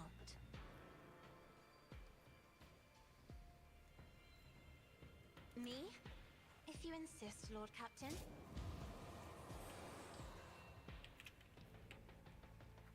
I am a navigator, not a servant. I'll paint your death in colors. I know. Didn't see that one coming, did you? And done. As said, so done. I know what to to do. They won't expect this.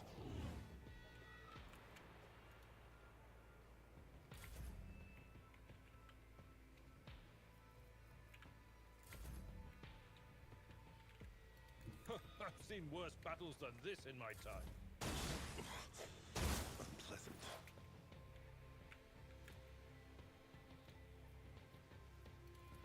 Running binary override. Combat is an equation. Your life is a negligible variable. Desire condemns you.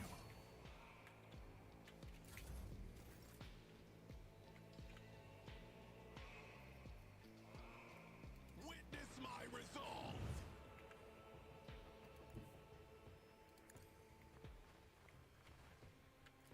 Contemplate your weakness. Didn't see that one coming, did you?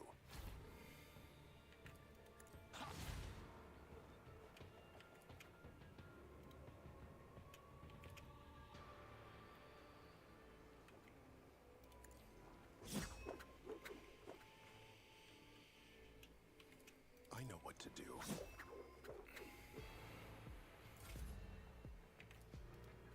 As the Trust me. Let your soul be purged. I know what I'm doing, usually.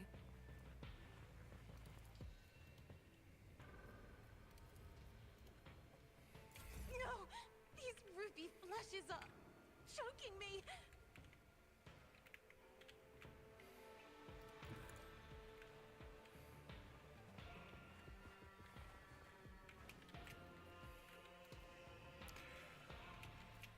If only that were possible. A costly mistake. Alright, so the only one left is that one. Request approved.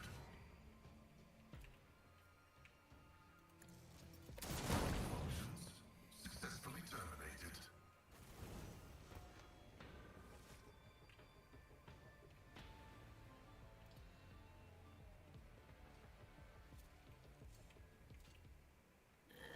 And done.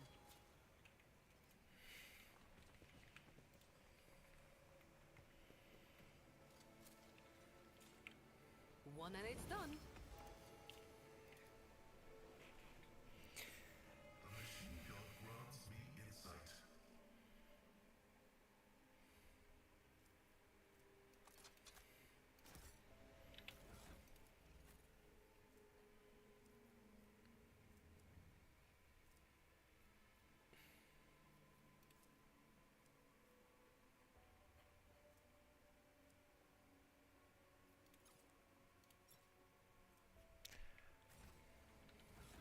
Oh, because it's not showing me all the armor. Like, what the hell is happening here?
victory.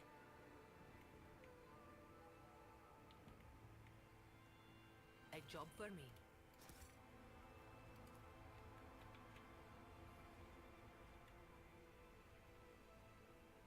My pleasure.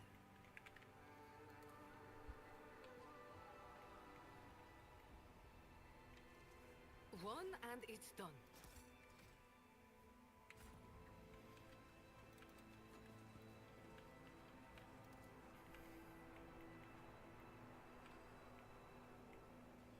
And done. Let's seize the moment.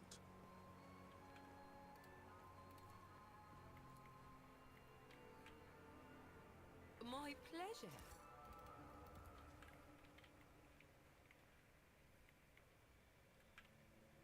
A job for me.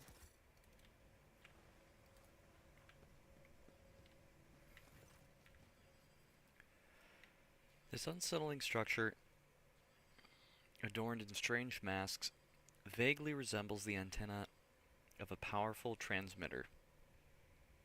At its base, you see a cogitator and a few other devices. It seems that some part of the structure is buried underground. Investigate. You identify a number of elements of the structure: the long-range antenna of a design standard for Imperial colonies, the cogitator, the Eldari beacon, and half a dozen other devices of varied origin. They all have one thing in common. This tech is designed to transmit basic signals to neighboring space, the most common being requests for assistance and ship distress codes.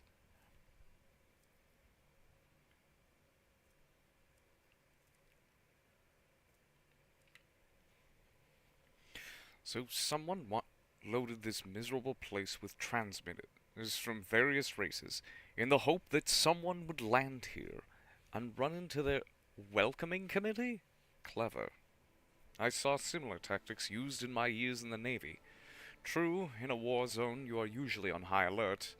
You don't just hair off after a lone distress signal, but in an isolated place like this you expect the most likely scenario. Just a ship that had to make an emergency landing. It looks like plenty fell for it. Now, boom. You set the charges carefully. Without a doubt, the structure will be destroyed with expert precision along with the underground part. Good. Get fucked. Stay sharp.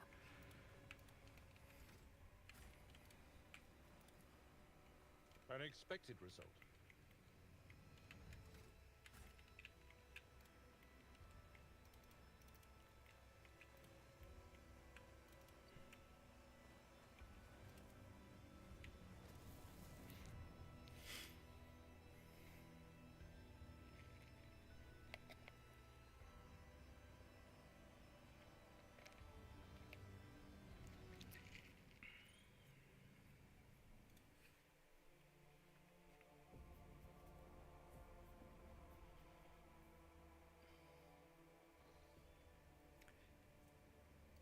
Palatium Stellos.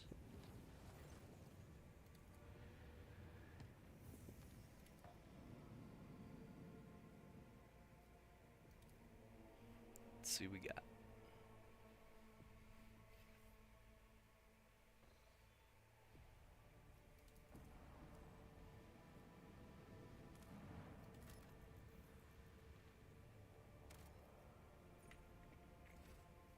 Unidentified Imperial Void ship.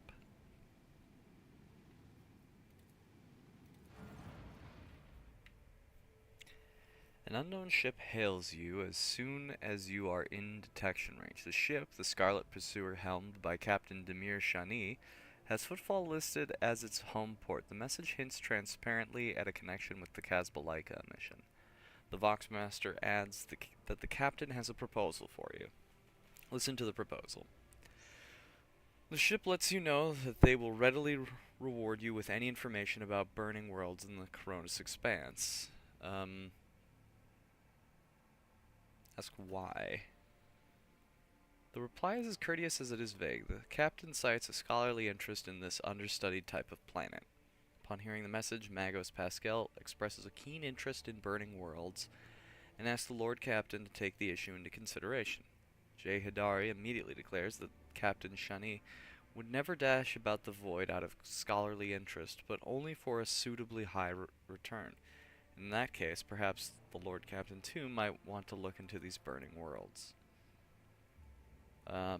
Seneschal Ursarian makes no comment regarding the Kazbalaika mission, but is amazed that for once the esteemed Magos and Mistress Hidari are in passionate agreement on something.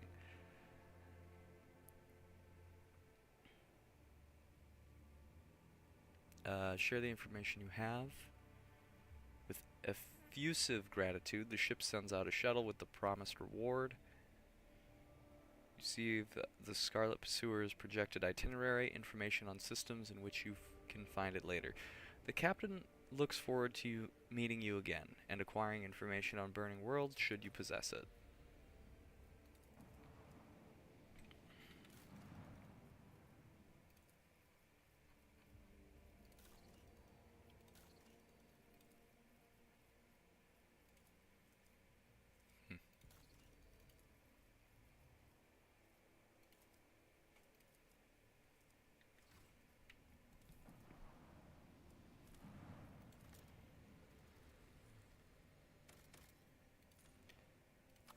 Xenotech, we will take that. What contracts do I have? People, people. All three of them are for people. Well, that sounds like something that's not going to get done until I go to the prison planet.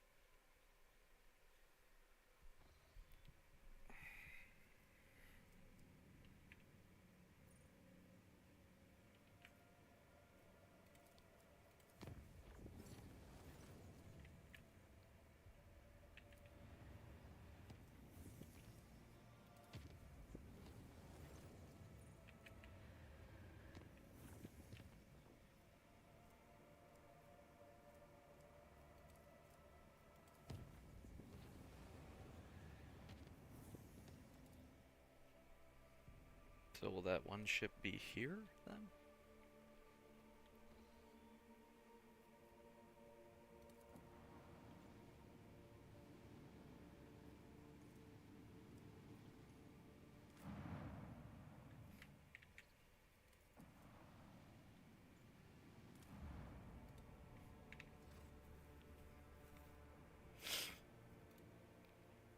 Nope.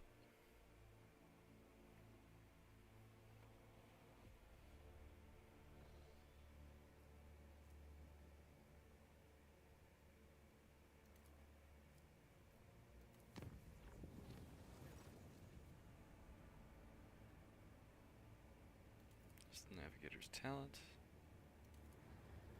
Sure. Glad that worked out.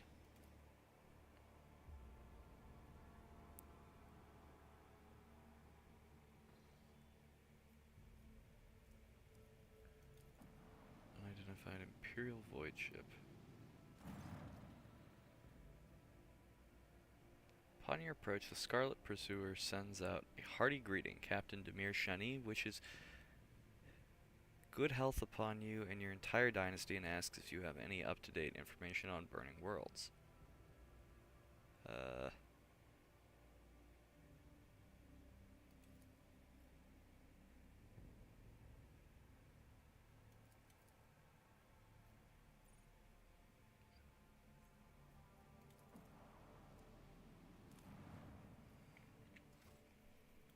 Alright then.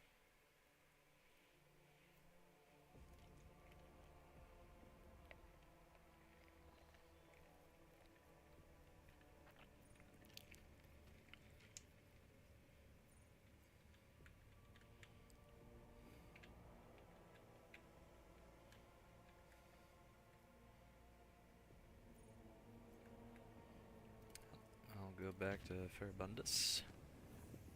Whee!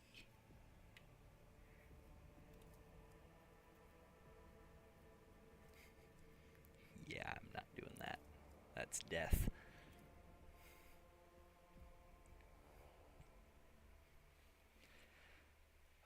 But I can speak to the explorators and get a bunch of that stuff taken care of.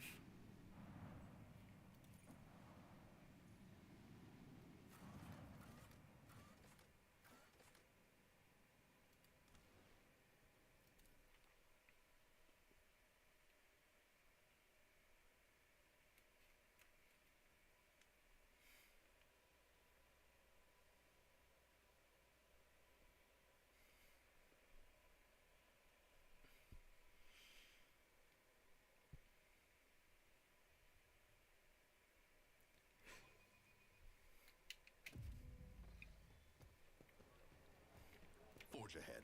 Never linger.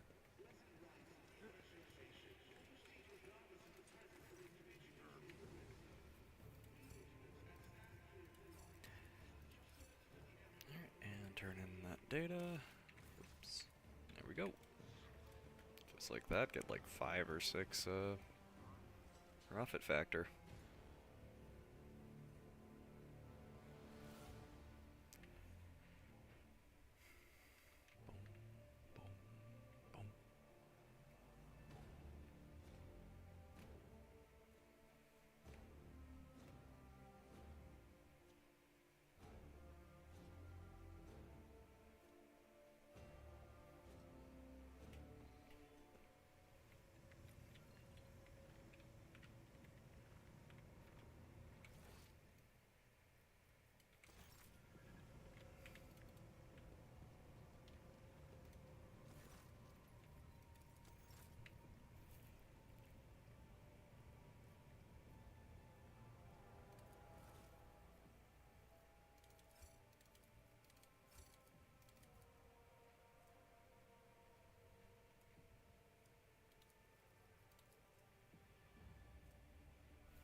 Something I never try to get up.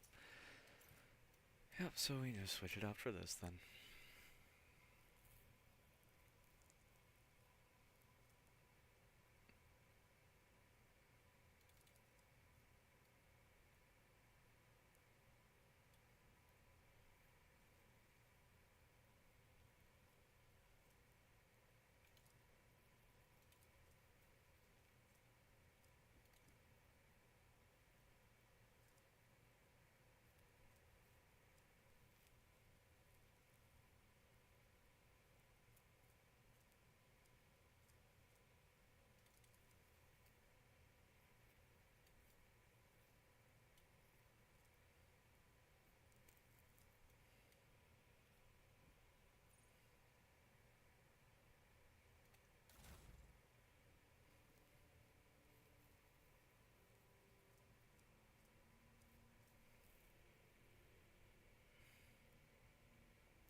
chance to hit.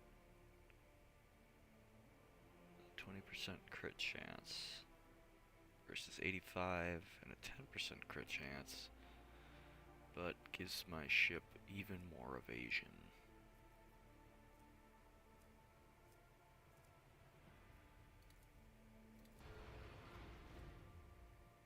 Which is pretty good.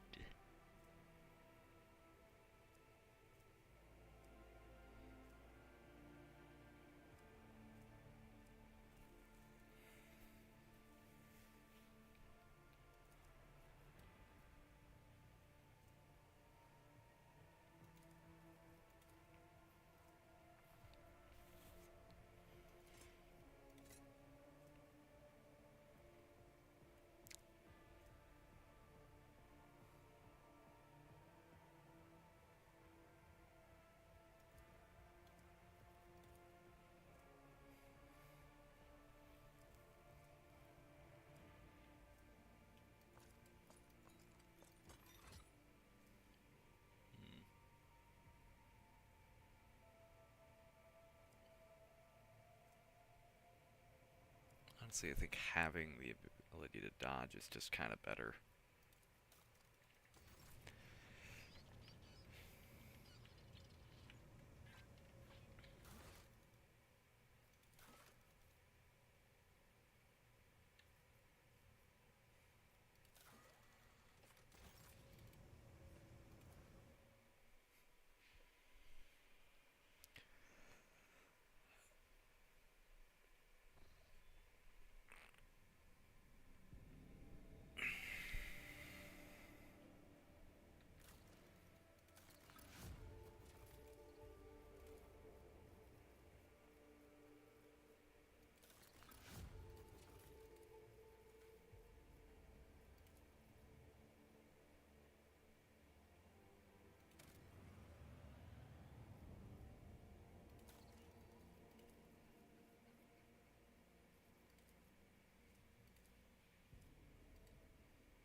Pretty much everything explored. Yep.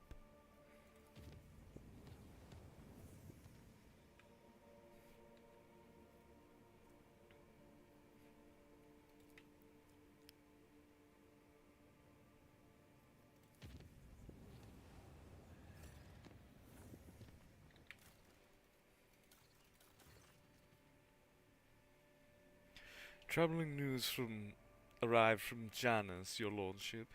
While digging an irrigation ditch, the workers found a Xeno obelisk made of unknown material. It was delivered to a laboratorium and subjected to a number of tests, one of which caused a reaction. The obelisk generated a low-frequency vibration, and the events that followed were catastrophic. A series of anomalies were recorded in the Epsilon 2 Majoris region. It is almost like Janus itself is fighting us there. Many logistical chains have been disrupted. The only people who visit the uncontrolled territory are the wretches fleeing deeper into the region in greater and greater numbers.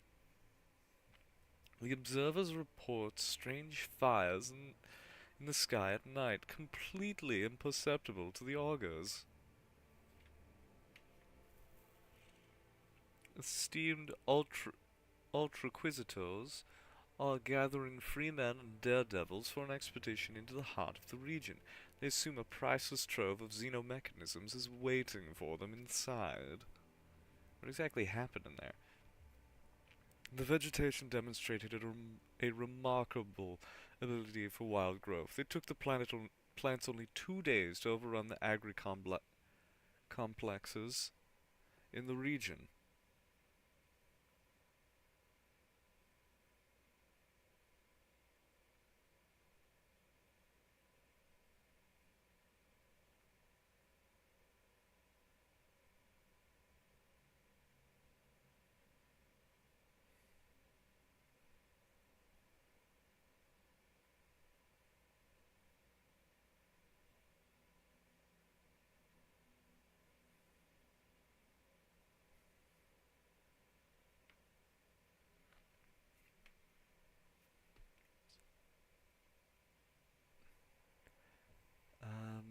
Extinct species of local megafauna have been spotted in the newly formed jungle, aggressive and acting in unnatural cohesion. How are the wretches involved? We do not know. It is as if they are received a signal telling them to abandon their work and rush deep into the afflicted territory. Some were stopped by the watchmen appointed by your order. Unfortunately, about 100 still made their way into the region. Permission to advise granted. I await your proposals. The nature of oh wait, no, that's Abelard. The nature of Janus is rising up. It is a lucky coincidence that Janus harbors specialists who are not only experts on controlling life, but on destroying it as well. Even though reports from the Magos Biologus Capella make no mention of storing weapons of mass destruction, I have no doubt that they do possess some. They always do. I see no reason not to let them use them against this, whatever it is. Deployment of fortified research stations in the affected sectors is recommended. The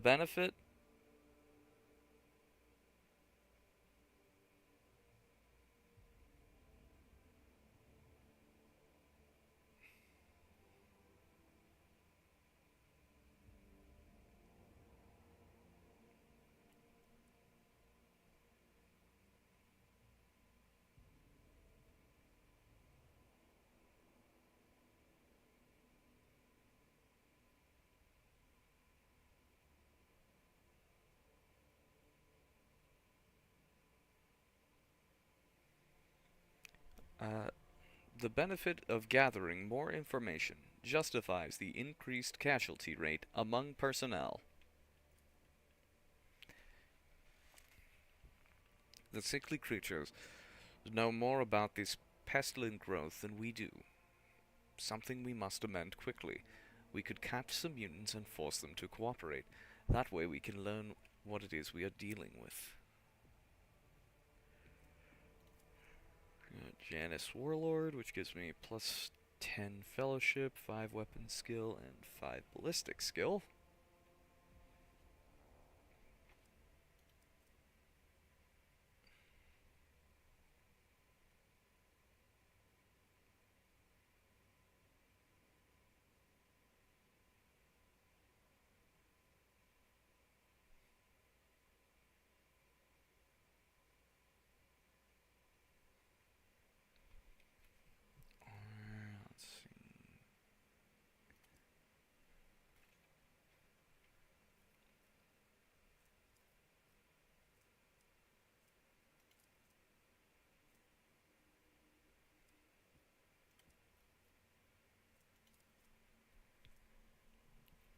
Kills an enemy or scores a critical hit, they gain plus 2 movement points on their next move. I really don't need that.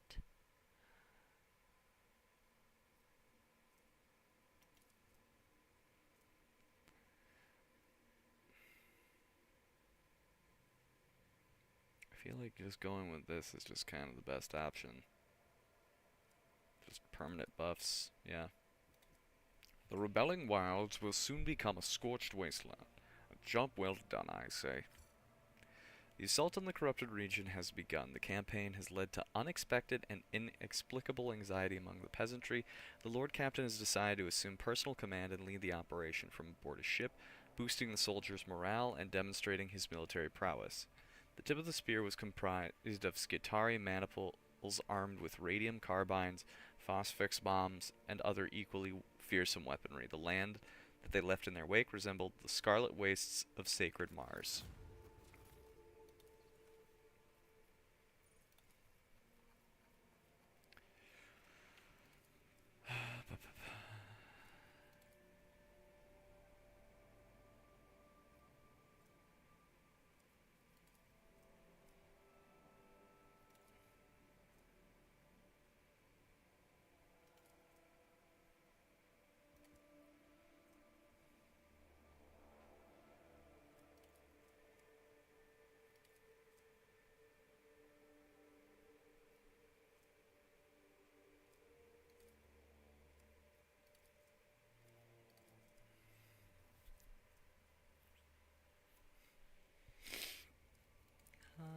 Let's get this one.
Okay, we got nothing.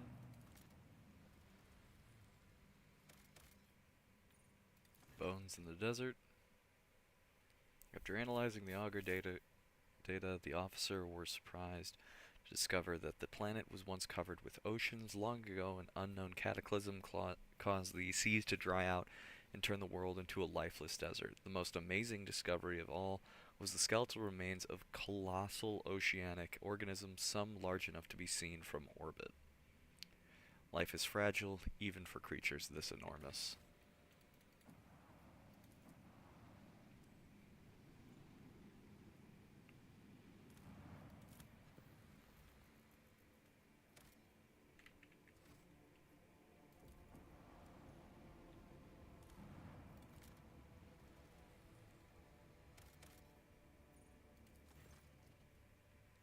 Overgrown trees and ivy covered roots conceal an ancient biodome nestled in one of the crevices. It would have been impossible to locate this place without the precise coordinates from the armillary sphere. Explore the biodome. The structure is in a state of gross disrepair.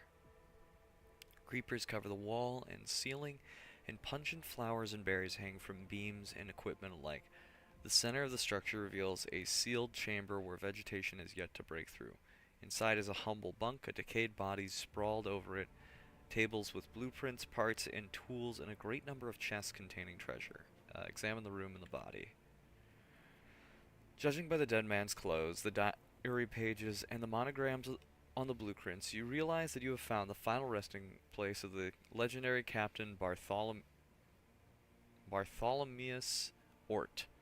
During his long and arduous life, he traveled the entire expanse, mapping out numerous star systems, and, in his later years, realizing his life's work, the armillary sphere that he imbued with the sum of his knowledge, the device on your ship is undoubtedly his creation.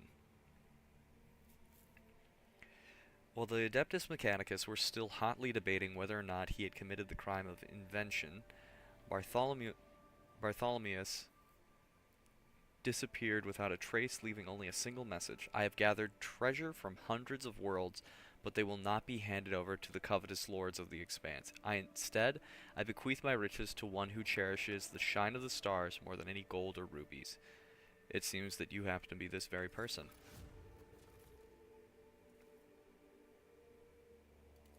The shuttle's hold is bursting with untold treasures. You leave the Forgotten Dome at the mercy of the invading wilderness and its inhabitants. Okay. So what did I get? Let's see the newest stuff first.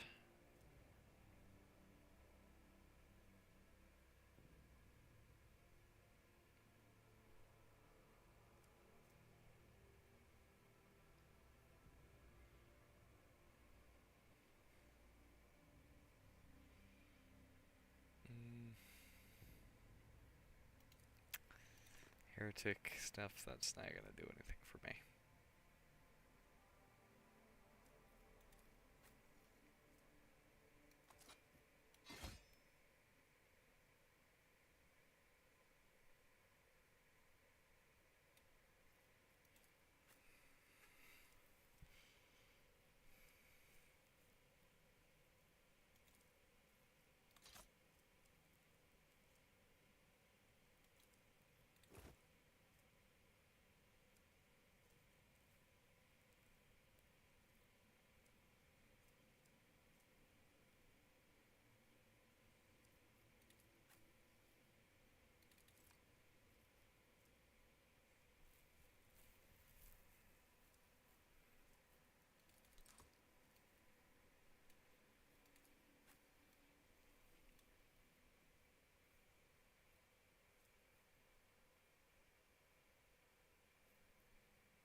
Thanks for the raid.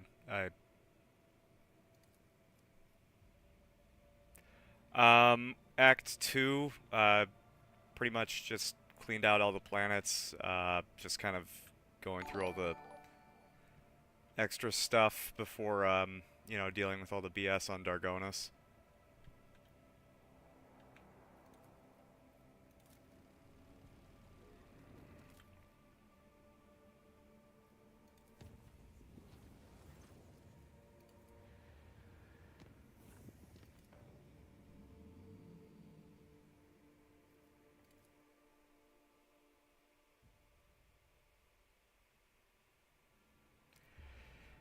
I feel like that's the case for everyone getting to Act 3. It's...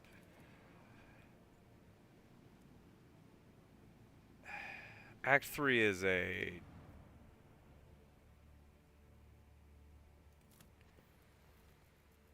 It's a unique experience. I mean, not if you're used to Owlcat games, but...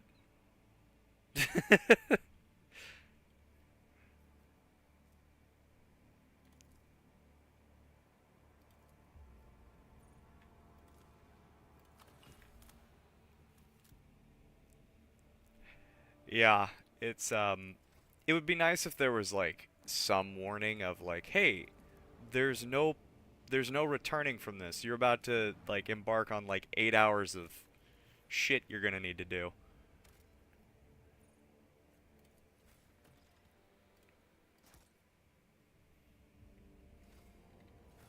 There's, how many of these things do I have? 3?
Wow, these...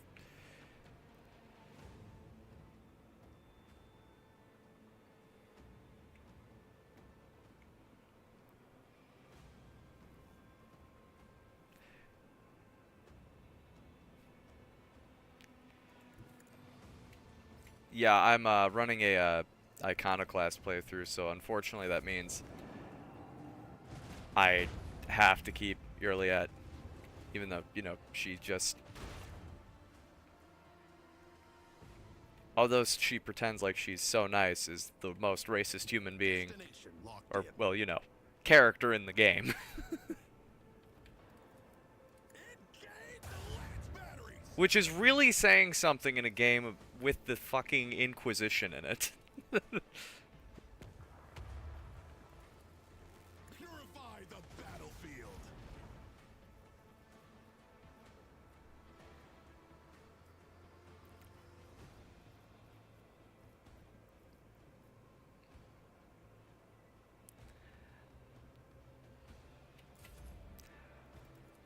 Heinrichs is cool. A worthy deed.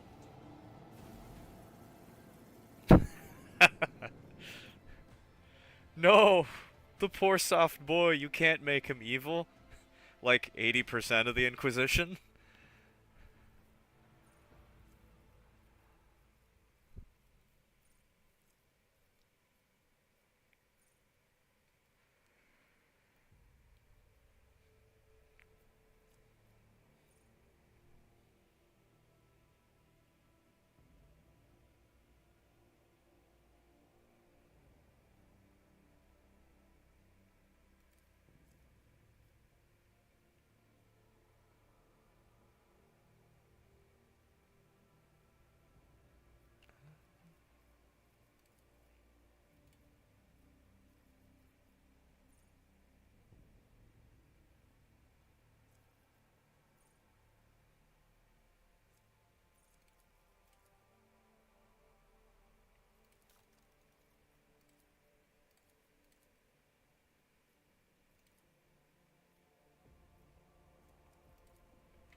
I mean, that's certainly one way of looking at it. Though, I mean, to be fair, it's probably not far off. In 40K, like, the best you can hope for is it's like, you know, we lived together pretty peacefully in a corrupt, psychotic relationship, and then died.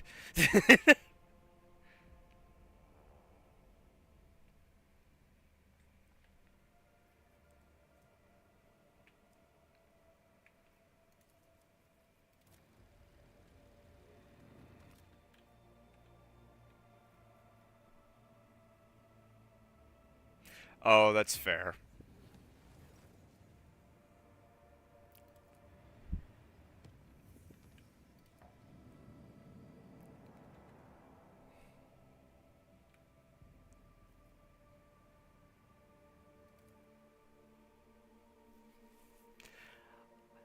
I'm just happy to, because I've been running with the DLC. Oh, God.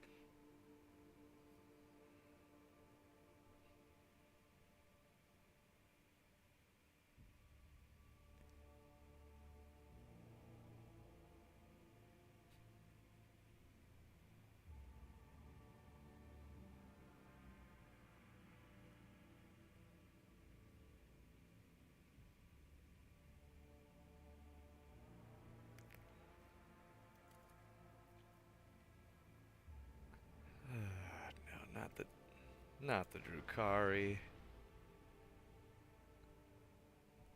Well.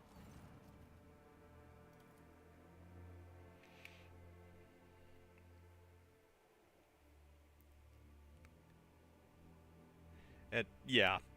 I mean, that's not even a question. There's no question about that. This hallowed vessel's bulkheads will hold strong.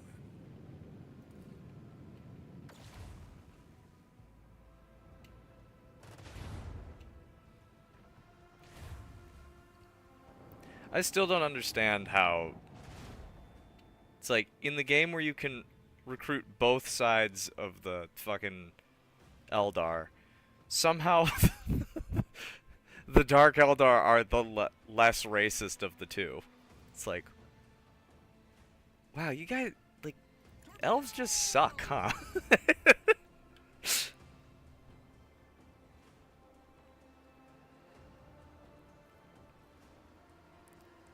I can't promise I'm not going to piss off Direct our course. the feral orange cat in every meeting. Because it's just so fun. Volley. Let the enemy burn.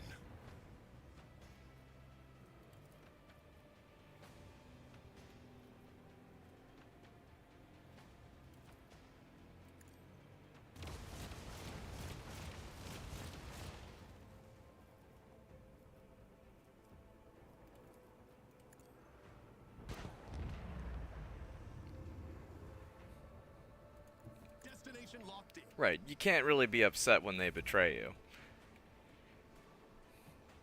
I mean, you could be, but that's like playing D&D and being like, what?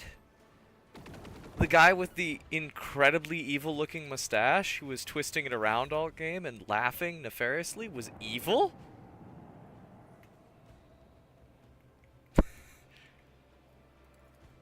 You know, that wouldn't surprise me.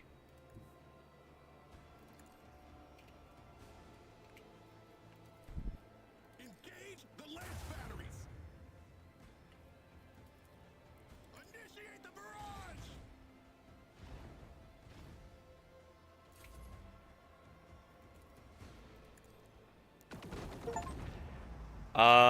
Efforts will be for naught. I think I'm almost at like a month now.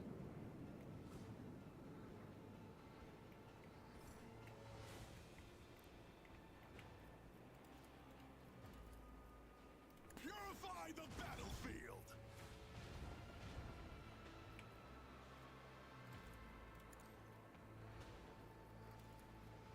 Commence lance fire.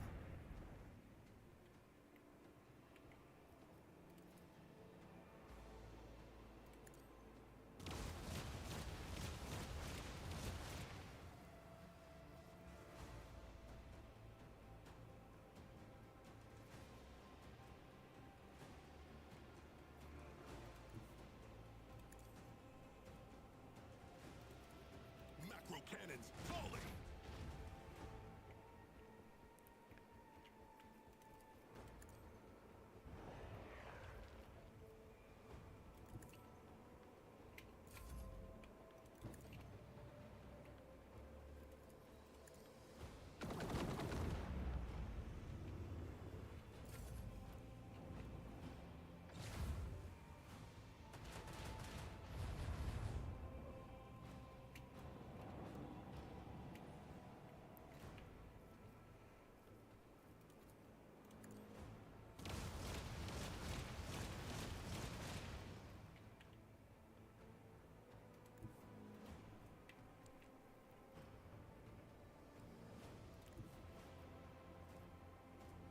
Adjust heading.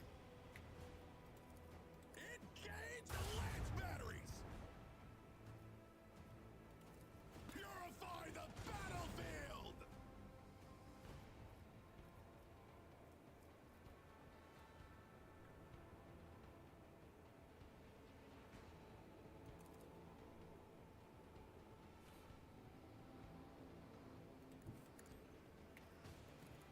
Macro cannons volley.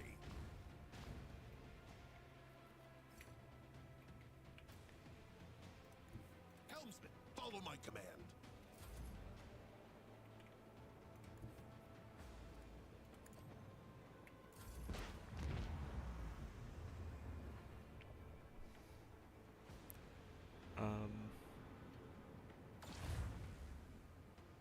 Yeah, I've been streaming just a bunch of junk.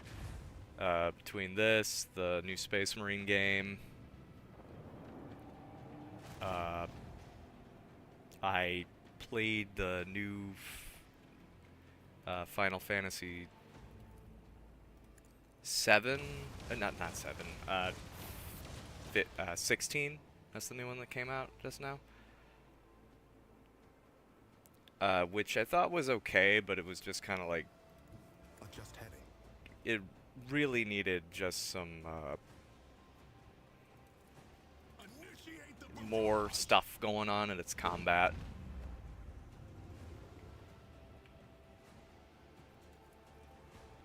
Launch course.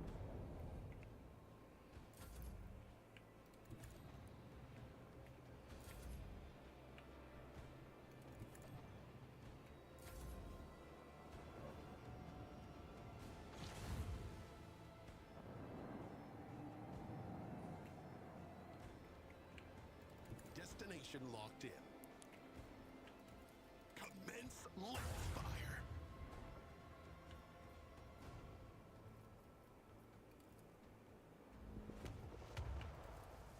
Macro cannons, volley.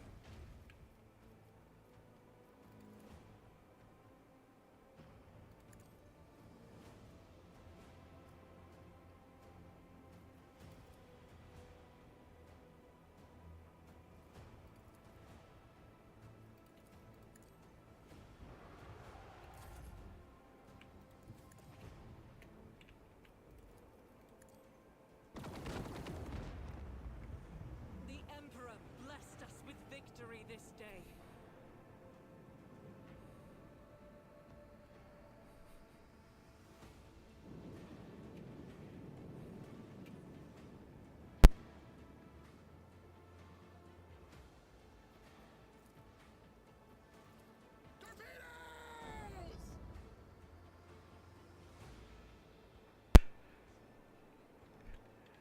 It's, I love that, like, they put in a new voice with the new DLC, and that guy had so much fun with that line. Just torpedoes.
Adjust heading.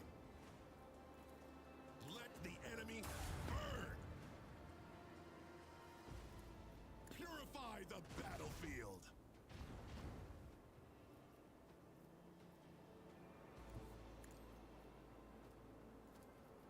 Fire at will.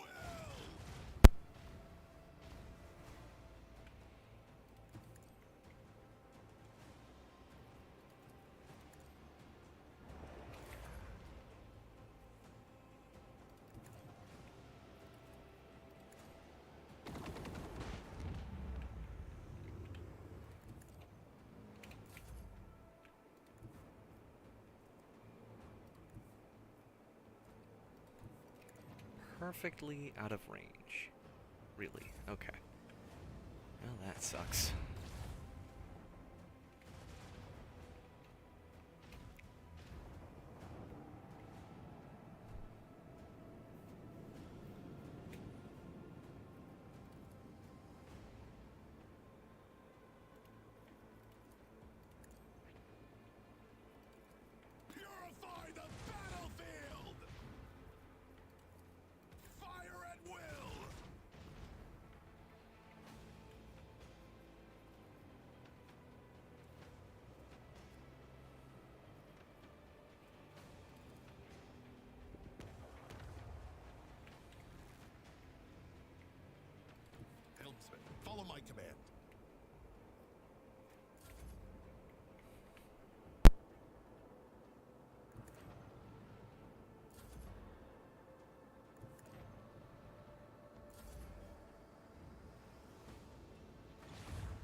Fire!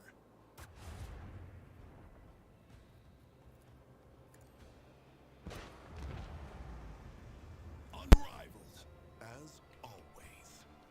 Alright. Wait, I don't get any experience for this? Oh. Alright then.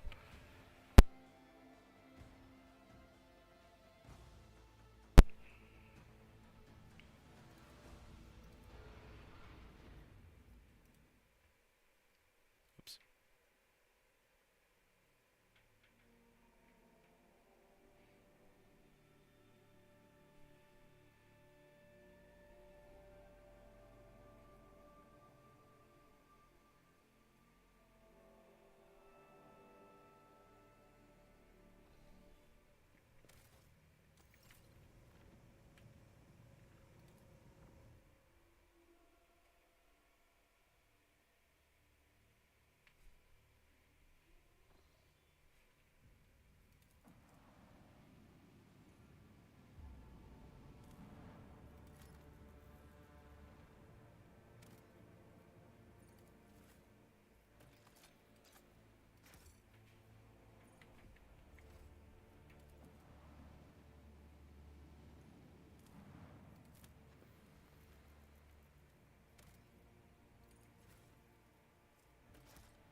The Augur crew picks up heavily damaged Xenos void ship among the countless rock masses of the asteroid belt. An Aldari vessel, beyond a doubt. According to the Von Valancius archives, about 100 standard years ago, the Imperial Navy set up a barrier in this system against pirates and the enemies of humanity.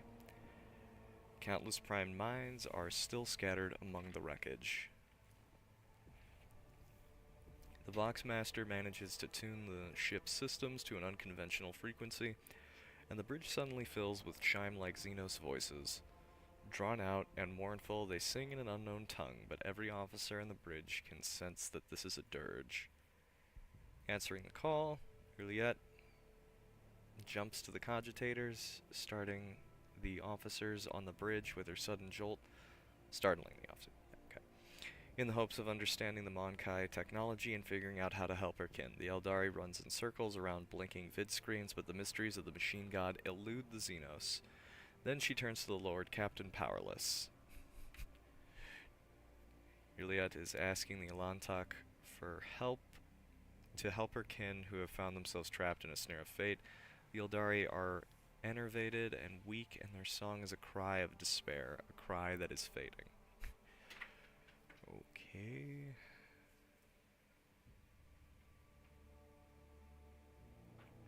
Sure. Can help there. Do is hope that the calculations are correct.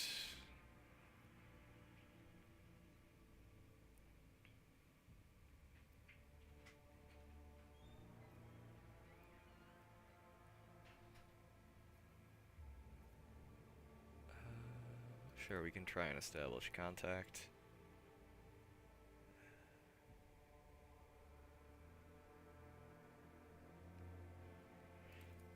That's the state of the vessel.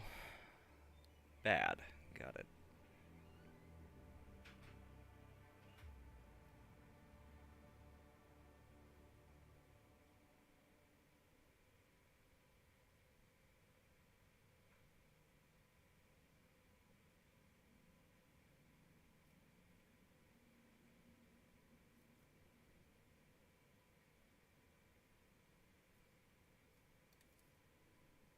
Several hours pass on the ship's clock. The servants of the Omnissiah present a plan for the neutralization of the ancient mines. The success of the operation is assessed as extremely probable.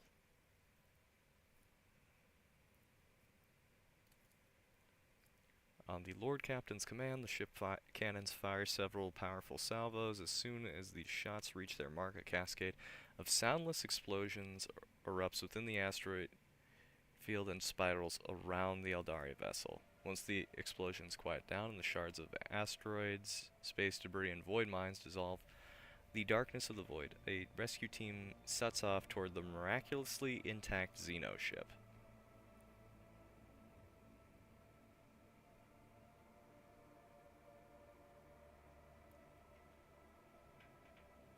However, when the shuttle reaches the Xeno ship, the rescue team's report catches the bridge crew off guard. The vessel's starboard side has been breached by the macro weapons of an unknown Imperial ship. There are no survivors.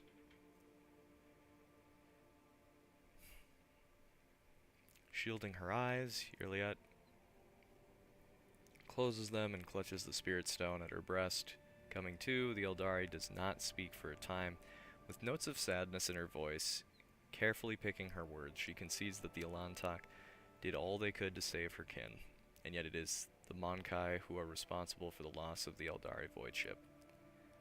Saddened by the pain and hatred that humans have wrought upon her kind, Iliad quietly leaves the bridge.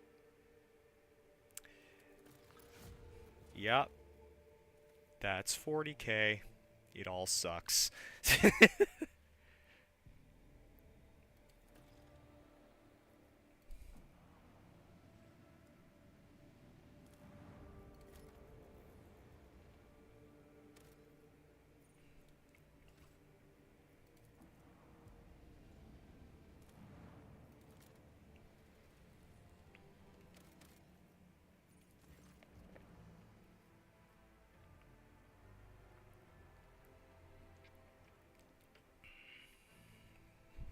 The scouting team sent to the colony world returns with a decrepit, shaggy, foul-smelling vagrant in tow.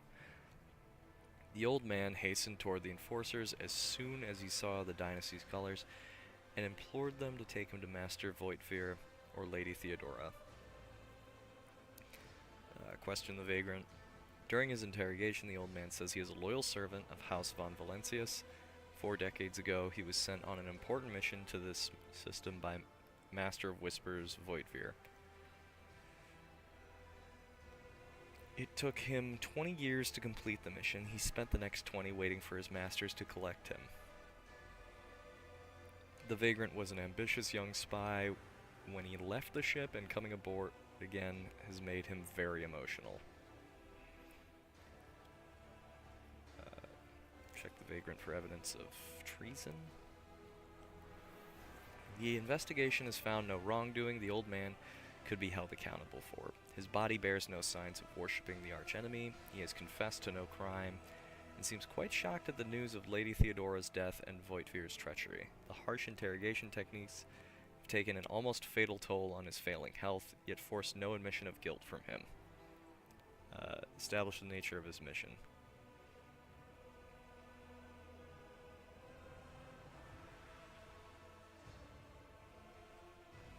The vagrant only agrees to share the details of his assignment with the rogue trader himself. If his claims are to be believed, why is the music suddenly swelling just so hard? He was sent to recover documentary evidence of House Winterscale's debt liabilities to House von Valencius. Those priceless papers had been stolen by hired agents of the cold trade on Caligos Winterscale's orders. However, instead of being destroyed as he wanted them to be, they were hidden away for the purposes of blackmail. The old man describes a long journey full of perilous adventures that eventually brought him into possession of the documents, which he then proudly presents to you. Astonishingly enough, the papers turn out to be genuine. That's right, 40 years of my life. Here you go, sir. You can take that number and put another 3 into it. Worth it.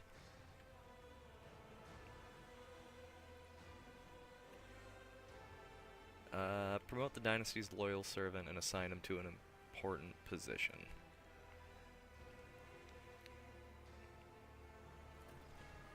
Yeah, I mean, you know, poor guy was literally just reenacting, what was the movie with, Tom Hanks, where he's like trapped on the island? Is that Lost?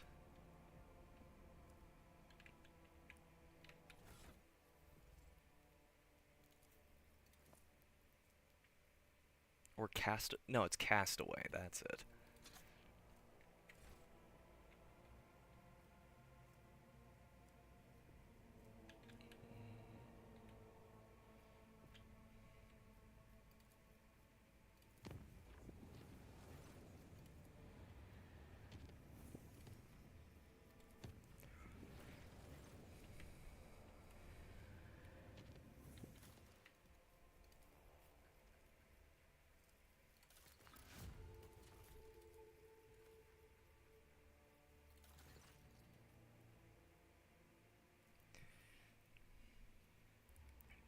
Your lordship, Janus is reporting about disaster.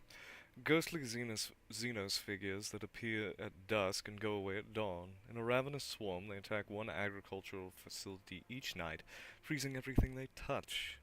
The attacks take place in the complexes closest to the uncontrolled sector of the planet, where nature itself is turned against us. Fortunately, not too many facilities were damaged. Our irreconcilable struggle has moved the borders of the affected sector. The important production lines have survived. Okay. That Wraith. He's not right. And Argenta.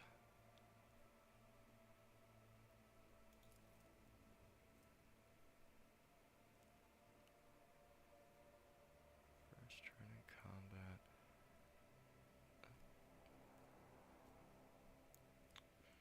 It's pretty good.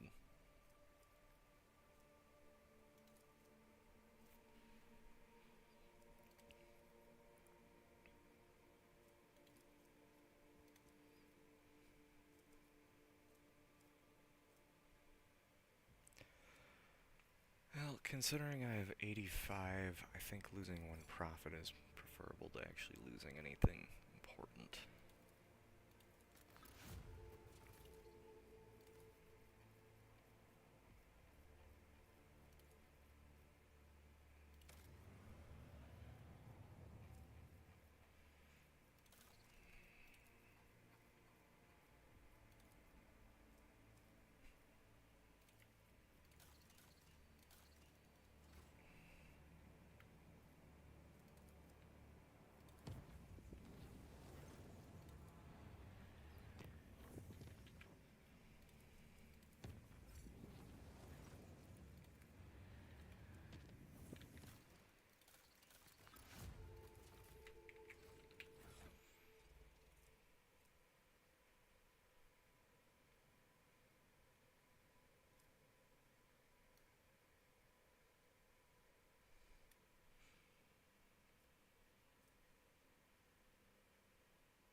actually worked.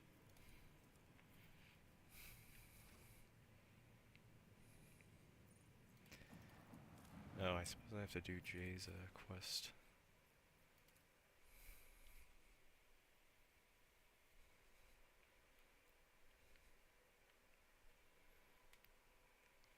Dealing with the worst thing the Imperium has to offer.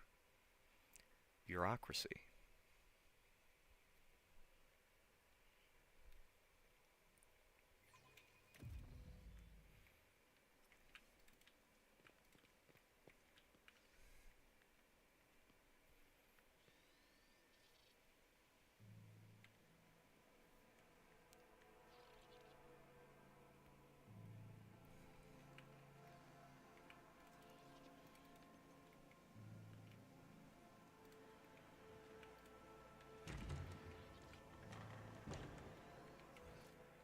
Marching ahead.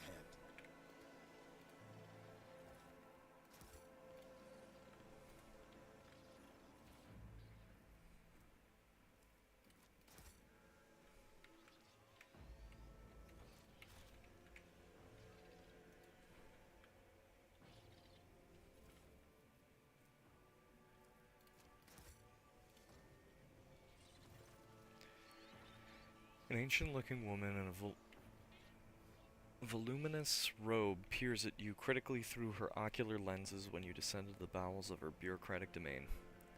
Another noble bypassing the queue under the pretext of just wanted to ask. All you highborn ever want is just to ask, but what about protocol? That's what I'm asking. Who is going to follow protocol? Jay glances at you and whispers, "What, so I paid off a few clerks to let us skip the queue, Shireen? Your time is more important to me than any little formalities." Very well. Don't just stand there. You're here now, or do you think the Master of Seals has nothing better to do than receive unexpected visitors? The old woman beckons over, a servo skull floating nearby. Begin entry, current hour, current turn, current cycle, 41st millennium. Metal manipulators immediately begin feverishly clacking, taking dictation. My companion wishes to obtain a Mercatum Tabula Officiale. The Master of Seals peers over her ocular lens at Jay in disbelief, then she looks at you. I take it you are her sponsor. In that case, you must submit a written application in conformity with template 404.01, as well as written permission for the processing and notarization of the personal data of your most sacred personage. Without it, I cannot issue Mistress Hidari, the form for collecting the seals required to obtain the Mercatum Tabula Officiale. Why can't they just say it's like the trading tablet? The certificate of an official trade representative. These words, the saccharine smile drops from Jay's face. Seals? What seals? We will discuss that when Balk von Valencius has prepared the primary documentation. Abelard lets out a stoic sigh and rolls his eyes. You get the feeling that this is not his first personal interaction with the administratum bureaucracy, nor is it his second. Abella surveys the room and slowly removes her hand from the handle of her weapon. There is only one thing that can kill you here, Tom and Balk, and that is old age.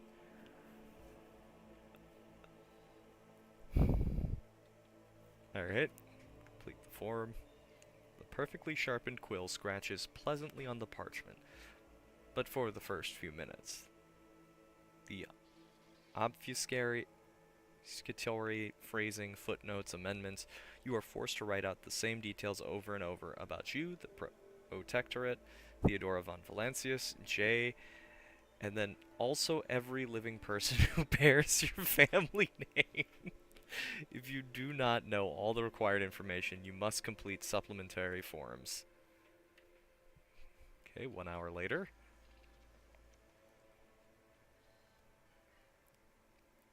Master of Seals nods in approval and stows the scroll into a tube labeled with your name. Next is the consent form for the processing and notarization of the personal data of your most sacred personage. Sure. That's another hour.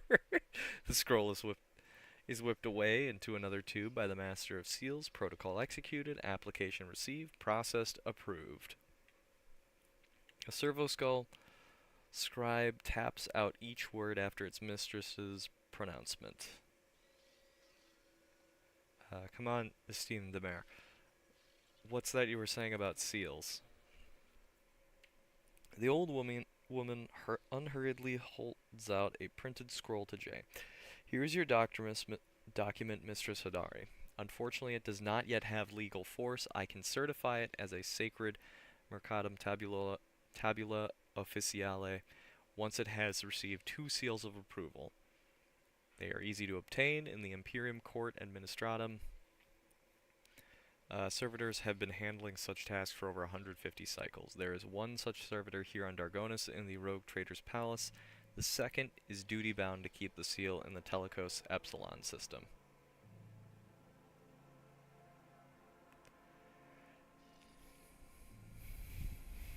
Find Administratum servitors and have them place 2 seals of approval. The goal is clear. Master of Seals nods with satisfaction. Please do return once you have prepared the documents. Let's see this through. Thankfully, I already have one of the seals.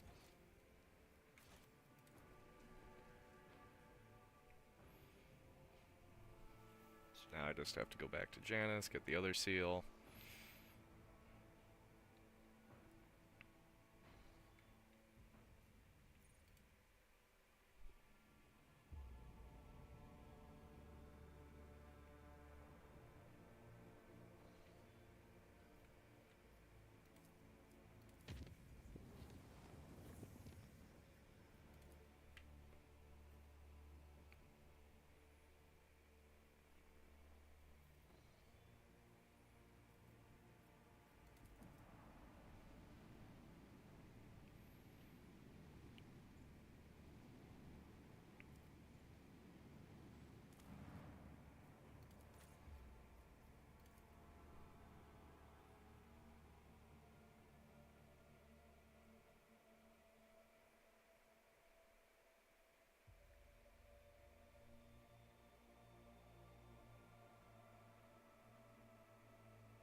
Let's seize the moment. So many loading screens, all just to talk to this guy. Where is he? There you are.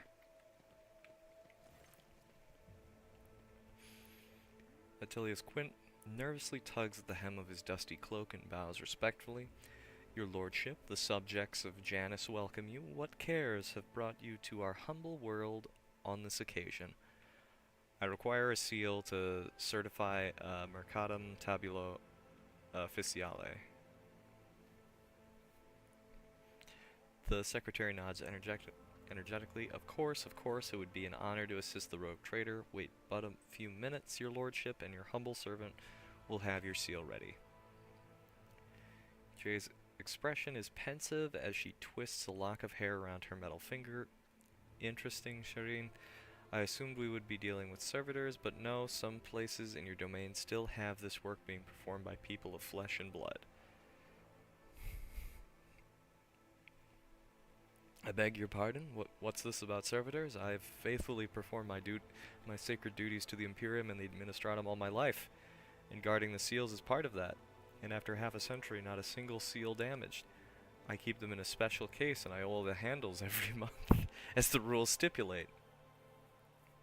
Jade shrugs. I am merely repeating the words of the Master of Seals on Dargonis.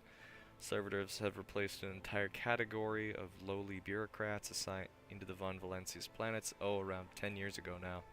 But after 70 years of service, and not a single directive, not from Holy Terra or from Dargonis, a complete breakdown in communication. What a farce, what an insult against all processes. Scarlet patches blossom on the secretary's pale face, but this is easily remedied. If the Infinitum require such a servant, then I will immediately begin preparations for servantization. The will of the Lex Imperialis is supreme.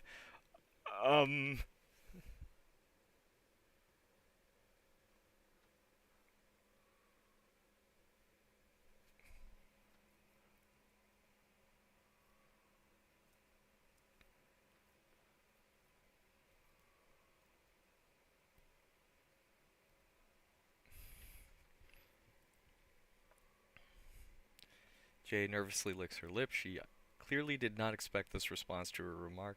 Attilius, I do not think the Exalted One has any particular desire to see you lobotomized and turned into a mindless, clanking ghoul just because someone somewhere changed the law. Attilius, there is no need for that. Yes, any servitor can place a seal, but can it do so while granting me a sincere smile or impressing me with its impeccable finesse and attention to detail? I think not. But you can. After lots of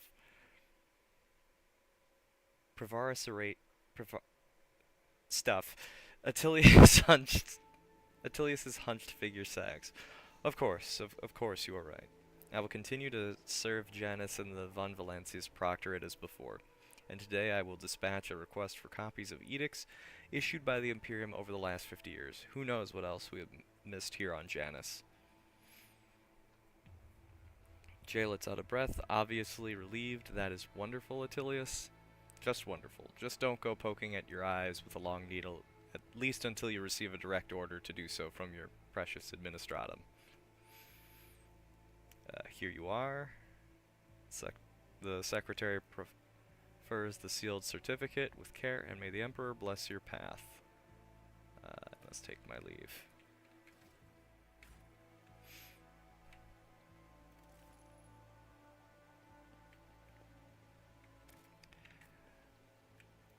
I thought that dialogue option gave you points towards Iconoclast. Ah, well. Maybe it's the other one.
Lord Captain, we have cross-referenced the key characteristics of the system with our astronautical chart data. The planet Viabos 6 is located here. The problem is the augurs detect an unusual change in the atmosphere. Not unlike a massive release of toxins, it appears that something unfortunate has happened to the planet's underground storage facilities. It is impossible to land safely on the planet just now. Unknown ships are cruising in the system. No need for any cog to analyze it. I can decipher the telemetry easily. Xenos, the armory, and artillery crews are standing by. Well, alright then.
Alright, time for some more space combat, which is always totally fun, balanced, and never annoying.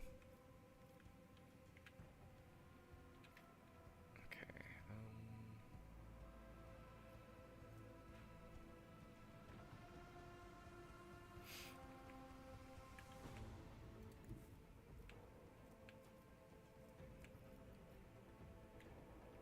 Direct our course.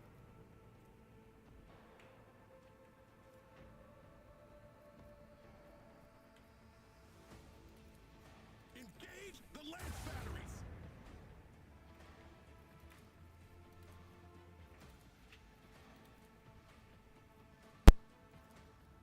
Launch torps.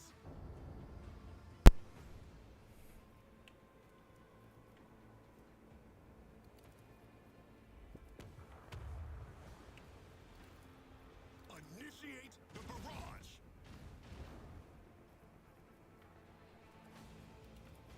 Purify the battlefield. Proceed accordingly.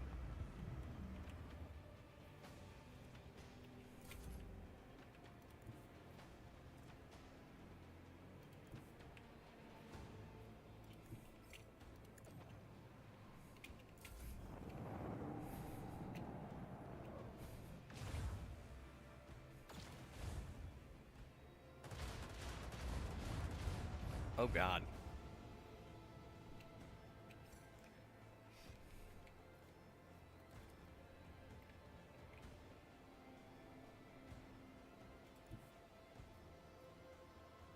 Adjust heading. Deploy torpedoes!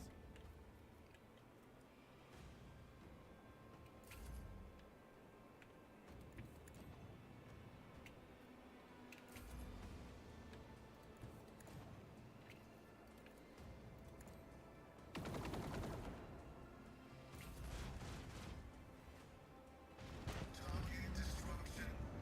All clear. Congratulations, Lord Captain. That wasn't too bad. I have this set on daring, right? Because like I feel like these have actually been pretty easy. Yeah, no, I do.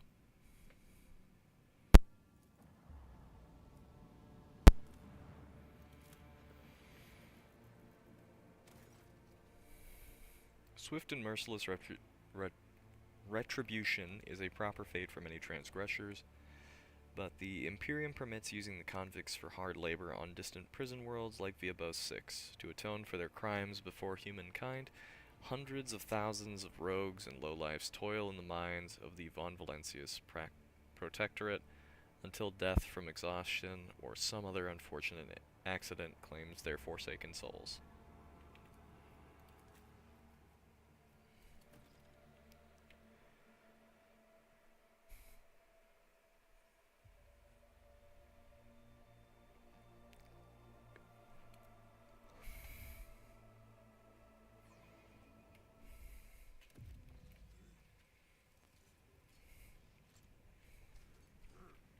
Forge ahead.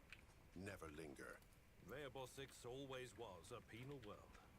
But this, even the miscreants of this place do not deserve such a fate.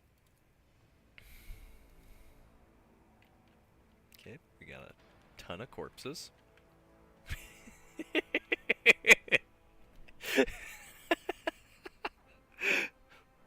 We got this guy who is supposed to look like he died somehow, but he is not. He's just A-posing, stuck in this in between the pipes there. Oh, that looks stupid.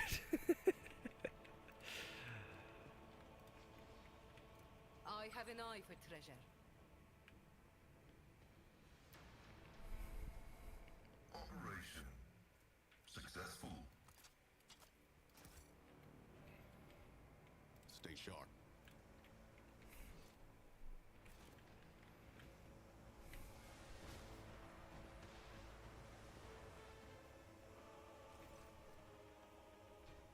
And we have Tazara, the tall, lithe Xenos moves with the grace of an otherworldly predator. The creature gives you a dispassionate glance and casually speaks a few words that are immediately picked up by your elucidator.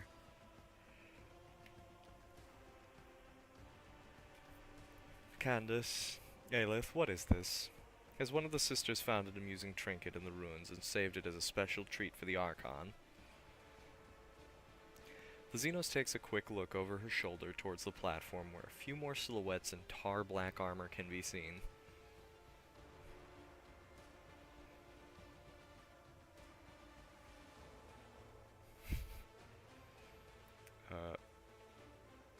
By whose leave are you playing Lord of my world? The Xeno's eyes light up with interest. The Monkai understands my speech. Where did you come by a device that can translate our language? Are you trying to impress me by appearing useful? Such words will earn you a bout in the ring at most, without weapons, and soon without your skin.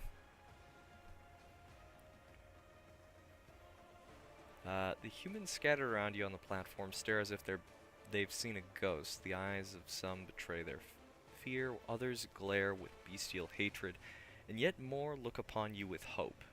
Who are you?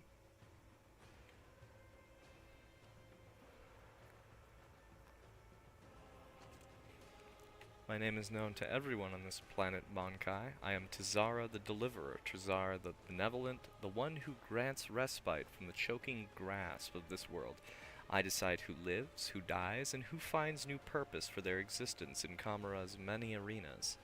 Surely this is why you have come here, to fight for my ever-changing favor and for the privilege of being the first to be chained? Presume the toxic atmosphere is your doing? It could be. Or perhaps my mere presence is enough to make base creatures like yourself forget how to breathe. Tizara lets out a nasty chuckle. Are you really surprised at what happened? You wove the net right under your feet. We merely knocked out the pin that drew it closed, tight around you. A couple of volleys at the seals on the underground well, and the planet, the one you had turned inside out, did the rest. I hereby declare you a Category 3 blasphemer for tampering with the sacred production cycle of this world's extractiums. The drill on Pascal's mechadendrite springs to life with a howling screech. And your brethren finished what the planet had started. Oh, how they strived to please me and my entourage, how they slaughtered and tortured their own kin for mine. My sister's delight. How they decorated this little arena with still living Monkai. Did you think all that you see before you is the work of our hands? Think again. How could you stoop to this, to killing one another for the amusement of the enemies of humanity? A hulking brute who can barely stand, coughs up blood, and wipes his lips? What was I supposed to do? We lie down and die? The ones who survive the arena, the Xenos, take them away. I saw humans board in shuttles with my own eyes. They're going to take us from here, you hear? I hear you, hear? This statement is false. You were supposed to furnish yourself with a means of respiratory protection and inflict maximum damage on the perpetrators before ceasing your vital functions. Stupid Ashmags, do you really think the Drukhari will whisk you away to a far-off wonderland? I bet they'll put you in chains, at worst. Yeah, who gives a shit about us convicts? The lanky buggers may keep me on a leash, but at least I'll be alive, not coughing up my lungs. She opens her mouth and then freezes, clenching the Aquila on her chest until her knuckles turn white. If I were faced with such a choice, the Exalted One would guide me on the right path.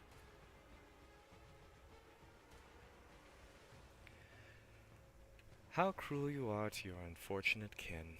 These Monkai have worked hard to entertain their elite audience. Each of them fights with a strength born of desperation, seeking to earn their place in my box of toys. There's always room for more. My toys do break so very easily.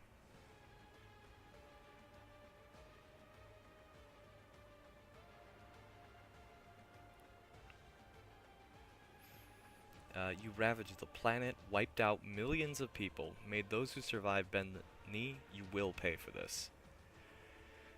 Am I not paying for our mischief already? Am I not saving the worthiest among your kin, gifting them the right to die for the delight of my brothers and sisters? What kind of abhorrent ingratitude is this? From the dusk behind Tazara comes a cry. The distance between you and the Xenos is too great for the elucidator to interpret the words, but the tone alone speaks of irritation and impatience.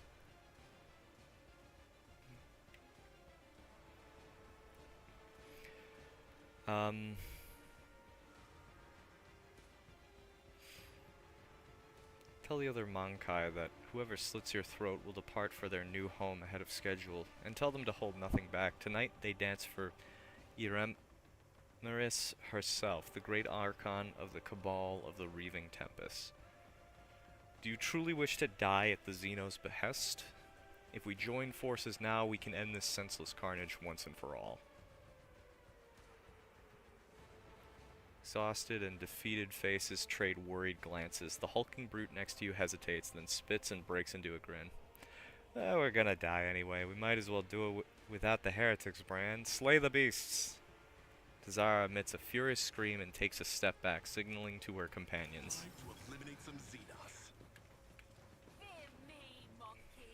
Let's see. We've got 6.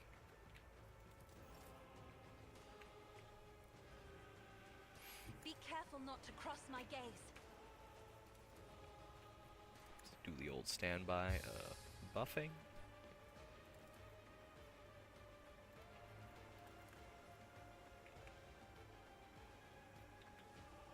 If I may.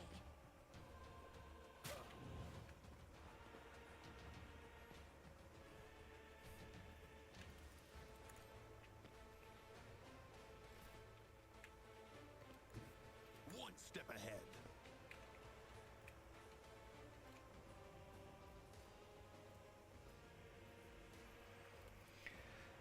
Well, I can't really get to them, so I guess what I'll do is just...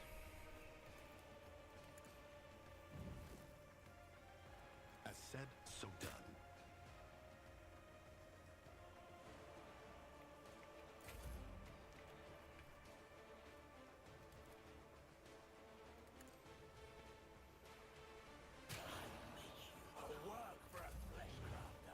Oh no.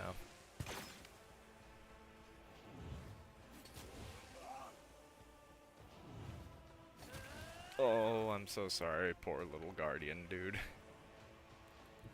I am your blade and shield, as honor ordains.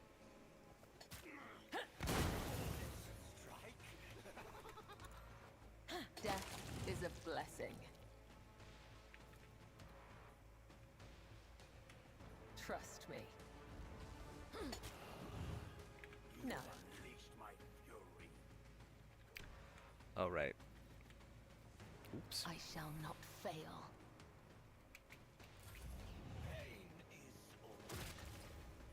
Show me what you've got. A moving target lives longer.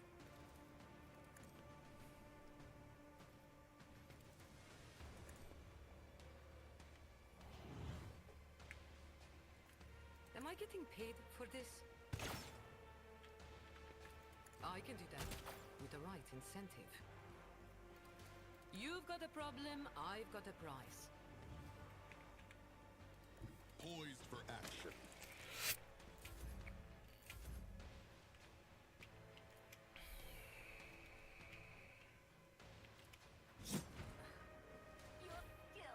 That is how it's done.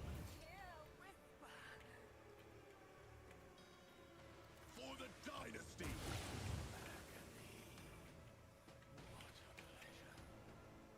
Easy.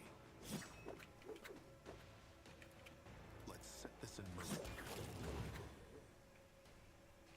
I'm bored of this farce, Tazara. Who rules this arena? Khan Yumeris. Drakon Marazai. You know the danger of repeating this. There he is. There's the lad.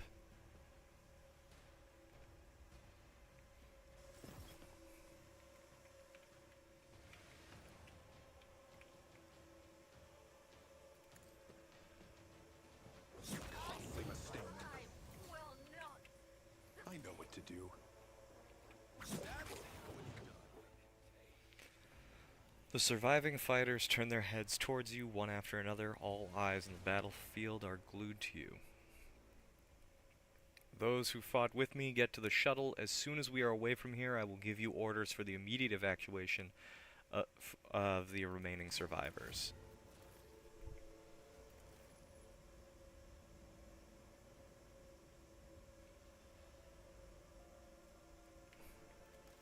Does that put me up to... Not yet. 3 points off. Jesus.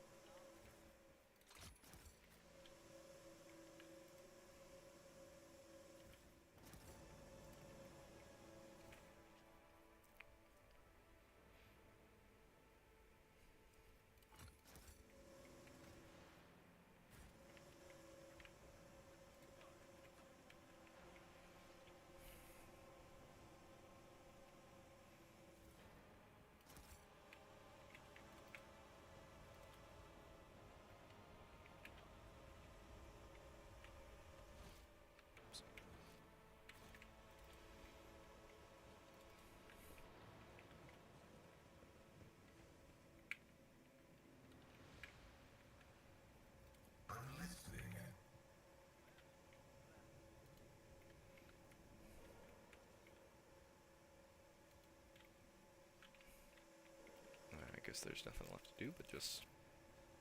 Let's see this through. Get the hell out of here.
They're both so very niche.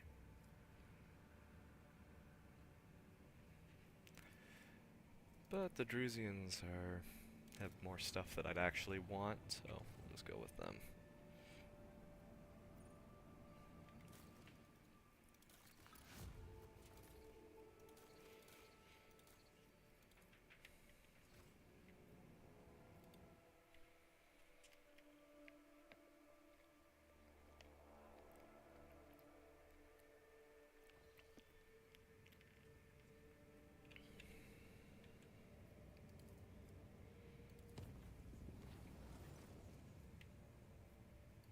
The Navigator's talent.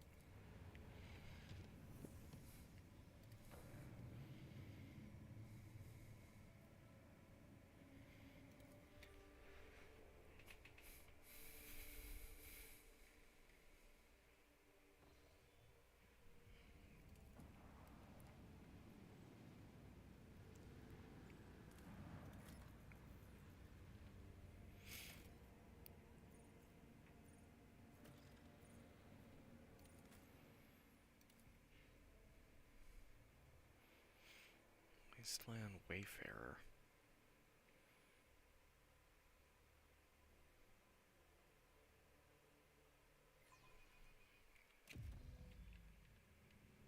Venture forth. Watch out.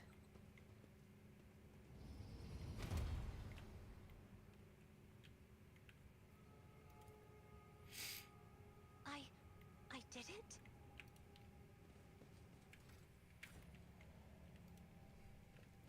Oh. I think I remember this.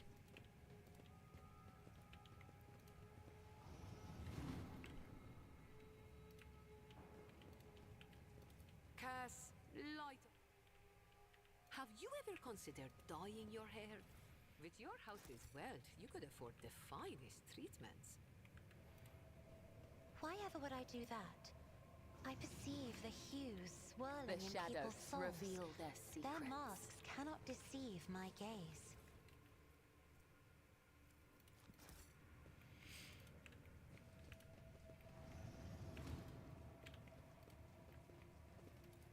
as it should be. The Vizier. Would he be proud? Am I?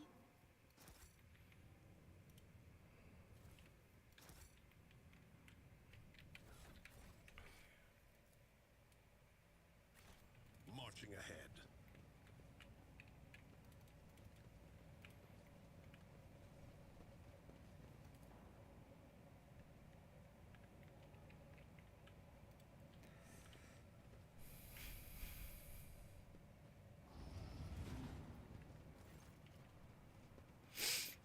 Hunched over the Voxcaster, the hooded man mutters monotonously but empathetically into the microphone as he rocks slightly to and fro. In the light of distant stars, our Emperor Progenitor wanders warily. With thoughts and visions of us, he sends us particles of his light. Though his body suffers, his mind lingers on. Let us therefore nourish him with the light of our souls, with our prayer, with our faith.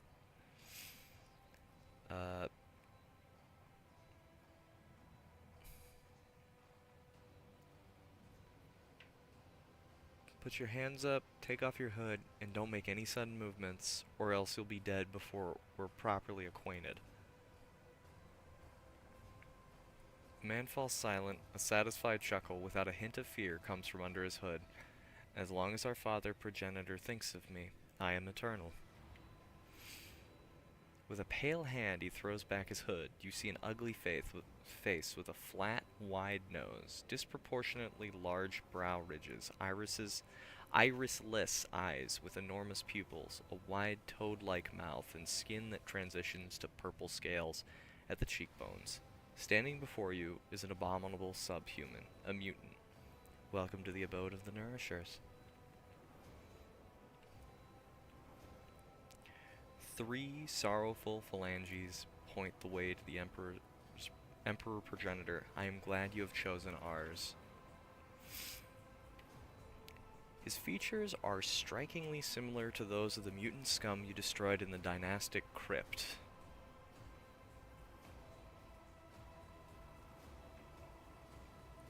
Look closer at the misshapen man. This being's nature has strayed too far from mankind's blessed genome.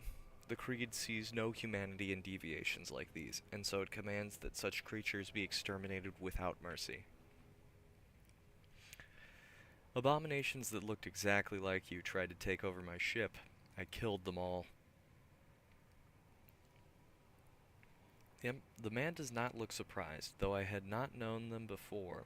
The Emperor Progenitor brought me the echo of their deaths, and an image, your image. But their deaths matter not, for you have answered the call.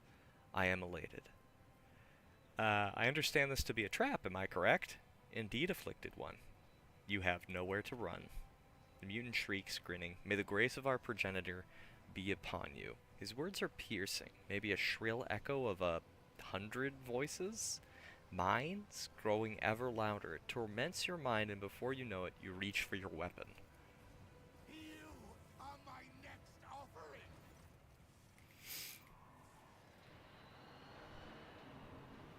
You hear a clanging echo grow louder in the empty modules, like hundreds of clawed limbs striking bulkheads and grabbing onto bars. Whoever is advancing upon you, there are a lot of them. You ought to run for your life before they trap you in this crammed Vox cabin. Make a dash for the Voxcaster and try to contact the ship.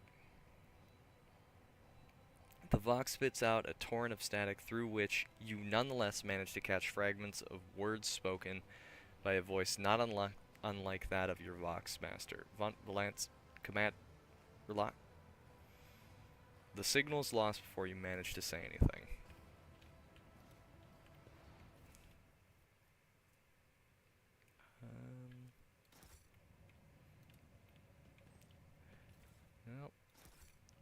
Well, gang, the good news is we're gonna get XP.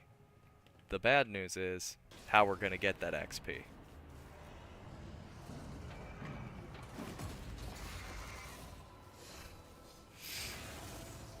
Oh, that's new.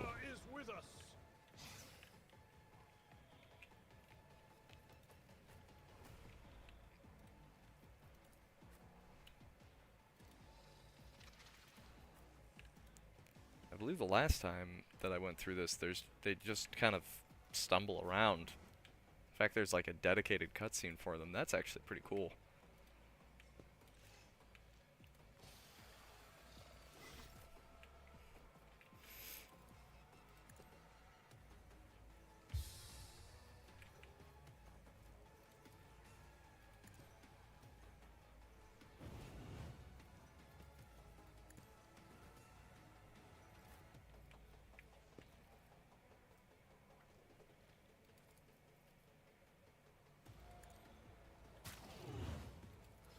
They won't expect this. I know what to do.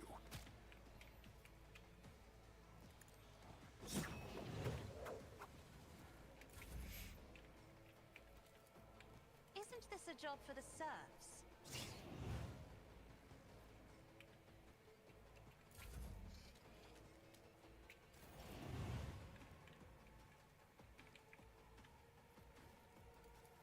I can do that with the right incentive.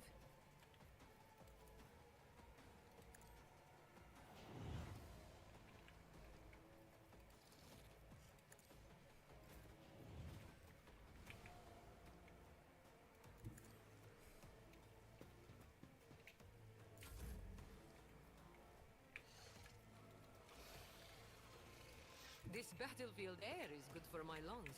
Am I getting paid for this? Tell me, and it is done.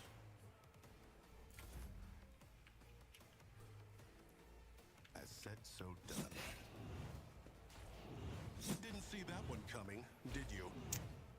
Well, Mr. Gene Stealer, it does not look like this is going well for you.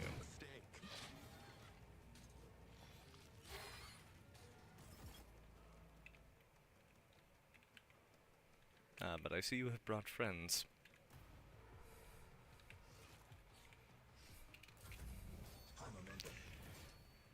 The undying Emperor whispers his will. Death comes in silence.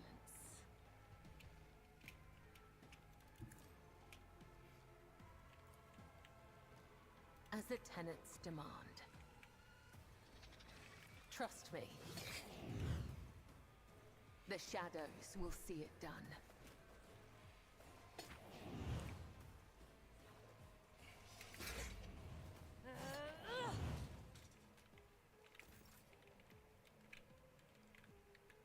As the tactical imperative dictates. Running binaric override.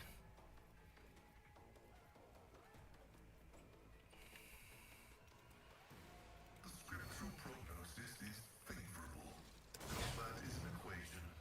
Your life is a negligible variable.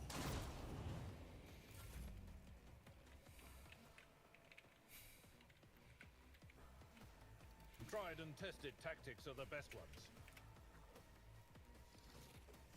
Indeed. Emperor, give me strength. Me? If you insist, Lord Captain. Purpose. I know what to do. Can I get a hit on him from there? No. Unfortunate.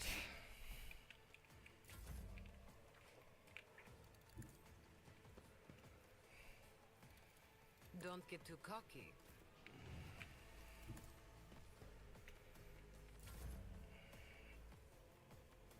That won't stop me.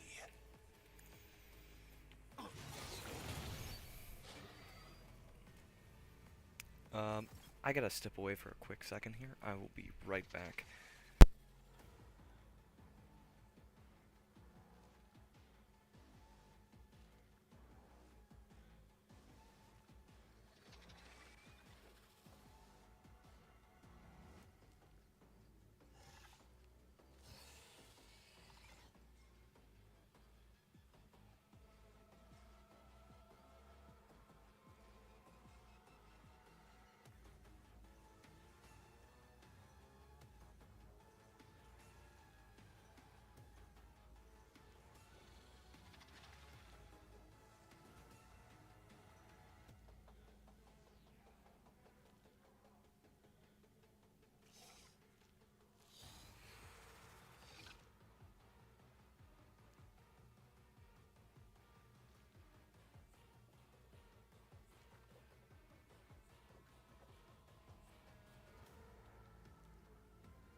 Okay. Sorry about that. I kind of had to go deal with something.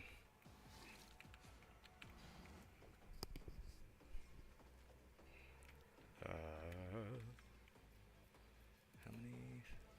I only got one.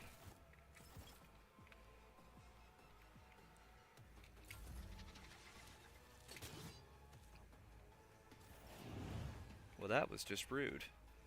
As said, so done. I know what to do.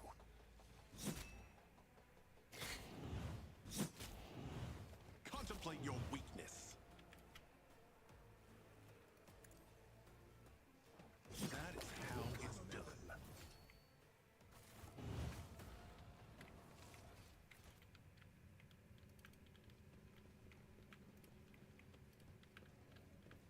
Forge ahead. Never linger.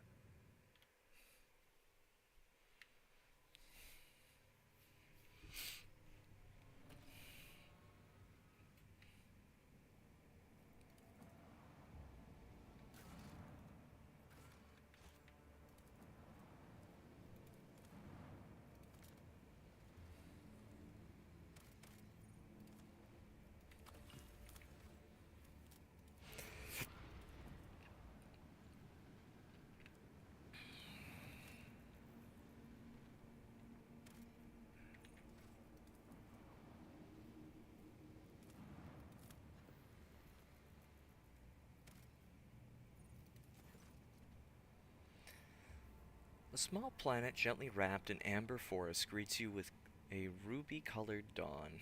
Basil von dem Kleerk, the local governor, gives the rogue trader a warm welcome. After several glasses of Damascene, the sweltering ruler asks if Balk von Valentius would like to keep him company during the upcoming hunt.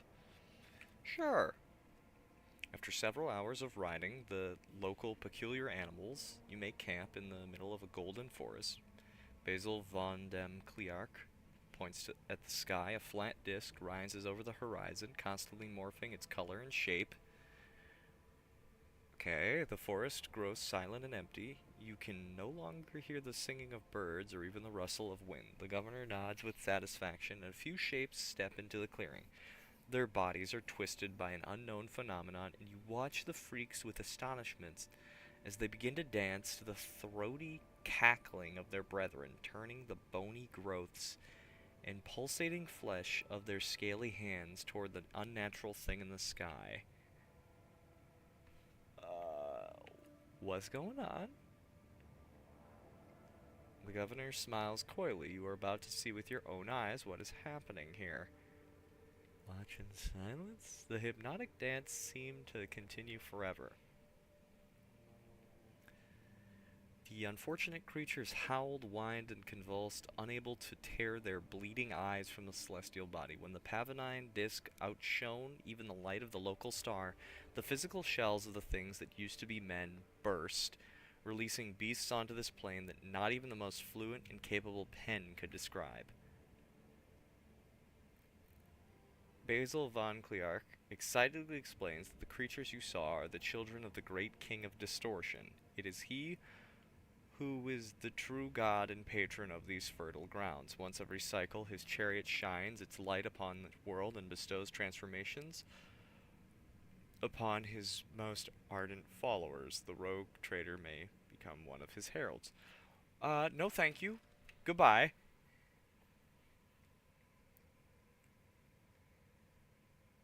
Twisted celestial body at the heart of the system. The chaplain advises you to get ready for a potential encounter with a spawn of the archenemy, so it may be wise to reconsider unless you have holy relics, sacred wards, or blessed effigies of the Emperor. Aflame with a plethora of colors, the distorted celestial disk trembles slightly beyond the endless windows of the captain's bridge at the rogue trader's ship. As the rogue trader's ship approaches its center, an otherworldly voice, cold and enveloping, enters your mind. What could this puny wretch possibly offer a king? The officers on the bridge look around perplexed. Their eyes are full of terror and confusion. Many clutch their heads and let out long howls of pain. Some empty their stomachs, but most, pale and exhausted though they are, have joined the Lord Captain in resisting the entity's influence.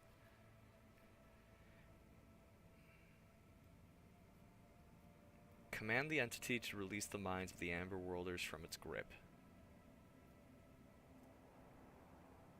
The king's mocking laughter rings in your ears, and a deep red trickle runs slowly from your nose and over your lips, leaving an aftertaste of salt and metal. Order a ship-wide 1,000-voice prayer service over holy relics for the protection of Amber World, the Imperium, and your own souls.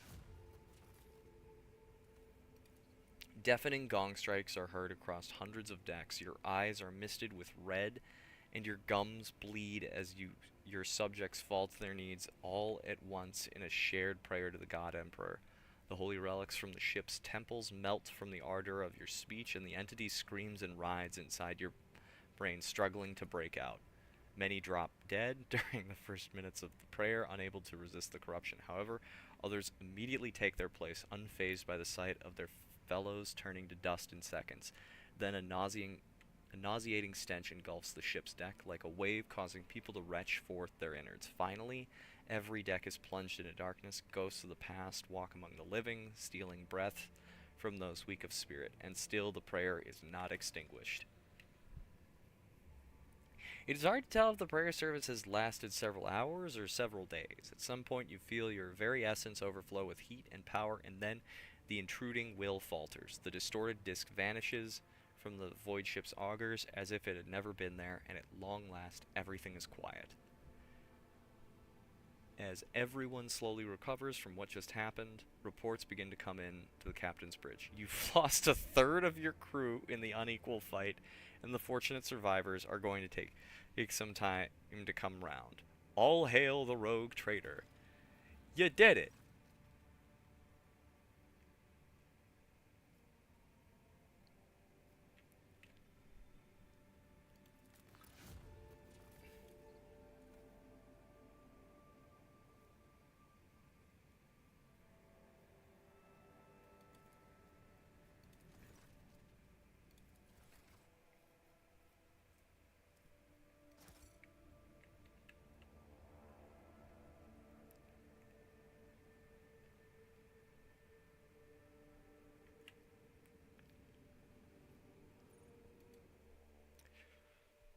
And all it cost you was thousands of people's lives. What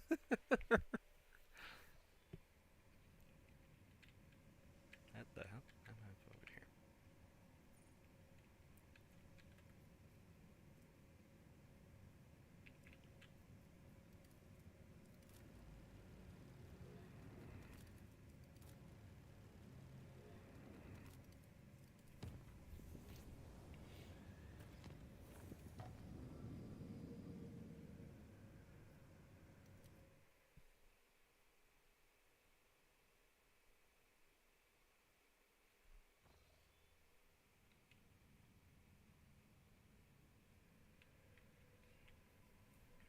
An unidentified object has been located in the system. Alright, I gotta remember I'm trying to actually keep up with doing voices on these guys. The artifact reacts to our transmissions by releasing unknown radiation. Most likely of Xeno origin, the cogs are reporting. If you want to get a closer look, we need to close the distance between the vessel and the object.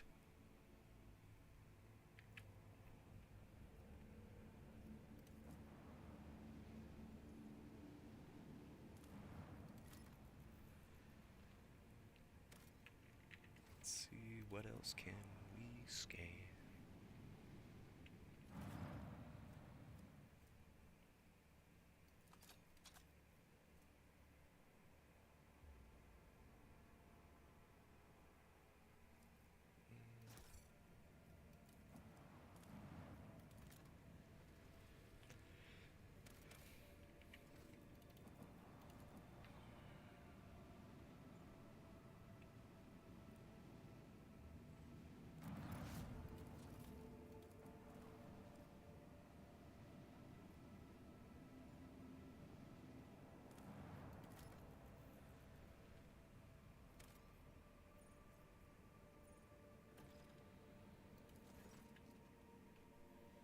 At first it looked like the snowy and desolate planet was devoid of surprises, but the yellow and orange flickering of the lumens and notifications from the auger system informed the officers there was a small colony that survived in spite of the harsh climatic conditions. All attempts to hail the colony have failed. Send out a scouting party. The explorers report the dismal condition of the settlement and its inhabitants. Their skin is translucent and pale, their icy blue eyes see practically no color, their language is rough and guttural, and their stomachs cannot tolerate anything except a stew made from local roots and mosses. In it, they are subjects of the Imperium. Still loyal to the Emperor, they have mistaken your people for his emissaries. Find out what happened to the world? The local elders woefully reminisced about times long gone. Most of them were still sheltered in their mothers' wombs when snow first settled on the verdant fields. Hail ruined the crops and frost hardened the soil. Plants and large beasts that could not sustain themselves were the first to go. They were soon followed by birds and other small animals. Most people in large cities perished, unable to warm themselves and their families.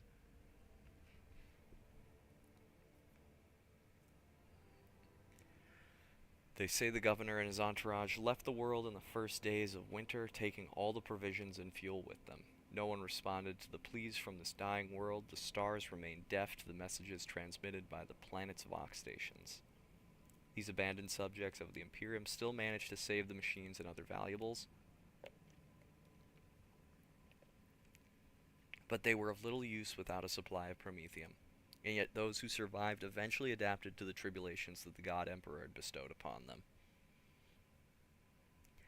Yeah, I'll give them some fuel and help them. When the maw of the first generator belched forth a furious roar and black ash started falling from the sky instead of snow, the locals laughed and danced, trying to warm their limbs after decades of cold. They called down blessings upon their unseen savior, a rogue traitor from the Von Valentius dynasty, and thanked the God Emperor for the fortuitous encounter.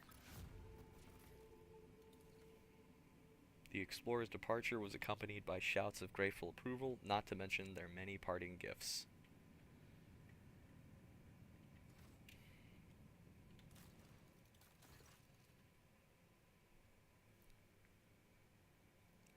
Lord Captain, a disturbing report has come from the quarries of Viabo 6. The convicts have lost their minds. They forget how to use tools, they huddle together and continue to stare aimlessly into space, even under the lashes of the whip, ruining the mining deadlines.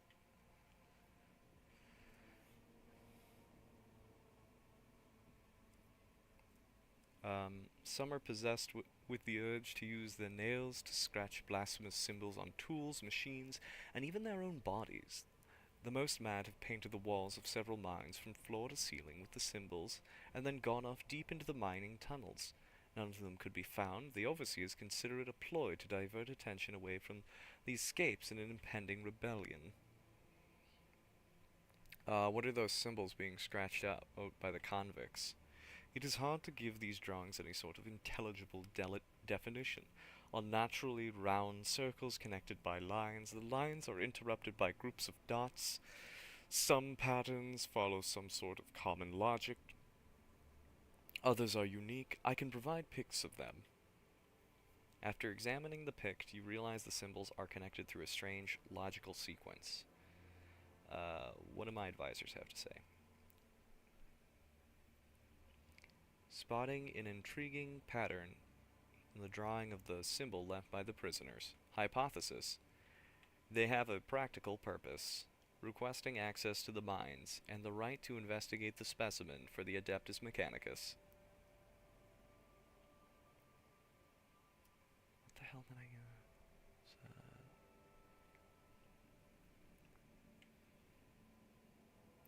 Disappearing prisoners? What is the point of running away from penal servitude if the entire world is a prison cell? No, Shireen. These Ashmags have found some sort of smuggling tunnel network and are hiding there. And the drawings are their secret language, which they use to give orders to their fellow prisoners.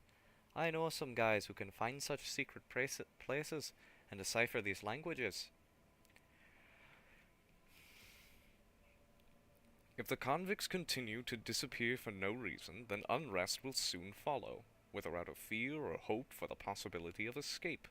To stifle this, we have we have put pressure on the convicts' leaders. My experience suggests that such people can hold more sway than any overseer. So we've got expert cryptographer, which is +7 logic.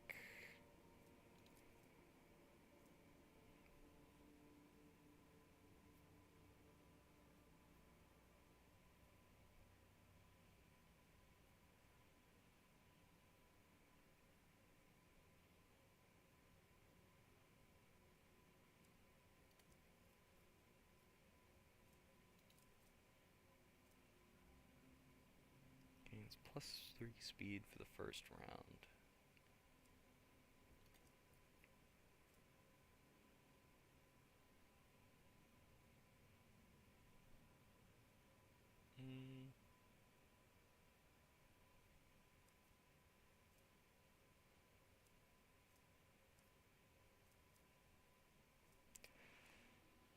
We'll go with Pascal's option.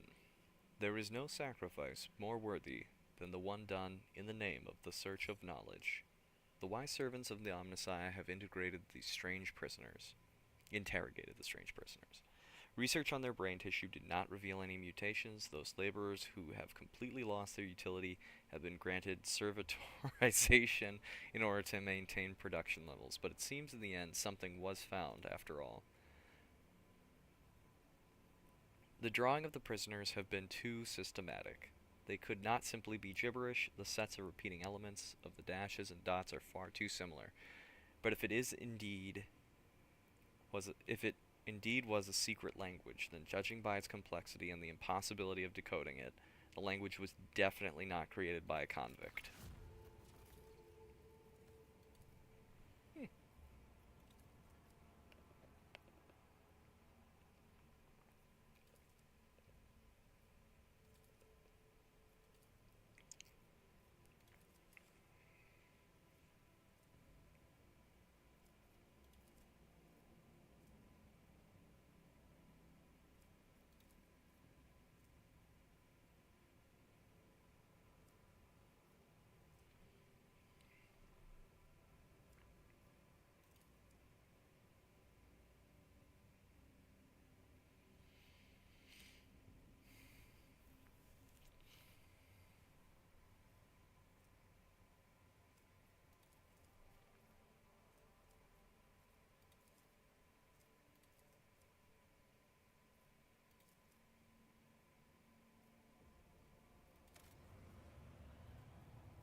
Lord Captain, this is Master Helmsman Ravor. The crew is grumbling again, but they've got a right reason this time. Our analytics system has gotten totally bonkers. The Red Robes.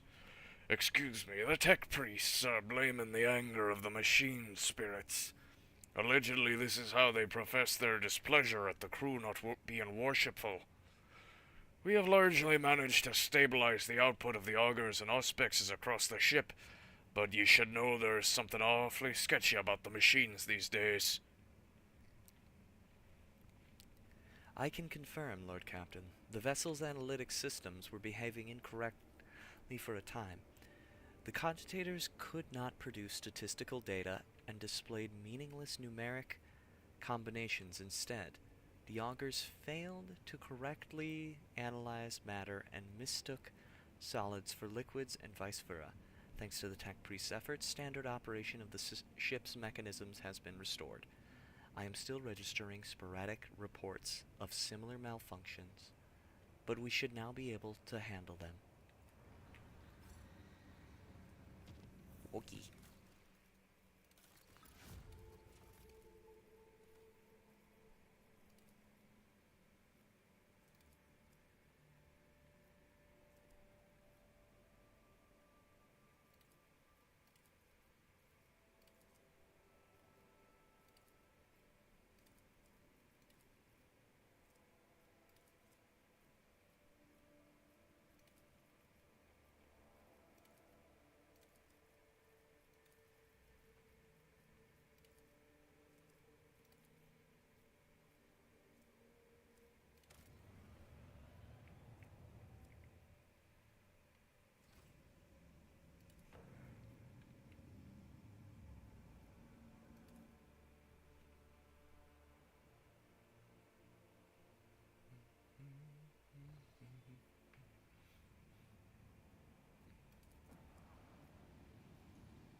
Steel, that's pretty good.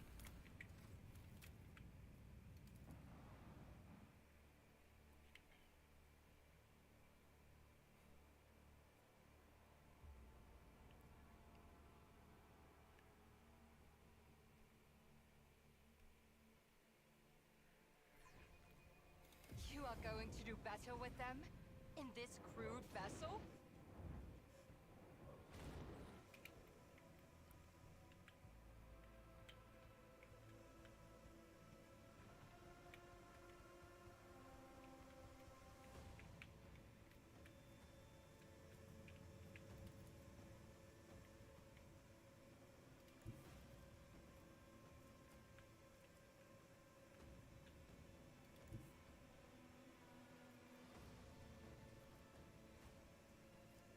Destination locked in.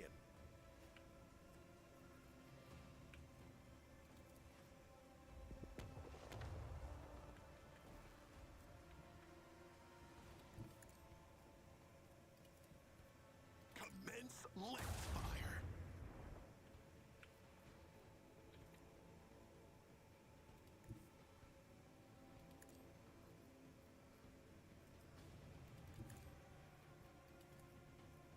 Initiate the barrage!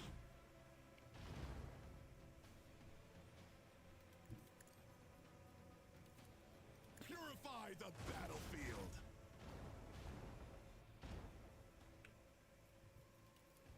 Torpedoes!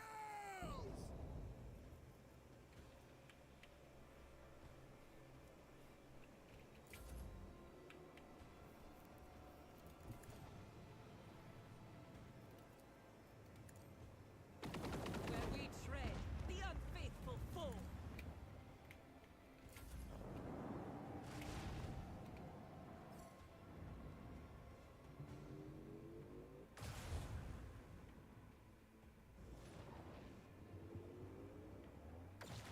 Strike them, now!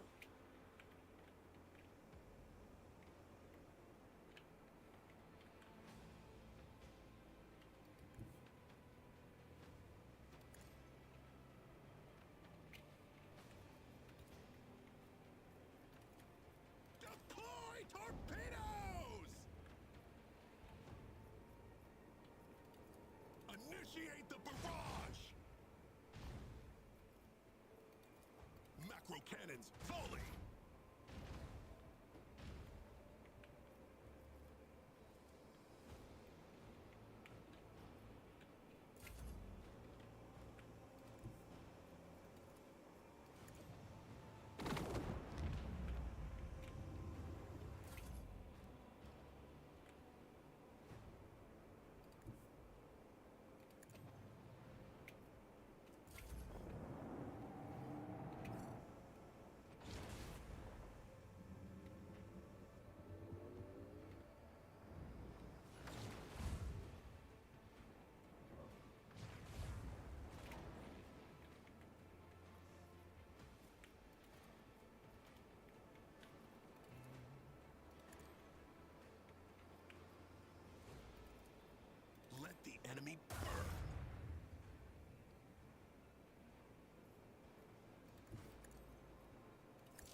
Initiate the barrage!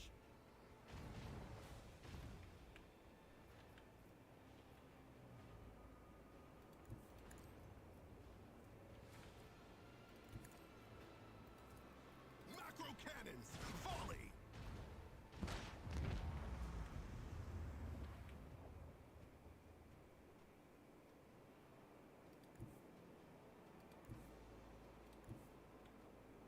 Direct our course.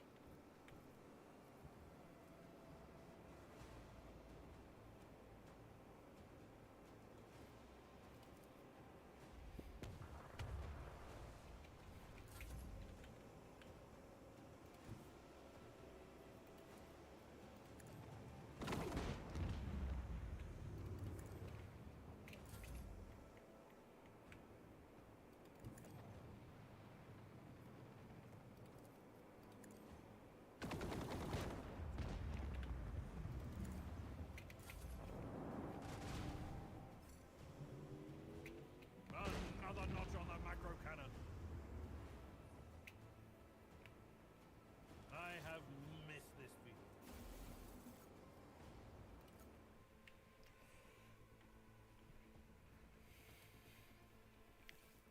I feel like they made space combat a lot easier with this update. Maybe I'm crazy, but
charred ruins have been detected on the planet's surface. The architecture, building materials, layout, and passage betray their Xenos origins. There are currently no signs of Xeno activity on the planet, and the ruins seem to be abandoned.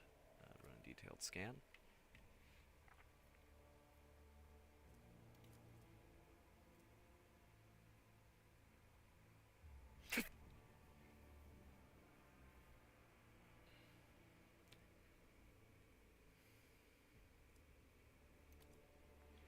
Burnt husk of an Imperial shuttle has been found in the heart of the ruins. The pilot's remains are badly damaged. It would seem the shuttle smashed into the building at full speed, causing the fire that destroyed it.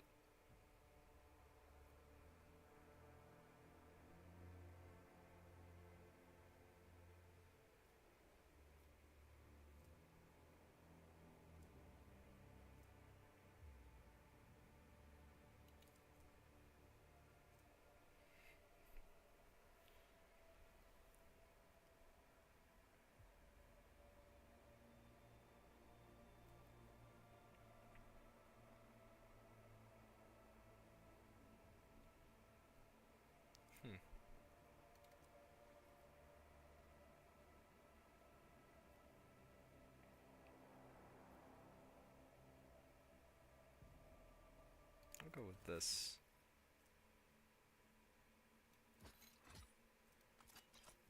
I feel like, whoa, this is weird. Oh God, why the fuck is this still happening? A vigilant member of the Augur crew has detected a small Xenos vessel drifting through the void. The ship is unpowered and shows no signs of being crewed. Send out a boarding vessel. The squad boarded the vessel without issue. Corrosion has laid waste to the ship's systems, which led to the death of the entire crew. The interior is full of Eldari corpses. No weapons were found on board, and the dead Xenos, judging by their clothing, were not part of any warrior caste, merely the crew of the now defunct ship. The Xenos Yirliat claims to have recognized the symbols on the dead Eldari's clothes. They were civilian refugees from the craft world of Krudarach.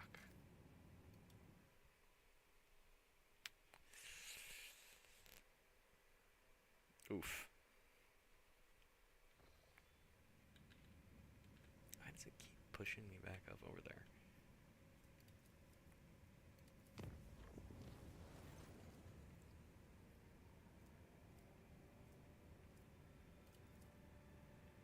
Nope. No more cults.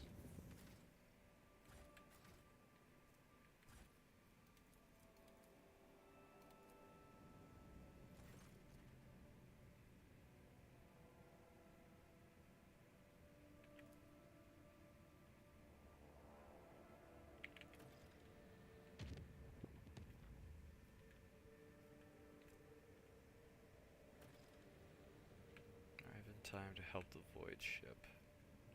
Where was it? Mersegrit.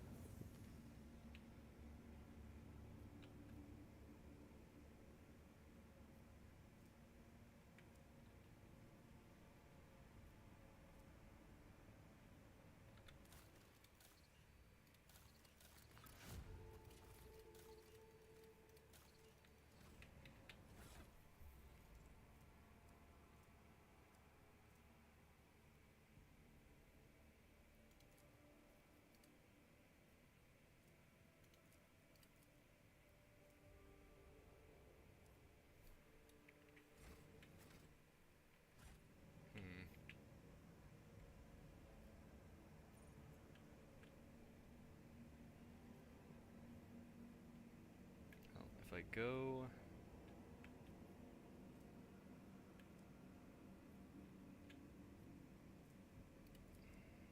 I don't want to risk it.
Sure.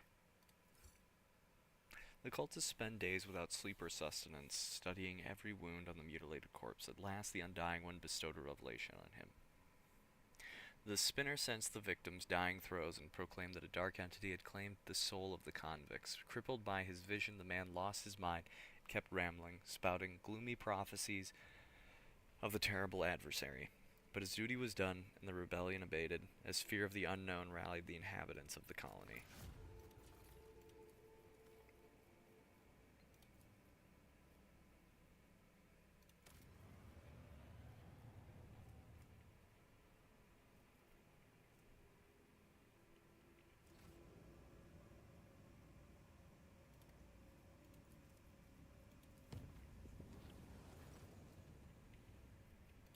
Just Navigator's talent.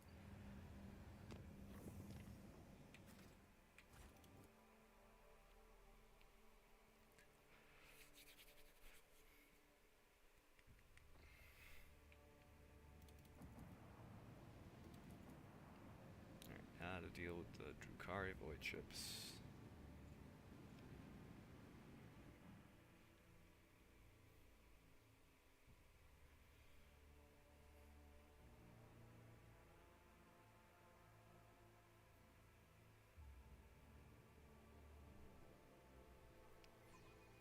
Their efforts will be for naught.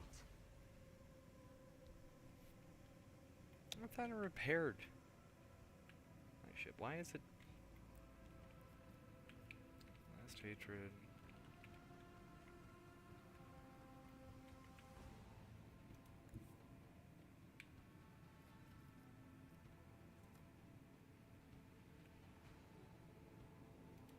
Adjust heading.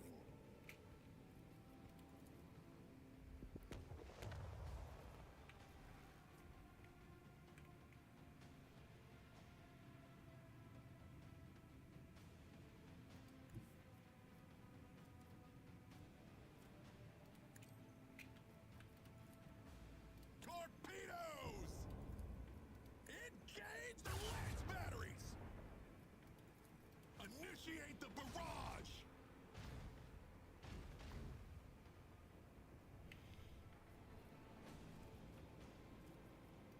Direct our course. Macro cannons, volley!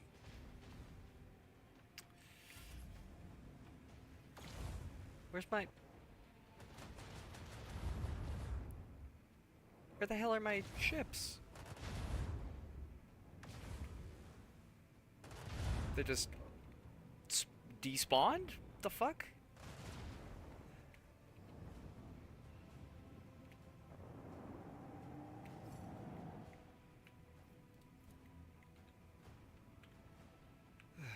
Okay, well that's annoying. Helmsman, follow my command.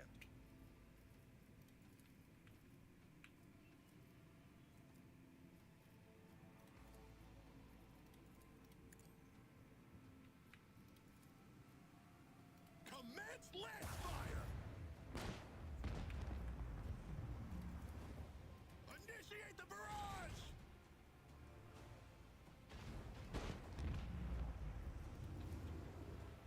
Launch course!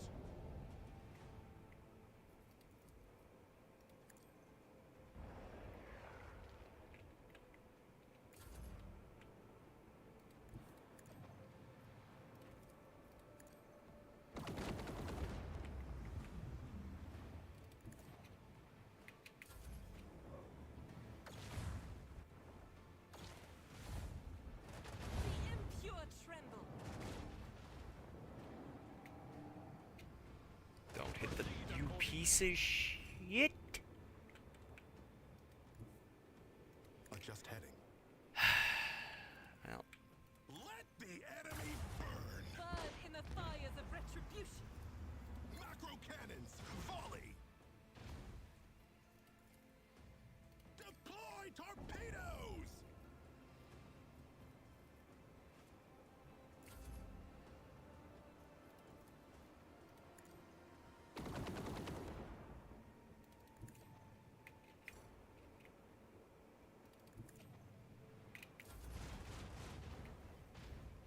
Escape pods detected. No emergency beacon detected. No survivors detected.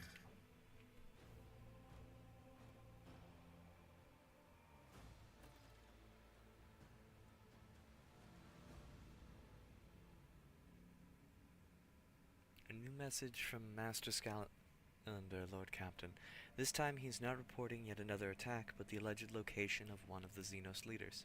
Achilles' aides have reported that said leader will be headed an attack on the Paradise world Grantis. There is one catch. The planet belongs to Caligo's Winterscale, another rogue trader. Master Scalander notes in his message that responding to a distress call is unlikely to be considered an incursion in somebody else's territory. The governor of Grantis will most likely send out a call for aid in the moment the raid begins, and if your void ship happens to be nearby, no one will question your reasons for landing.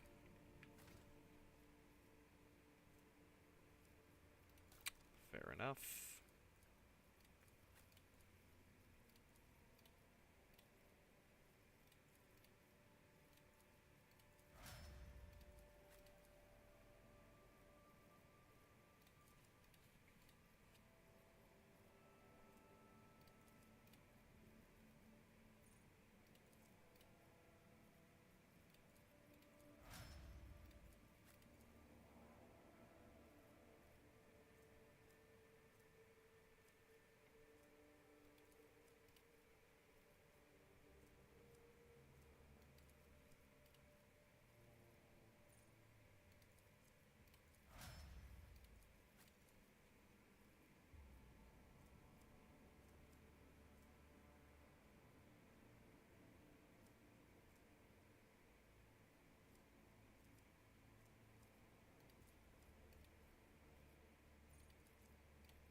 I think I'm honestly just gonna take Psalm of Heroes. Just so I can pump up my psi rating.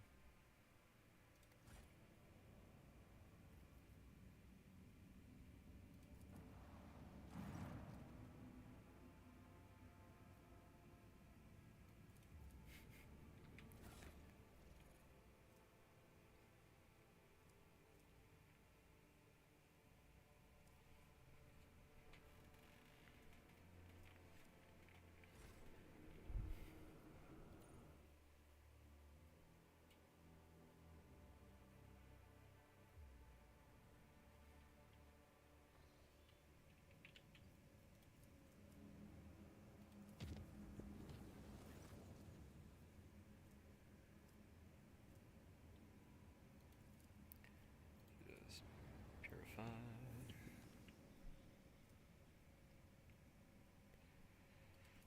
Okay, so we gotta take care of. What the hell is this?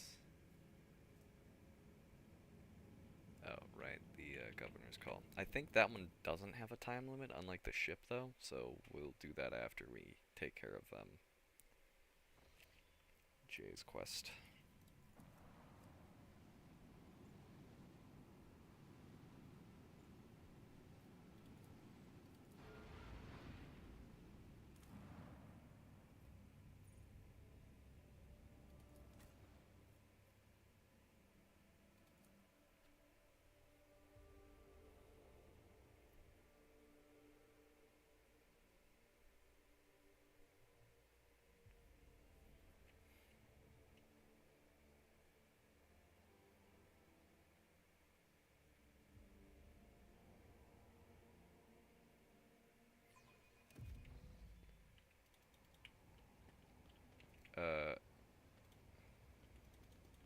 Why the hell is there a giant red marker?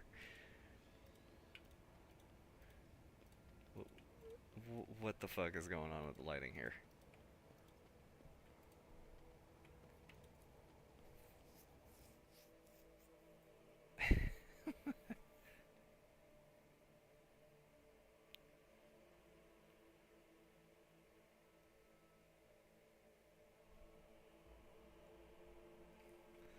Oh, Owlcat. I love your games, but my god, are they just a buggy mess sometimes?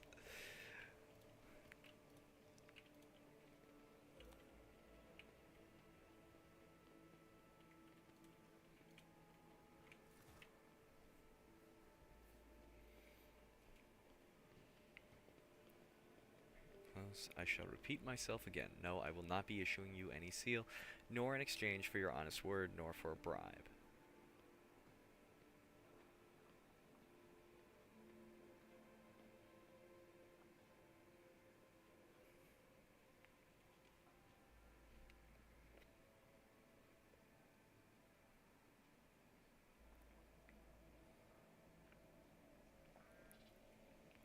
I can see the family resemblance with Abelard now. You cannot see farther than your own nose, my dear Clemencia.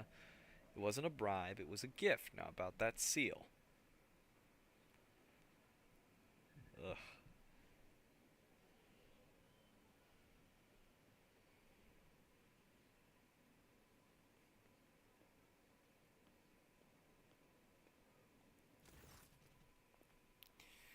Your lordship, I apologize for this ugly scene, but might I ask that you rein in Mistress Sadari and put a stop to her inflammatory actions towards me? As the Exalted One is my witness, Shireen, I've tried everything I could to spare you any unnecessary headache over the seals for the Mercatum Tabula Officiale.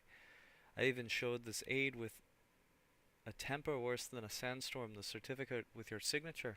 But your Chancellor merely kept batting me away with her flail of baseless denials. I suspect that the reason for this has nothing to do with my humble personage. Clemencia purses her lips and glowers at Jay. Oh no, this isn't about me at all. Jay narrows her eyes as she peers into Clemencia's face until the latter finally looks away. I see. Well, Chancellor, will you tell us yourself, or should I help you?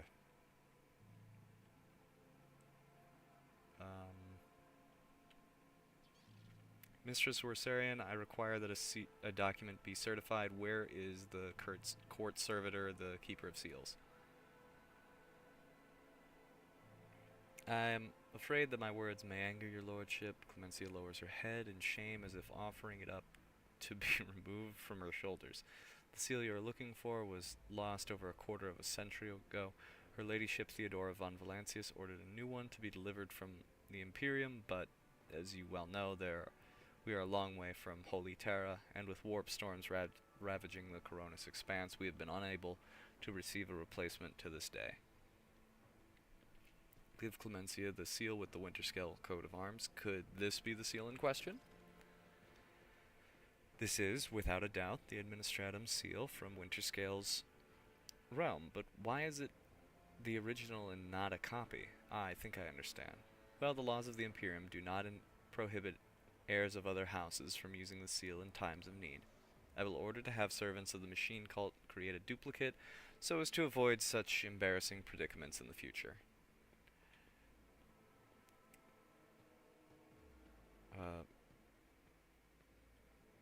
You are dismissed, Clemencia. I am always at your service. Okay.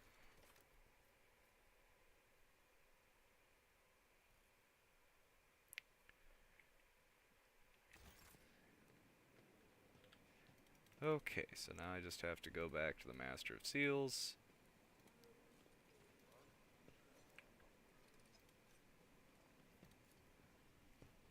And hopefully leaving the planet and then coming back to the Administratum will maybe fix this red lens flare issue I've got going on. I hope. Please.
Nope.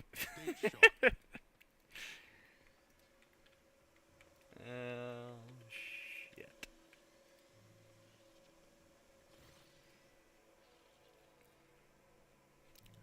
Balk von Valancius, you have returned. I hope the sacred document I entrusted to you last time has now successfully passed through the approval procedure. Here is your paper, complete with seals. The ocular lenses on the old woman's nose emit a subtle hum as she adjusts the magnification. Yes, oh yes, indeed. It is perfect. The seals are authentic, so we may continue with the certification procedure. Follow me, please. And now we go into hell.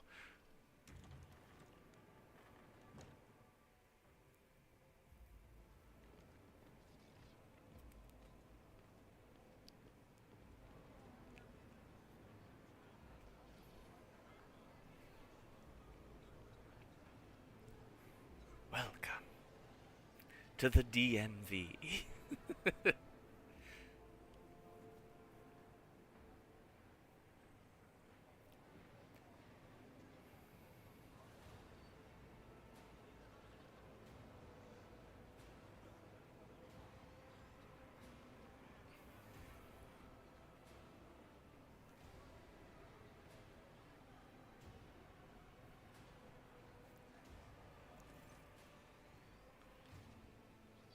If I must queue, then queue I shall.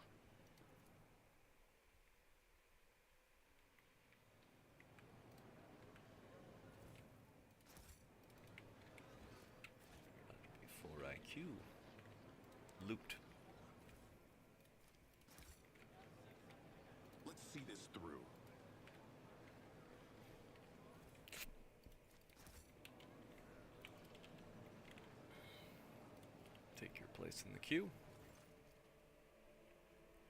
The queue hums with thousands of voices. Someone has rolled out bedding and is settling down to sleep. Someone is playing some bizarre musical instrument.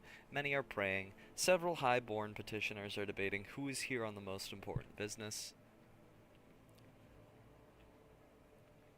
You have to admit the magnificent administrative machinery of the Imperium isn't without its rough edges. Jay smiles sheepishly, eyeing the queue. But what a thrilling adventure this is turning out to be, Shireen. I've never seen anything like it before, and sometimes it's good to take a break from the constant traveling, and to give all the hot-blooded newcomers a chance to cover themselves in glory without us in the way.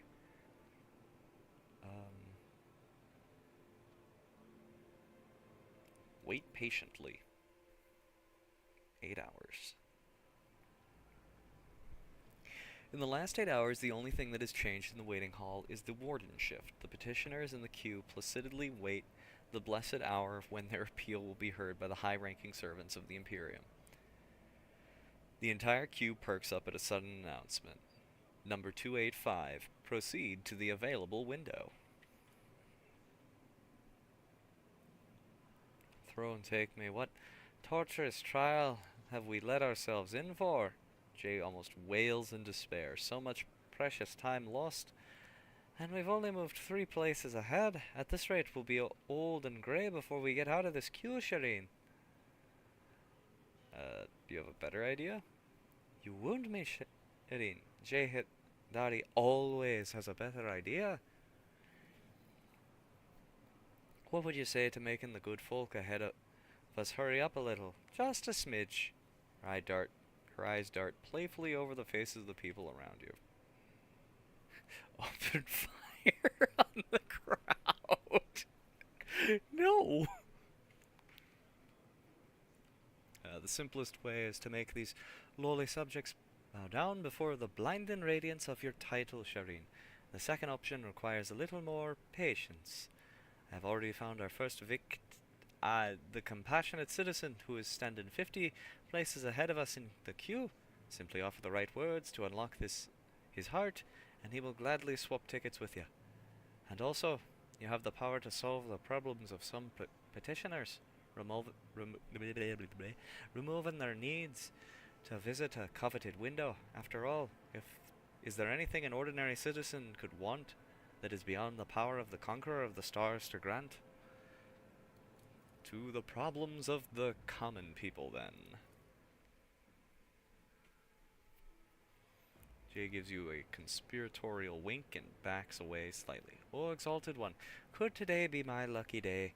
No longer will I have to stand in this hall, waiting day and night for my turn to come.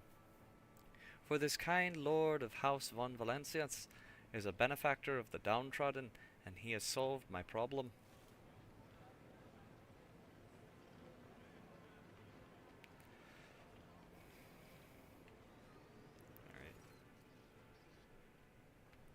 Esteemed lord, take pity on this poor youth as well. I will give you everything I have. I swear before the Emperor. Only help me solve my problem. Pretty please. Listen to the young man.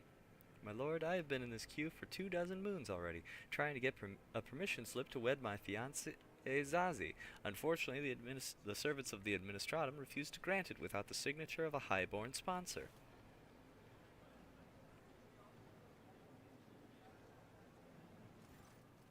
Out of my way. Esteemed lord, my 8th offspring has lost his mind. He has decided to renounce his family, his noble title, and his talent as a healer, all for the sake of some tattered wife from the middle levels. A union with a commoner will put an end to his studies at the university. But should Dargonus and the Officio Medicae be deprived of a capable chirurgeon because of a passing fancy?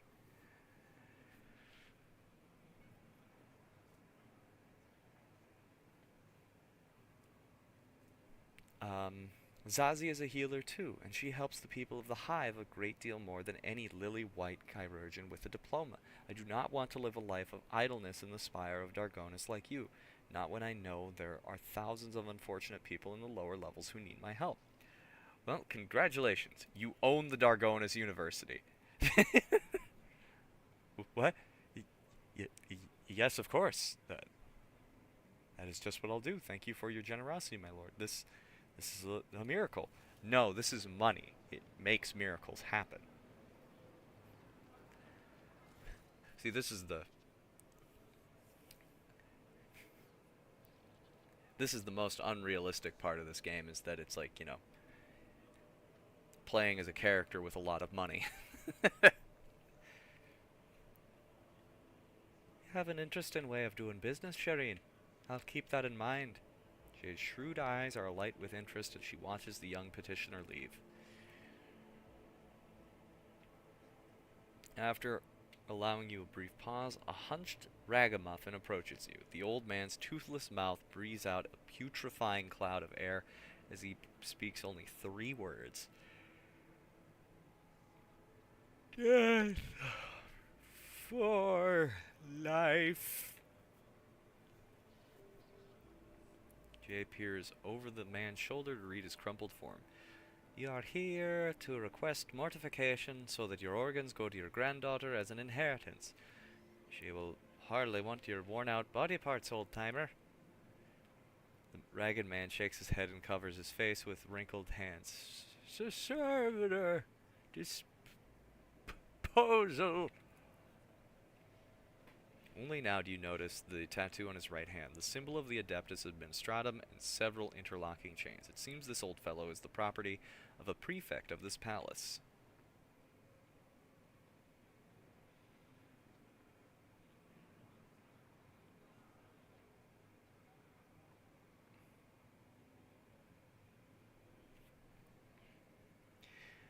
Jay looks at the man's form again and rears back in horror. The granddaughter of this poor wretch was turned into a servitor 16 Dargonus years ago, and after a recent incident she was listed for disposal, and now this old man is volunteering to be spare parts for a soulless tin can. May the Exalted One keep me from such a fate.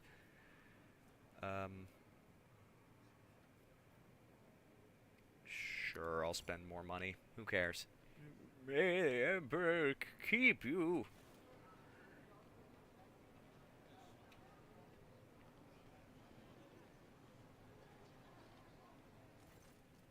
Interesting. So that is how the ruler of worlds and all the stars in the sky acts when he finds an unfortunate on the edge of his magnificent orbit. Jay nods pensively and beckons the next partitioner forward.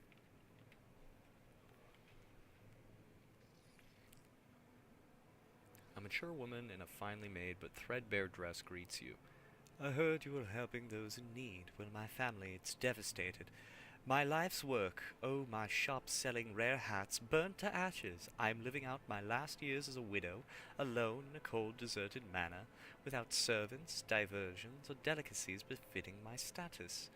The woman falls silent, her brow raised in expectation of your response. Perhaps I can rebuild this hat shop of yours? The woman's beleaguered eyes sparkle to light. Why, that's a wonderful idea. Please take my place in the queue here. I insist. I will leave my details with your retinue and go.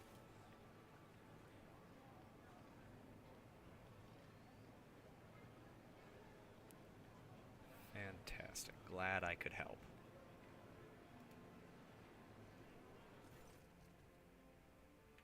Three hours later. Well, that was amusing. I paid off the last onlookers who were willing to give up their place. It's a pity they aren't all so amenable. Jay inspects the ticket. She now holds and nods with satisfaction. We've moved forward considerably in the queue, Shireen, but you aren't ready to stop there, are ya?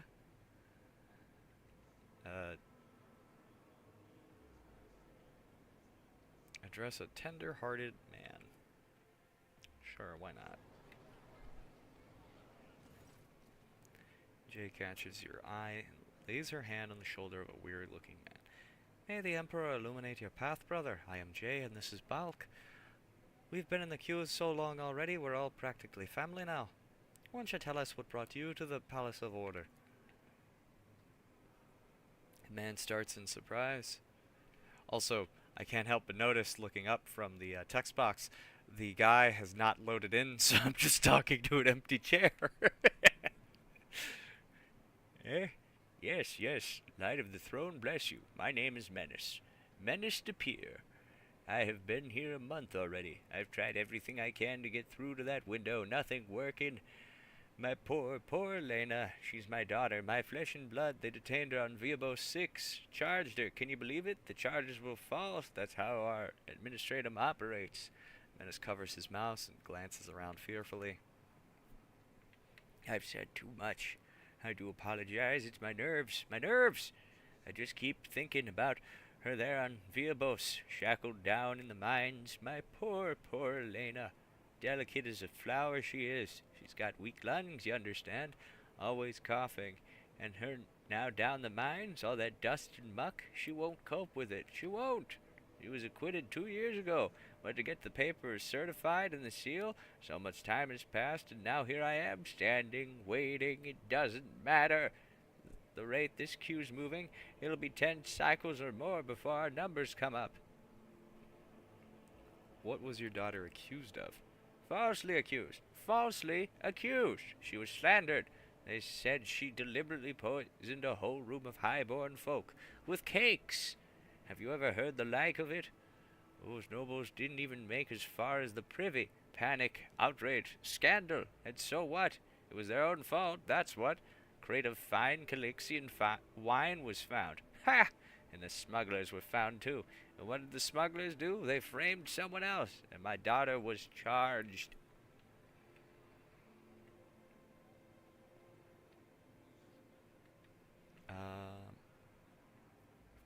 Of course, blame the smugglers. Well, I mean, if they did, push the blame onto a random person who was just there, it's kind of their fault. Why don't I simply pay you and you give me your place in the queue? You what? Deal? Of course, I'll give you my place. My poor, poor Lena. Delicate little flower who need money, yeah, for her recuperation. I'm totally not gonna go and, Oh my god. Oh my god. I talked to Stabby, the sentient knife. Not as smoothly done as it could have been, but you certainly have a style of your own, Shireen. What now? We've moved forward considerably in the queue, Shireen, but you aren't ready to stop there, are you? I mean, I think we're good. Of course, Shireen, our number in queue is... Oh, exalted one, I wish I hadn't looked. We are definitely not going anywhere soon, Shireen. You need to make a decision. I'll just wait patiently. 8 hours? Another 8 planetary hours go by. The queue has hardly moved. The adept in the next line was dealing with rebelling machine spirits in his cogitator, so the petitioners from that queue were diverted to the middle of yours. Shireen, you're a saint. Have I told you that before? You must be, because I don't see any other reason why you would show such fervent but senseless patience. Can't we hurry things along? No. Well, Shireen, maybe this time you'll lose patience with being impatient and decide to move things along a teensy bit faster. No. The hum of activity returns to the queue. Petitioners exchange glances, clutching their paperwork. After a few seconds, you realize that the number being called out by the servos gull for the third time is the one on your ticket. Well, that went faster than I expected. We had a little bit of a wait, of course, but at times it was actually fun. Was it? It was like 36 hours or something. One last seal, one more certification, and you will be looking at Official Trade Representative J. Hidari. What are you waiting for, Shireen? Let's go. We have another couple of hours with the certification officer to get through. The certification officer leans over the document, his smoothly shaven head gleaming. His augmented ocular eyes whir as the lenses zoom in and out. With quiet scratching sounds, the cogita quills that serve in place of the officer's fingers make notes on a fine sheet of paper. The document is hereby certified, says the rasping voice through the metal jaws with its integrated vox. Return to the Master of Seals in order to proceed, and may his light and wisdom guide you. Next. Fan-friggin-tastic. I gotta give them credit. They really nailed how horrible it is to just sit around and do nothing. at a DMV. Temple of Law and Order greets you, Balk von Valancius. You have returned with all the necessary paperwork, I presume? Here are all the seals placed by a certification officer. Wonderful. The Emperor blessed you with patience greater than the apportioned to ordinary mortals. Allow me to verify the authenticity of your documents for the final time. The old woman holds the document close so that they are almost touching her nose, her mechanical ocular lenses clicking incessantly. Yes, yes, confirmed, everything is in order, and this one, the seal is smudged slightly. Jay's smile evaporates, revealing her true emotions. Void Scorpion, scratch out my eyes, what now? Just one strike, not in his name, not by his will, merely for myself. Would it be a grave trespass, I wonder? No, I must banish such thoughts. I suppose I can overlook it, given that the rest has been certified correctly and promptly. Congratulations, Jay Hidari. You are now the holder of a Mercatum Tabula Officiale. Do not forget to repeat this certification process every 100 Terran cycles. Uphold the law of the Imperium proudly and honorably in the worlds of the Coronis Expanse. And one more thing. Loss of the certificate is a grievous transgression, Mistress Hidari. Lose the original document and you will be unable to regain your status as an official trade representative, not even with the Rogue Trader's endorsement. Yes, yes, esteemed Damar. Give me the certificate already, come on.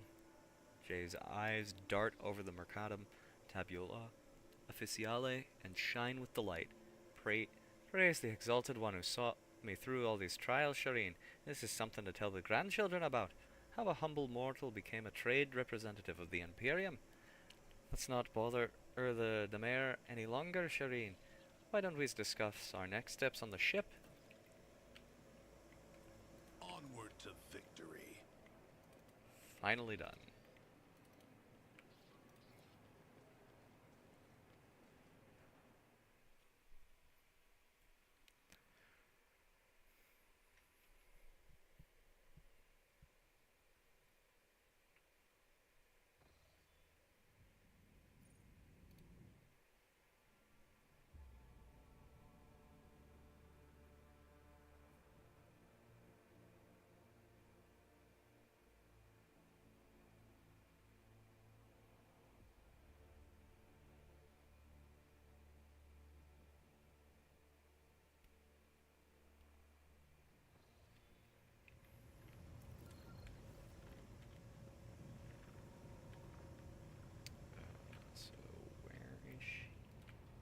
Here somewhere, right? There you are. Shireen, light of my eyes, giver of boons and savior of the needy. From now on, two sons will grace the firmament of the Font Valancius Protectorate. One bright and powerful, like the Rogue Trader himself, and the other slightly more humble, like his unassuming partner, the diligent owner of the Mercatum Tabula Officiale, and all around the light, Jai Hidari. As I promised before, my crew will be your eyes and ears across the entire expanse, Shireen. Just give them time. And of course, the assistant to official trade representative Jai Hidari is already rushing to Dargonis to deliver goods of rare and exquisite quality to you and your people, O master of many worlds. And once again, thank you, Shireen. From the bottom of my humble heart. You're welcome, Jay. It's what friends are for. A rogue trader cannot have friends, Shireen. Only servants for whom the word of their master is supreme law. And partners to whom the favor of the warrant bearer is the highest reward for their mutual efforts. Why are you looking at me like that? How many friends does the soul that shines down upon Holy Terra have? You are welcome to call our relations whatever you like, Shireen. After all, words mean little. But you have taken good care of me, and so I would like to take good care of you. And go slightly beyond the strict terms of our agreement. Here, I brought a small gift as a token of gratitude. And may the Exalted One keep watching over the paths that you tread.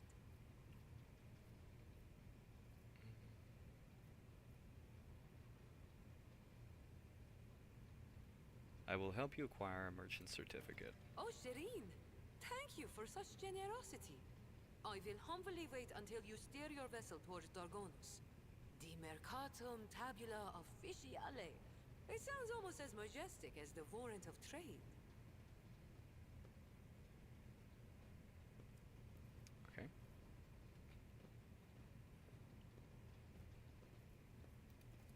Oh, I have no doubt you will.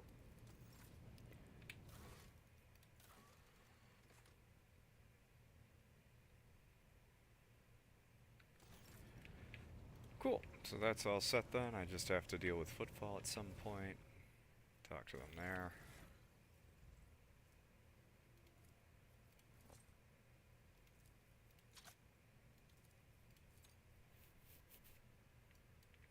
Fantastic.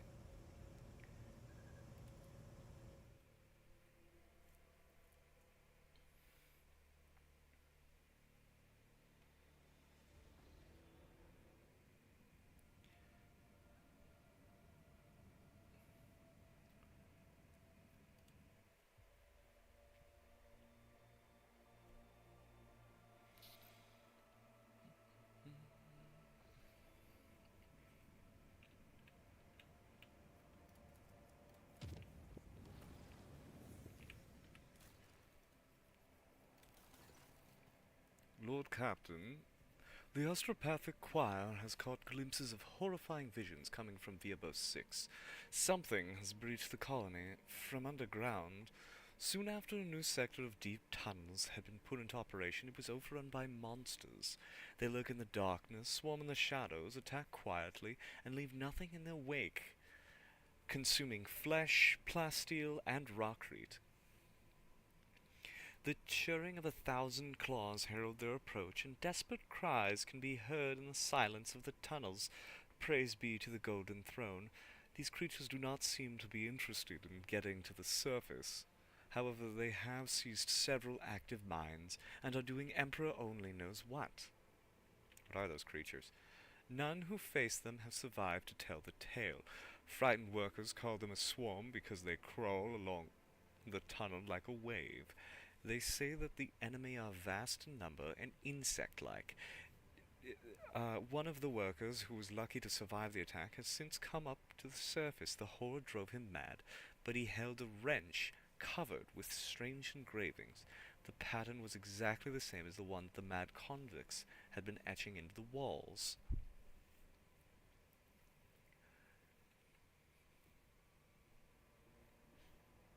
What think my advisors? The threat is unknown. Establishing the nature of the threat is the top priority. Collateral losses are insignificant. Requesting authorization to coordinate an offensive operation to be carried out by penal battalions in order to determine the nature of the attack. We have to block off this threat and protect the people. To do this, we must blow up the tunnels, but to make sure that the plan works, it has to be done in zones currently occupied by this unknown enemy. I am sure that 12 brave men can be found in the colonies, ones willing to accept the grace of martyrdom and descend into the darkness with explosives. Okay, let's see. So what have we got? That's the wear. 3 times for combat.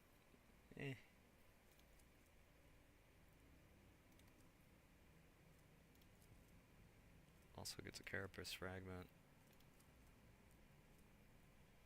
Plus 10 demolition and deal 10% more fire damage. Ooh. That's actually pretty good considering I'm running a burn build.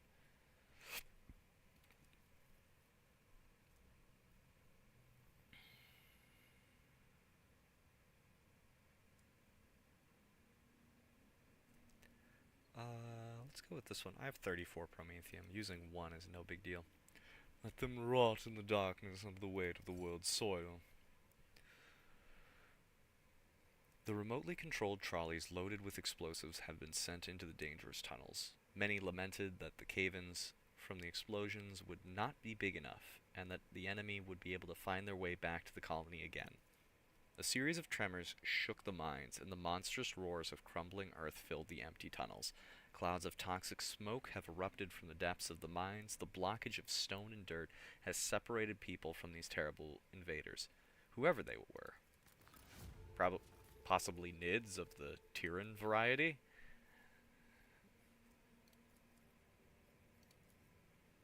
Nah, that'd be crazy.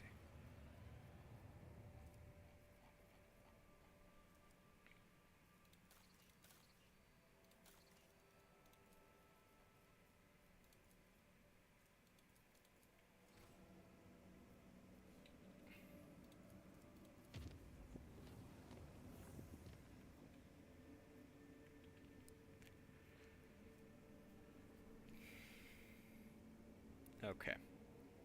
Well, we're cresting over the 8-hour mark, so I think I will call the stream there.